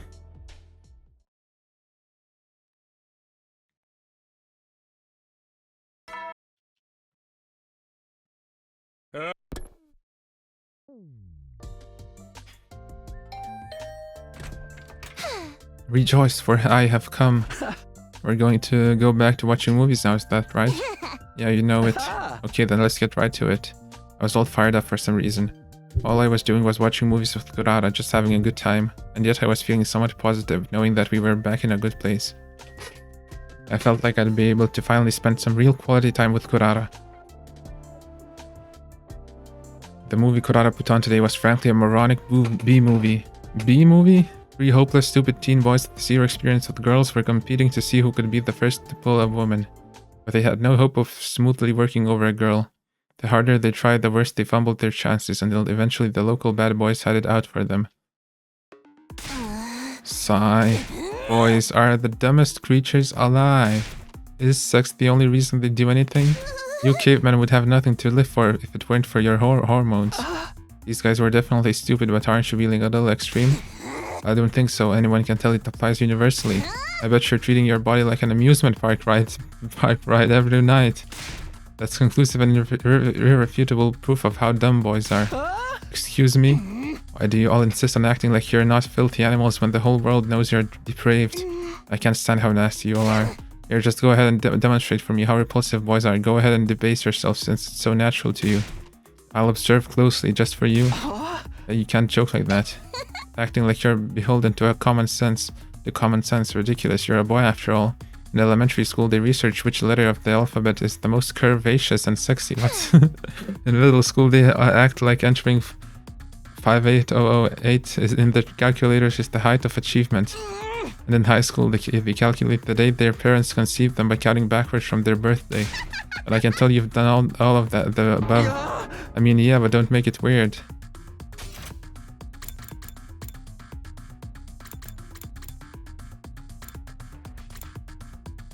Huh. I realized a second too late that that was probably the wrong response. But more importantly, I mean, you're one to talk. Excuse me, are you lashing out and trying to humiliate me like a girl would? And for a shameful commoner mindset, you think you can hurt me like that? No, you're right, you guys are despicable idiots, but why do you know so much about us despicable idiots? What? Oh, what are you getting at? You have such vast and specific knowledge of worthless, gross boys, which means you're interested in them, which shows you like them. No. Yes, if us boys are filthy insects, that makes you a bug expert. You love them nasty boys so much you can't get enough of them. Got her. That was the plan anyway. I did humiliate myself a little in the process. Today I was supposed to get a fresh start and truly face Kurata again. I had myself convinced I was going to finally be able to spend some quality time together with her, but is this really how it's supposed to be? I didn't really have to think about it, there was no chemistry between us. But even so, you really do have a room temperature IQ. Same to you. Things just felt right.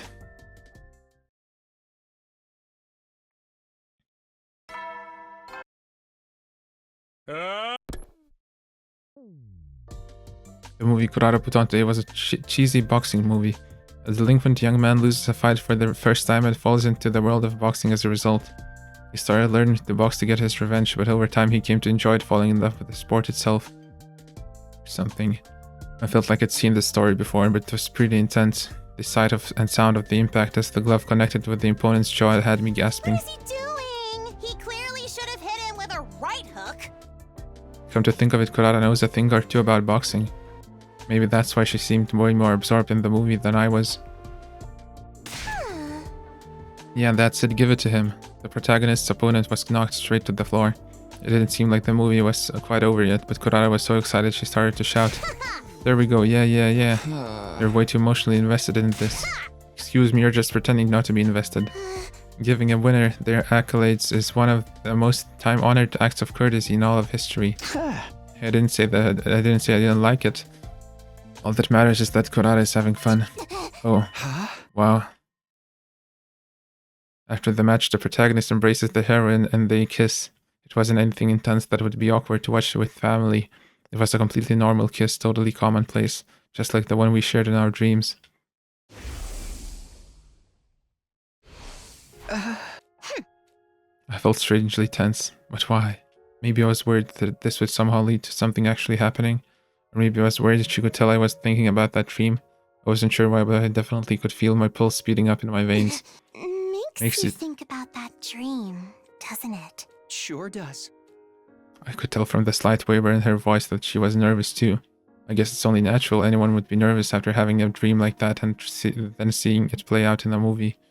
But still, would my heart be racing like this if it wasn't Kurata beside me? It's entirely possible that she's the reason I feel like this. Right? I sure wish someone could figure this out for me.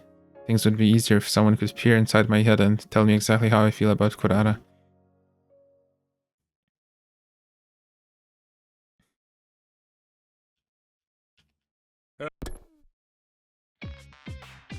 The movie Kurata put on today was, in one word, horrible. It dragged on forever and was boring. It was erotic, gory, and incomprehensibly philosophical. The plot was way too complicated. Subahibe? And yet I still held on in the hopes that if I watched until the very end I might actually get something out of it. Instead I got an unsatisfying, vague ending. After watching so many movies together I figured Kurata and I just didn't have similar tastes, but we were on the same page when it came to our feelings about this one. Garbage, trash, 0 stars, bargain bin, waste of film, the absolute worst the industry has to offer. I completely agree. It completely sapped the life out of me just watching it. I have no idea how this movie was received, but even if the critics raved about it at the time, I personally will never let the producer who gave this film the green light or the director live this down. If I ever crossed paths with them in the future, I'm going to tear into them with the nastiest, most caustic critique anyone's ever heard. Please chew them out for the both of us. I thought something was off from the very start too. Even the credit font was beyond lame. Everybody knows God is in the details. Well, if this movie taught me anything at all, it's that the details give away exactly how horrible something is too. What is the title even supposed to mean anyway?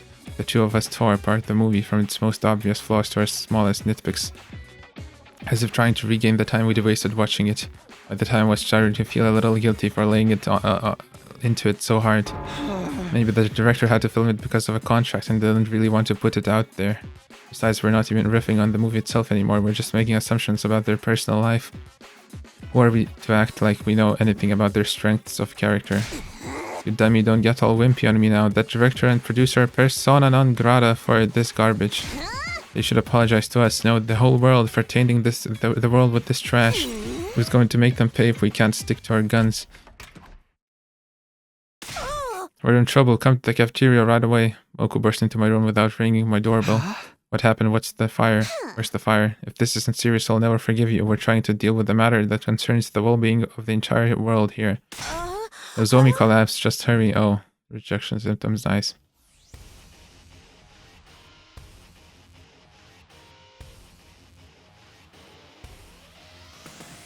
When Kurata and I arrived at the cafeteria, everyone was there except Nozomi. Moko immediately began to explain what happened. Just minutes ago, Moko and Nozomi had been eating in the cafeteria when suddenly Nozomi started to get clammy and sweaty. She collapsed and fell unconscious. Yugama examined her but couldn't figure out the cause. Right now, Nozomi was sleeping in her room. I instantly knew what it was. Rejection symptoms. I told them that Nozomi had gotten the power cryptoglobin through a different experiment than the rest of us and that her rejection symptoms were a ticking time bomb. But I wasn't sure why they kicked it in so early. It took longer last time. Maybe coming back from the future simulated her hemoanima and hastened the problem. At any rate, I know what needs to be done. We have to get her to absorb hemoanima. If we do, we can control Nozomi's rejection symptoms. There was just one issue. I only knew this because it wasn't my first time living it out. I couldn't tell them that. I couldn't let them know about their time travel for their own sakes. But there was no way I'm just going to let Nozomi succumb to this. Which means I might know how we can help her. You might? What does that mean? I had a dream about it. I decided to lie. A dream? A dream about her collapsing like this. In my dream, she absorbed hemoanima to restore her health. So then if we get her to absorb it like she did in your dream, how utterly unrealistic, it's just a dream after all. But my dream was faded, it will be reality soon. I'm positive Sir Takumi has truly developed the ability to tell the future in his dreams. Shut up, you're just complicating things. But if Takumi's dream is right, that means we can bring her back to normal with hemoanima. In other words, Tsumari, we can't do anything until the invaders show up. Nozomi's going to have to suffer until the invaders attack. Absolutely not, that's too horrible. No, we'll be the ones making an attack. Where would we attack them? At the relay station. They go from their main base to a relay station before they attack the school. I saw it in my dream, I can lead us there. I see, I would have been hesitant to make a move on their main base, but if we're going to attack a relay station, that's a different story. Hold it, why are we just assuming Takumi's dream was a premonition? It's entirely possible we could go to this place he saw and there wouldn't be anything there. No, they definitely have a relay station. I have never been, but I know where it is. You mean Takumi really can predict the future with his dreams? It sure seems like he did this time, if nothing else. Alright, then all we gotta do is get on over to that relay station. I'm not so sure about that. Huh? It is the duty of the Special Defense Unit to protect the school. What happens if there's an attack while you're away? It's just too risky. According to your dream, Kirifuji will get better if she absorbs enemy hemoanima, right? Then why not just wait for the next enemy attack? But there's no guarantee Nozomi can hold out that long. You can't benefit from the revival-matic if you leave. In fact, it's more likely you'll suffer further casualties. That might be true actually. It's way too dangerous to fight a commander outside the school. Then how about a task force, like when we went to the second to last defense academy? It would let us diminish the risks. Yes, that would prevent us from getting completely wiped out, but that's all. If you want to talk risk management, it would compromise the task force's chances of success. Well, Sumino, you understand right now is not the time to take risks. The enemy could strike at any moment. All we have to do is deal with this when that happens. You trust me as a commanding officer tasked with defending the school, right? Sir, it was making plenty of sense, but I knew I'd met you before. I'll go by myself. I know how to help her. There's no way I'm just going to leave her like this. You're that determined, and you're ready to do whatever it takes to defend her. Is this what you do for someone who's just a friend? Who is Kirifuji to you, Sumino? She's not just a friend, she's an essential member of our team. Takumi, you have touched my heart with your words. I'll go with you. We can't abandon Nozomi. But I'm coming too. This is just what I need to sober up after my energy drink bender. I'm going too. As Nozomi's friend and a part of the second to last defense team, I can't just sit around doing nothing. Everybody. I'm sure surely a task force is acceptable, yes? If it's the relay station I'm thinking of, it's possible to go there and come back in less than a day. Fine, but just 4 of you, plus Kirifuji for a total of 5, okay? You'll let us do this? It seems pointless to try and stop you, just make sure you're fully prepared before you go. Got it, we'll start getting ready tomorrow morning and leave that night. We should be able to get to the base on day 40, then we'll return on day 41. That should be fine, right? Yeah. Promise you won't do anything reckless. Your #1 main objective is defending the school. We absolutely cannot afford any losses. Right, I should have sent Nigo with you. Nigo, provide them with support.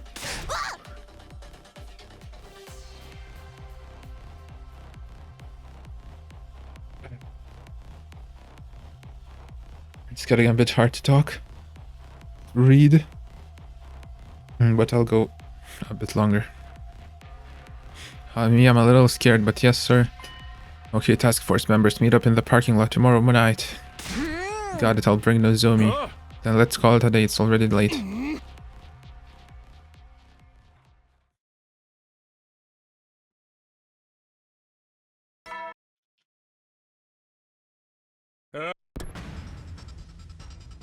I'm going to save Nozomi no matter what. Once I was done getting ready, it was time. There you are, Mr. Sumino. Are you ready? As ready as I'll ever be. It was that very moment that Nozomi and Moko showed up. Hey! Sorry for the wait, my friends. Sorry for being late. Nozomi, are you okay? Yeah, my symptoms have settled down today. More importantly, I really want to apologize. I'm making everyone go to such absurd lengths for me. Oh, enough already. If you have to say something, let's try thank you instead of sorry. Yes, you're right. Thank you, everyone. We're gonna have to fight these peasants eventually anyway. Dealing with them now will just make things easier later. We'd be killing 2 birds with 1 stone. Yeah, might as well show them what the hell we got and fuck up that base real good. Yeah, let's pummel these creeps so hard they won't have the nerve to attack again. I'm feeling a bit anxious, why don't we get going? You've got it. Well, we will infiltrate the enemy base and take out the commander station there. Then Nozomi will absorb the Simu anime. Are we ready? Hell yeah, man, I got this. Here we go. We boarded the school bus and immediately left for the enemy base.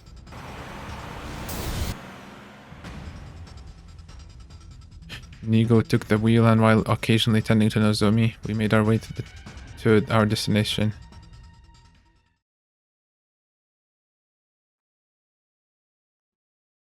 Soon after day broke, we had finally arrived at the enemy base. This space is bigger than I imagined. What, you scared? It just means there's more for us to go wild on. You want us to charge right in? No, that's too dangerous for the 5 of us. First, let's whittle down their forces as much as we can without being noticed. Then when they get spooked, we strike them all at once. Right, got it. Nozomi, are you going to be okay? Yes, I'm feeling better now, I'll be fine. Besides, I wouldn't feel right being the only one not fighting. Well then, time to get fired up. We're going to clobber these goons. Keeping down dumbass, those freaks will hear us. That goes for you too, Takamaru.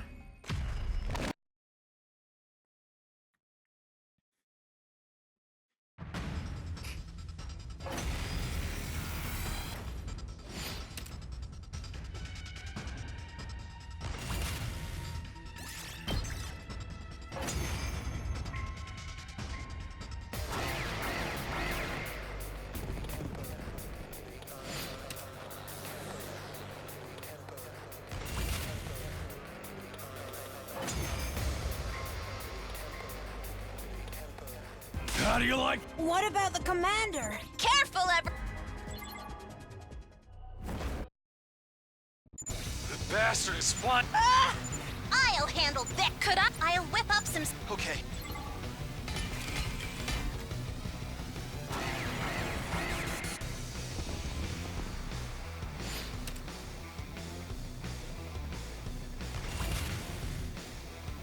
It's set! Told you it wouldn't take long!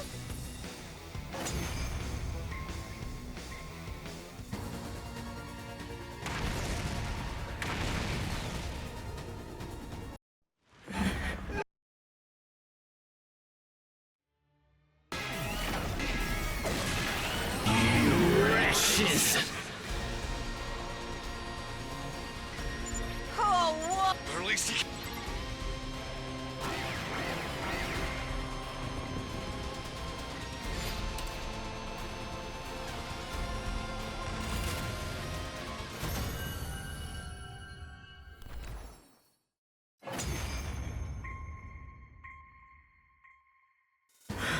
Why do you really?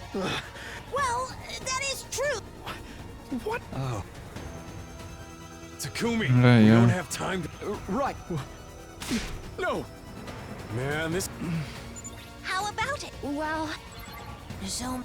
no, everyone put. Stop! Nozomi. Hell with... I'm sorry. No matter.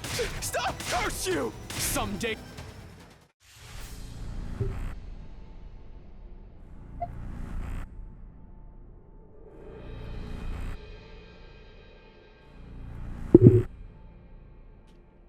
Okay, I understand.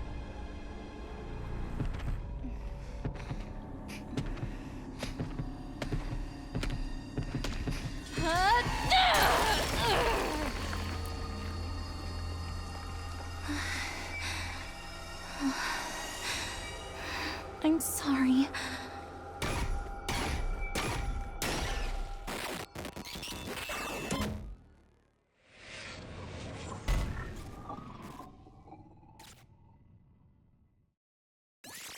Yay. Huh.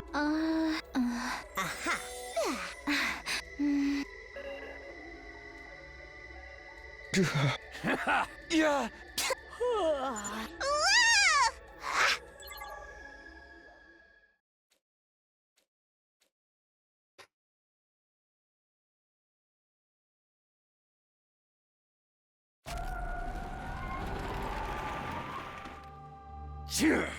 No sign of an attack. Looks like everything's all clear here. Cannot believe that the great Kurao Suzuki had to sleep on the bus for 2 nights. Bus trips are part of the pro wrestler package, but they're exhausting. You were conked the hell out the whole time. We've seen this, right? Hey!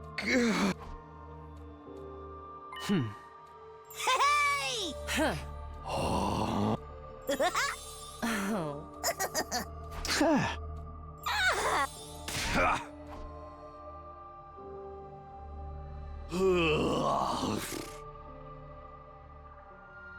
Catch you later, sleep tight.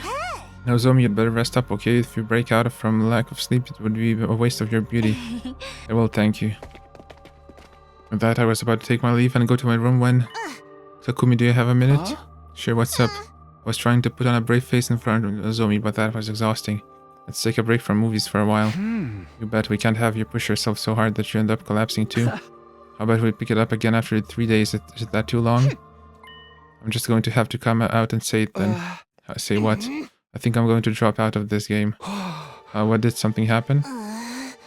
It's not that anything happened. I can just tell you and Nozomi. What, come again? I'm tired, drained, exhausted, and completely done.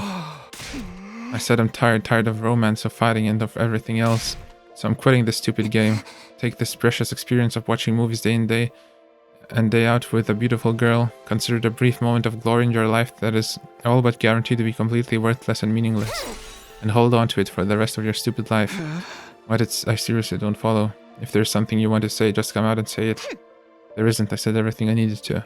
I'm done here. Don't even think about chasing after me like they do in the movies. I wanted to chase after her, but I couldn't after she said that.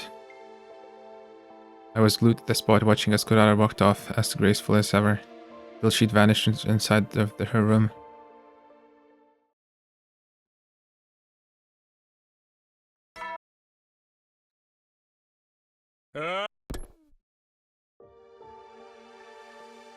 I recalled what happened with Kurara yesterday as soon as I woke up. I'm tired, drained, exhausted. What had made Kurara say that? Thought about it from every angle, but I just couldn't come up with an explanation. I was clueless, and of course Kurara never came. Maybe this wouldn't have happened if we hadn't gone to the relay station. No, there's no way of not going would have ever been the right decision. I came back to do these 100 days all over again so I could protect her.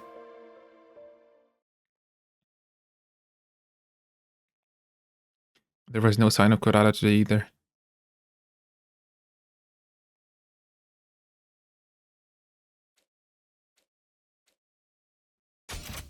You like me, right? Then don't give up on me now. What a joke.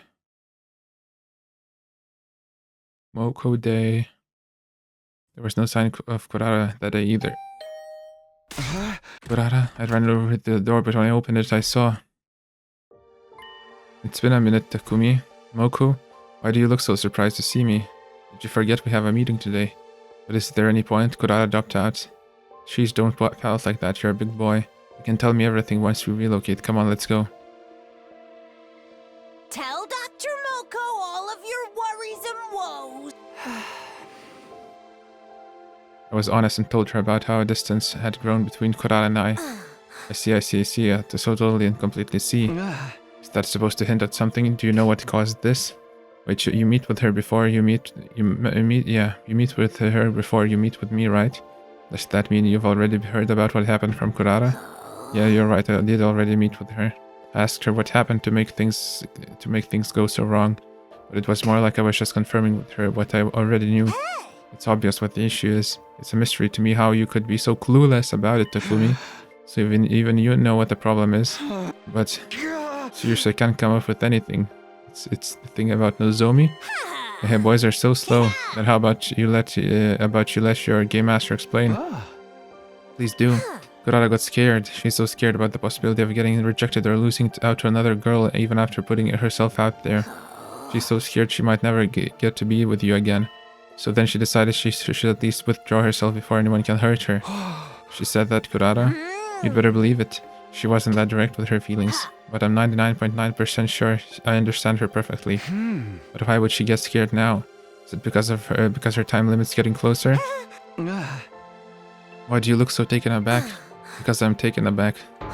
Our boys are a million, billion, trillion times dumber than I ever imagined. Oopsie, sorry babe, but don't sulk, I'll explain everything. The reason Kurara started to feel this was because of your tears. Tears? Remember when Nozomi recovered after you beat that commander at the relay station? Thank God. She saw that and it made her think. She thinks that the one you truly love is Nozomi. Hey, that's not what that was about. But I thought the same thing, seeing you cry, I just felt it. It wouldn't be hard for anyone to conclude that after seeing you shed such emotional tears. Things would be simpler if this was a complete misunderstanding and you could say for sure that the one you want is Kurara. Then you'd be able to run straight into her arms and hold her close. If you could do that, we'd have our happy ending faster than a microwave dinner. Well, I take it you're still not sure if you like her, then. I was ashamed. I silently nodded. I see, but you don't have to worry so much about it. There's still time before Kurara route is over. 5 days. Maybe not enough time for me to tell you. Time heals everything, but still some time. You're not helpless. Think about it, mull it over. Take your time and really think about what you feel for Kurara, about what Kurara means to you, about whether or not you like her. Put that pretty little head of yours to use, boy.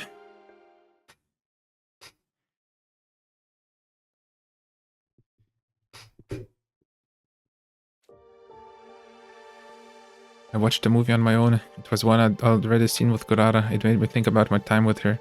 Kurara smiled during the scene. Kurara sniffled during the scene. Kurara clicked her tongue during the scene. Kurara tilted her head during the scene. Kurara did a little clap during the scene. And in this scene, I liked watching movies with Kurara. There was no denying that. But how do I really feel about her?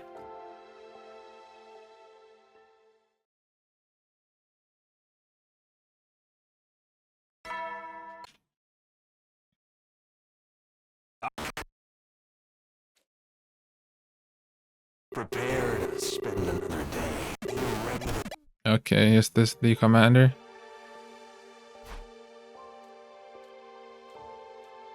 Yeah.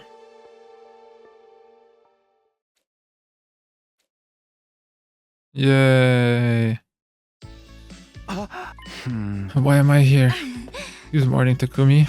I'm your Nozomi, right? Why are you asking me all that all of a sudden? I'm kind of confused. By the way, where are we? We've been here before, right? Where are we, Takumi? Are you being serious? Morning. Oh, but look at the beautiful blue sky and the fluttering cherry blossoms. It's straight out of an anime. Sure. Oh, Sir Takumi, something seems strange with you. Well, you see, Takumi doesn't know where we are. What, we're just at school, obviously. Did you lose your memory? Does this mean readers will hear about your shocking past as the story progresses? Georgica's pretending to live in a manga again.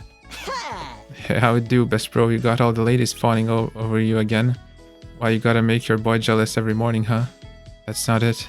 And don't get me started with all of you. Stop playing your little mind games and just tell the dude if you like him. Besides, if you come ask me for advice, who knows, maybe one of you will end up wanting some of Gaku. Yo.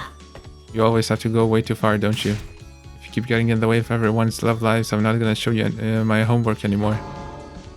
Please know anything about that. Ha ha ha ha. Well, whatever. I'm a little confused, but we are all having fun. No sense in worrying then. Ow. Oh, what's wrong? Are you being attacked by some villain's ability? I suddenly felt this pain, like someone hit my cheek. Why are you sleeping? Oh, seriously, are you okay? I knew it, this is a long-range one. Wake up. Snap. Oh. Toughen up and show me the man I fell for. That's right, I'm the leader of this SDU and the guy currently romancing Kurara Suzuki. Takumi Sumino. Takumi. Hey. Takumi, put these in. Earplugs? Just do it. Without knowing why I inserted the earplugs Kurara handed me. And she pulled out a notepad, scratched something down and showed it to me. I think the enemy is attacking with sound waves. I understood immediately. It was the one we fought last time, but I don't remember hearing anything before passing out. No, it's entirely possible that they're using an attack with frequencies inaudible to the human ear. Kurara, how are you? Right, I can't talk. I borrowed the pen and notepad from Kurara and heard they wrote out a message. Why weren't you affected?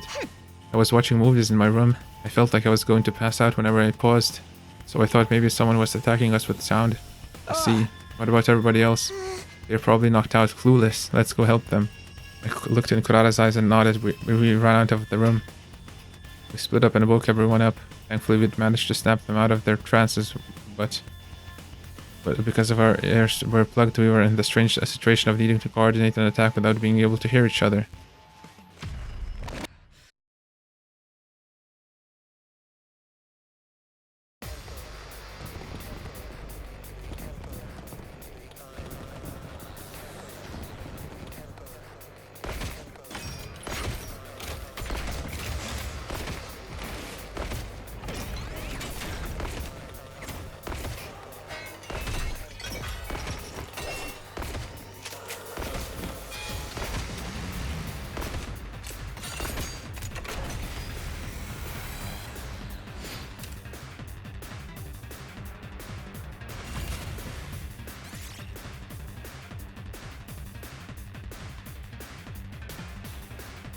Okay.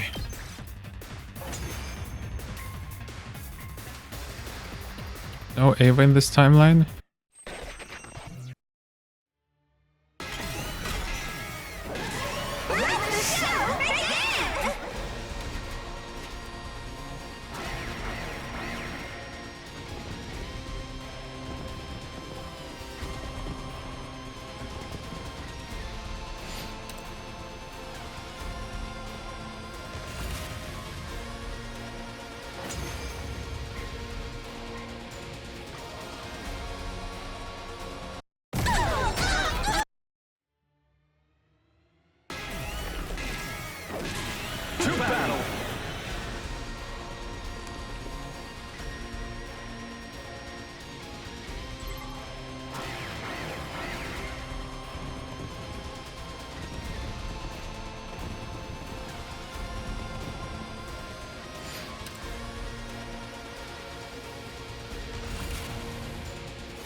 Yeah, we freaking won. Keep it down, your broke boy voice is even more grating than usual. We fought with our ears plugged the entire time. I know it was to stop the auditory attack, but it was exhausting.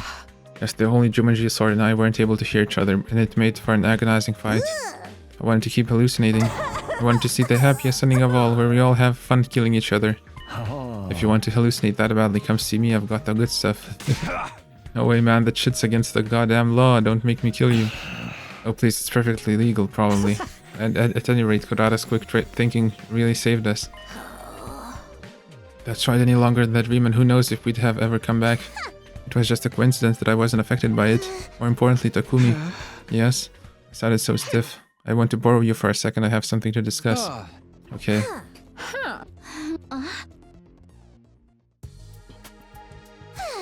Sorry to take up your time after you just got done fighting. No, I don't mind at all, but you want to know why I did what I did even though I quit the game, right? Yeah. This goes against everything I stand for and is completely humiliating, but I take back what I said about quitting. If you're okay with it, that is. Of course, I don't mind at all. But what happened? What made you change your mind? I watched the movie. It's the first one I ever saw with you. Do you remember? I do. You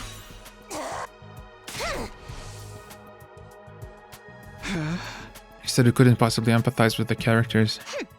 I did, but after watching it again, I felt differently. Before I felt like I was watching the two zoo animals fall in love and I didn't feel affected in the least, but when I watched it again, their love made my heart hurt like it was my own. And it made me feel like I wanted to set things right with you. I know exactly why it made me feel that way too, I'm sure of it. It's because I've gotten to experience love. Truly like you and I've gotten to be with you. That's why I was able to empathize with the movie about love between commoners. People change so easily, don't they? So I won't be dropping out of the game. Tomorrow I'm going to tell you how I feel. I'm going to confess to you. Tomorrow? But you have until day 50. Didn't I tell you tomorrow's day 48, right? Number 8 is special to the Osuzuki family. We always use it to guide us when we're unsure about a business transaction. I always knew that if I was going to tell you how I feel, it would be on day with the number 8 in it. For better or for worse, the Kurara chapter will come to a close tomorrow. If you're still unsure, think about it until you lose all sense of place and time, just like I did. Well then, see you tomorrow. Come behind the school at noon on the dot. Good night. The way I feel about Kurara is...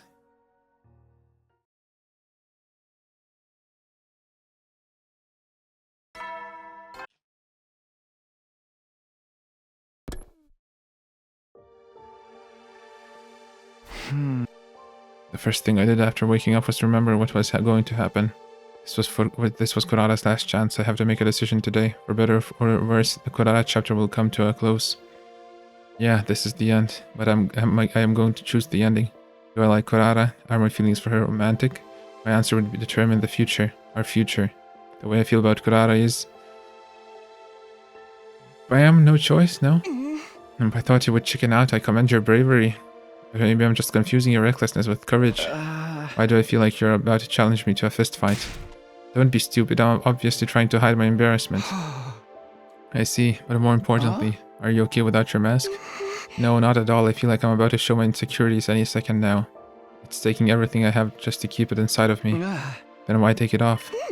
Do you need everything spelled out for you? Sincerity means showing your face when you want to express your feelings. I see. Now then, let me get right to the big event. Let me get right on to the big event. You know, it's incredibly rare that a beauty like me would ever confess to a lackluster nobody like you. The odds should be stacked against you. So you'd better open your eyes and ears and dedicate every last nerve in your body to listening to each and every word I have to say. That's the plan. I wasn't just saying it, I had truly come to do exactly that. She'd worked up the courage to tell me how she feels. I need to make sure I didn't miss a word of it. Okay then. Are you okay? No, as you can probably tell, I'm having a nervous breakdown. But I'll do my best. Just give me time, let me do this at my own pace. Alright. I, Kurara Osuzuki, want to say that I like you, Takumi Sumino. Would you please go out with me? And later, wed me, maybe? With all of the emotions inside of her, the courage, the fear, and everything else, she managed to push through and say it. She shared her feelings with me. Kurara Osuzuki, the scion of one of the Tokyo residential complex's wealthiest families, sharp-tongued and confident, but on the inside a sensitive and scared girl. The way I feel about Kurara is...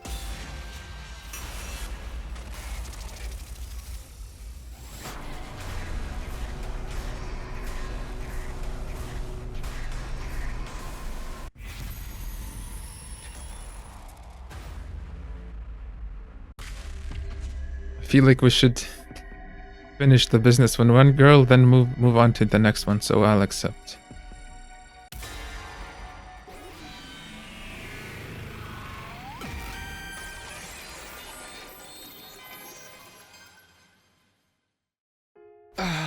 Kurara, I like you too. Huh? Please go out with me. Liar, you like Nozomi. No, I like you, Kurara. But... You have to trust what I say about my own feelings. I like you, Kurara. Yeah. I loosened my hold on Kurara and looked down at her, snuggled against my chest. As if on cue, she looked up at me, our eyes meeting. As we looked into each other's eyes, our lips were naturally drawn closer. Wait, this is way too embarrassing. Let me put my mask back on. Right, this might have been the first time Kurara had ever taken her mask off and put on a brave face for so long.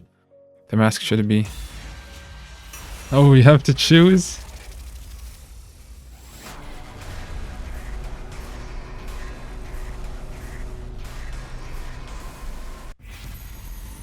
Let Kurara wear her mask.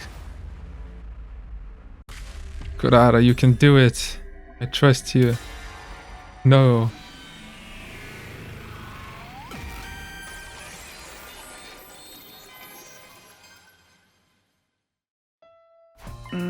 Sorry, I need you to wait a little longer for that. You're turning into a bit of a sadist. Well, it's not entirely unattractive. Was it because I'd already done it in a dream? It was supposed to be my first kiss, but I didn't feel that way. It didn't feel that way. I felt like I'd finally gone back to the place where I was always meant to be. Like the future that was always meant for me had finally come to become a reality. But this wasn't it. Our battle wasn't over yet, and in order to secure a happy future for Kurara, I would have to survive until day 100 no matter what it took. Let's do this. God! Leave the room! I'm going to beat the life out of these tactless invaders! But first, how about we do that one more time? Yay. Dream come true 1. Romance route.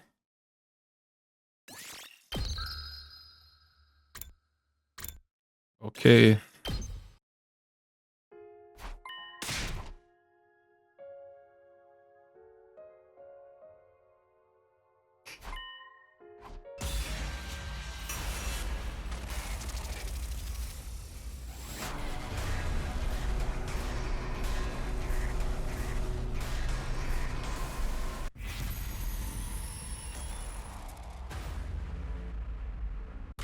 Guess we'll kiss the mask.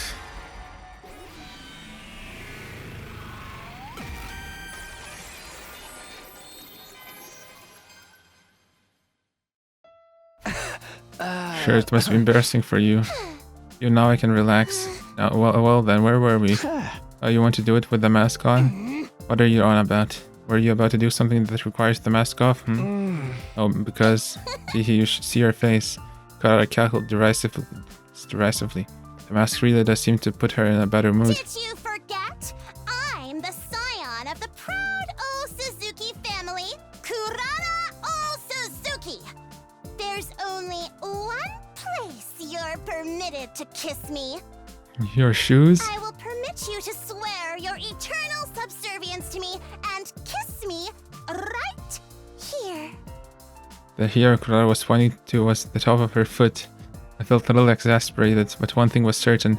If Kurara Suzuki had fallen in love with was always domineering like this. It's what makes her what she is. Then if I may, I tried to speak humbly as I sat down at Kurara's feet. Well, how do you feel? I'm so honored. The sensation of Kurara's body heat through the material of her boots filled me with fondness.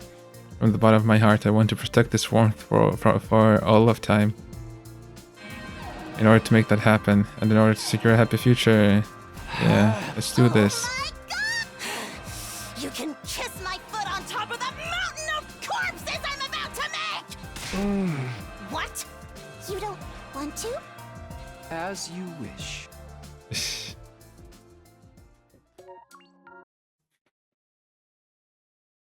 Dream come true, question mark?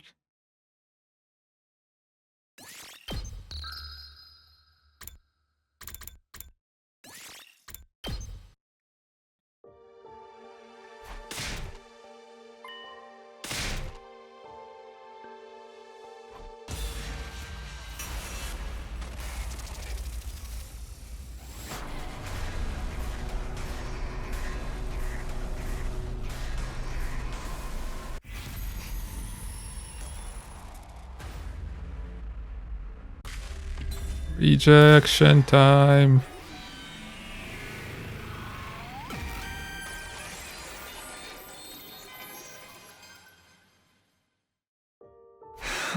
I'm sorry, Kurara, I just don't feel the same.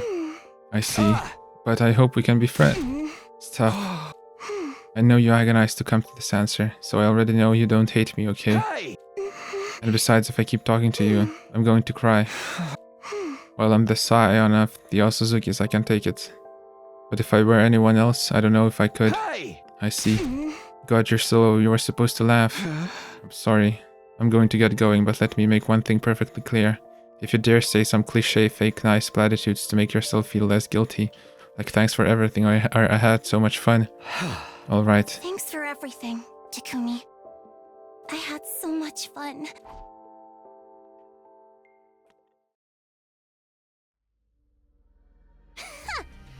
I'm going to be the shame of the Osuzukis for generations for getting rejected. No alarm? Fancy meeting you here. You're the worst liar I've ever seen. Do you want to know what happened?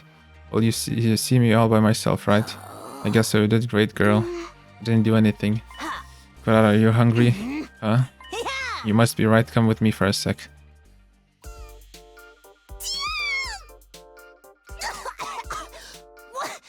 Why is everything so spicy? Duh, it's a detox. You know what they say, right? Your mind and body are one. Two sides of the same coin. You need to eat spicy food and sweat it out if you want to detox a mind that's been through something. I get what you mean, but... Oh, you're right. Oh, it's really hot. Forget sweating. Oh, I'm breathing fire over here. Me too. You don't even want to know what's happening in this mask right now. It's good though, right? All the negativity will come out with a sweat. But if you don't try to dab it off a little, you'll totally break out. Why not take the mask off? How can I possibly do that? Oh, right. You must be so red from how spicy it is. I'm gonna go powder my nose, okay? Stupid. There's spicy and then there's just painful. Stupid.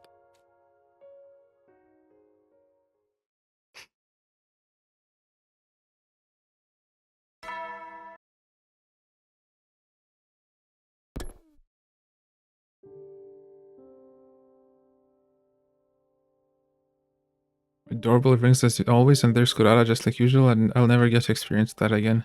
Kurara chapter had closed. I chose to close it. I chose not to choose Kurara. Don't regret it. I was just being true to my feelings. If doing what my heart wanted to do was the right choice, then I made the right choice. I can be proud of myself, but there was a dark sensation swirling around in my chest. Maybe I felt apologetic, guilty, or remorseful. It felt like a sense of mourning for a lost love. Am I stupid? Lost love? Why am I acting like a victim? Maybe I'll just get up and go to the cafeteria. I caught a glimpse of the projector Kurara had left in my room. I watched another movie on my own. It was one I'd already seen with Kurara. It made me think about my time with her. Kurara smiled during the scene. Kurara sniffled during the scene, clicked her tongue, tilted her head, did a little clap.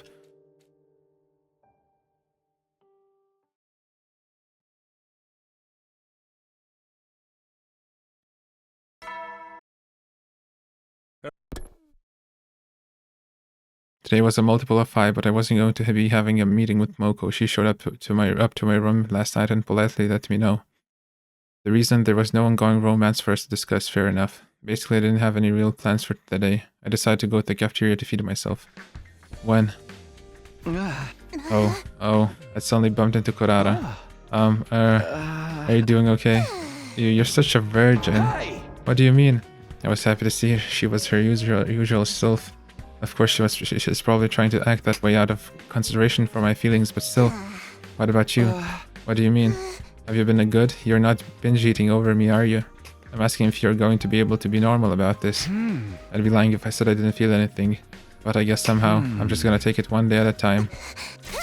That answer pisses me off in its own special way, honestly. What did you want? I was going to give you some encouragement if you seemed like you were going through it worse than I was. I was going to tell you not to worry about me, and to just keep going and to give your time with Kyoshka a fair shot. I'm not doing this for Kyoshka, obviously.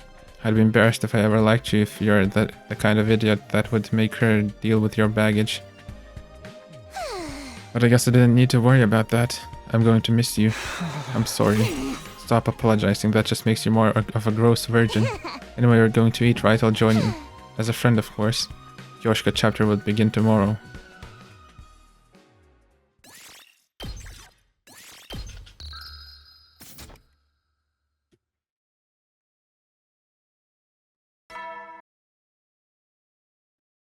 Up and Atom troops, time to rise and shine! Okay, maybe it's enough. What did we see? We saw the best friends ending. We saw coming of age happy ending. And we saw Kurara's ending.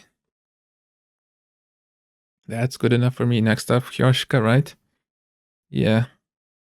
Okay, see you next time.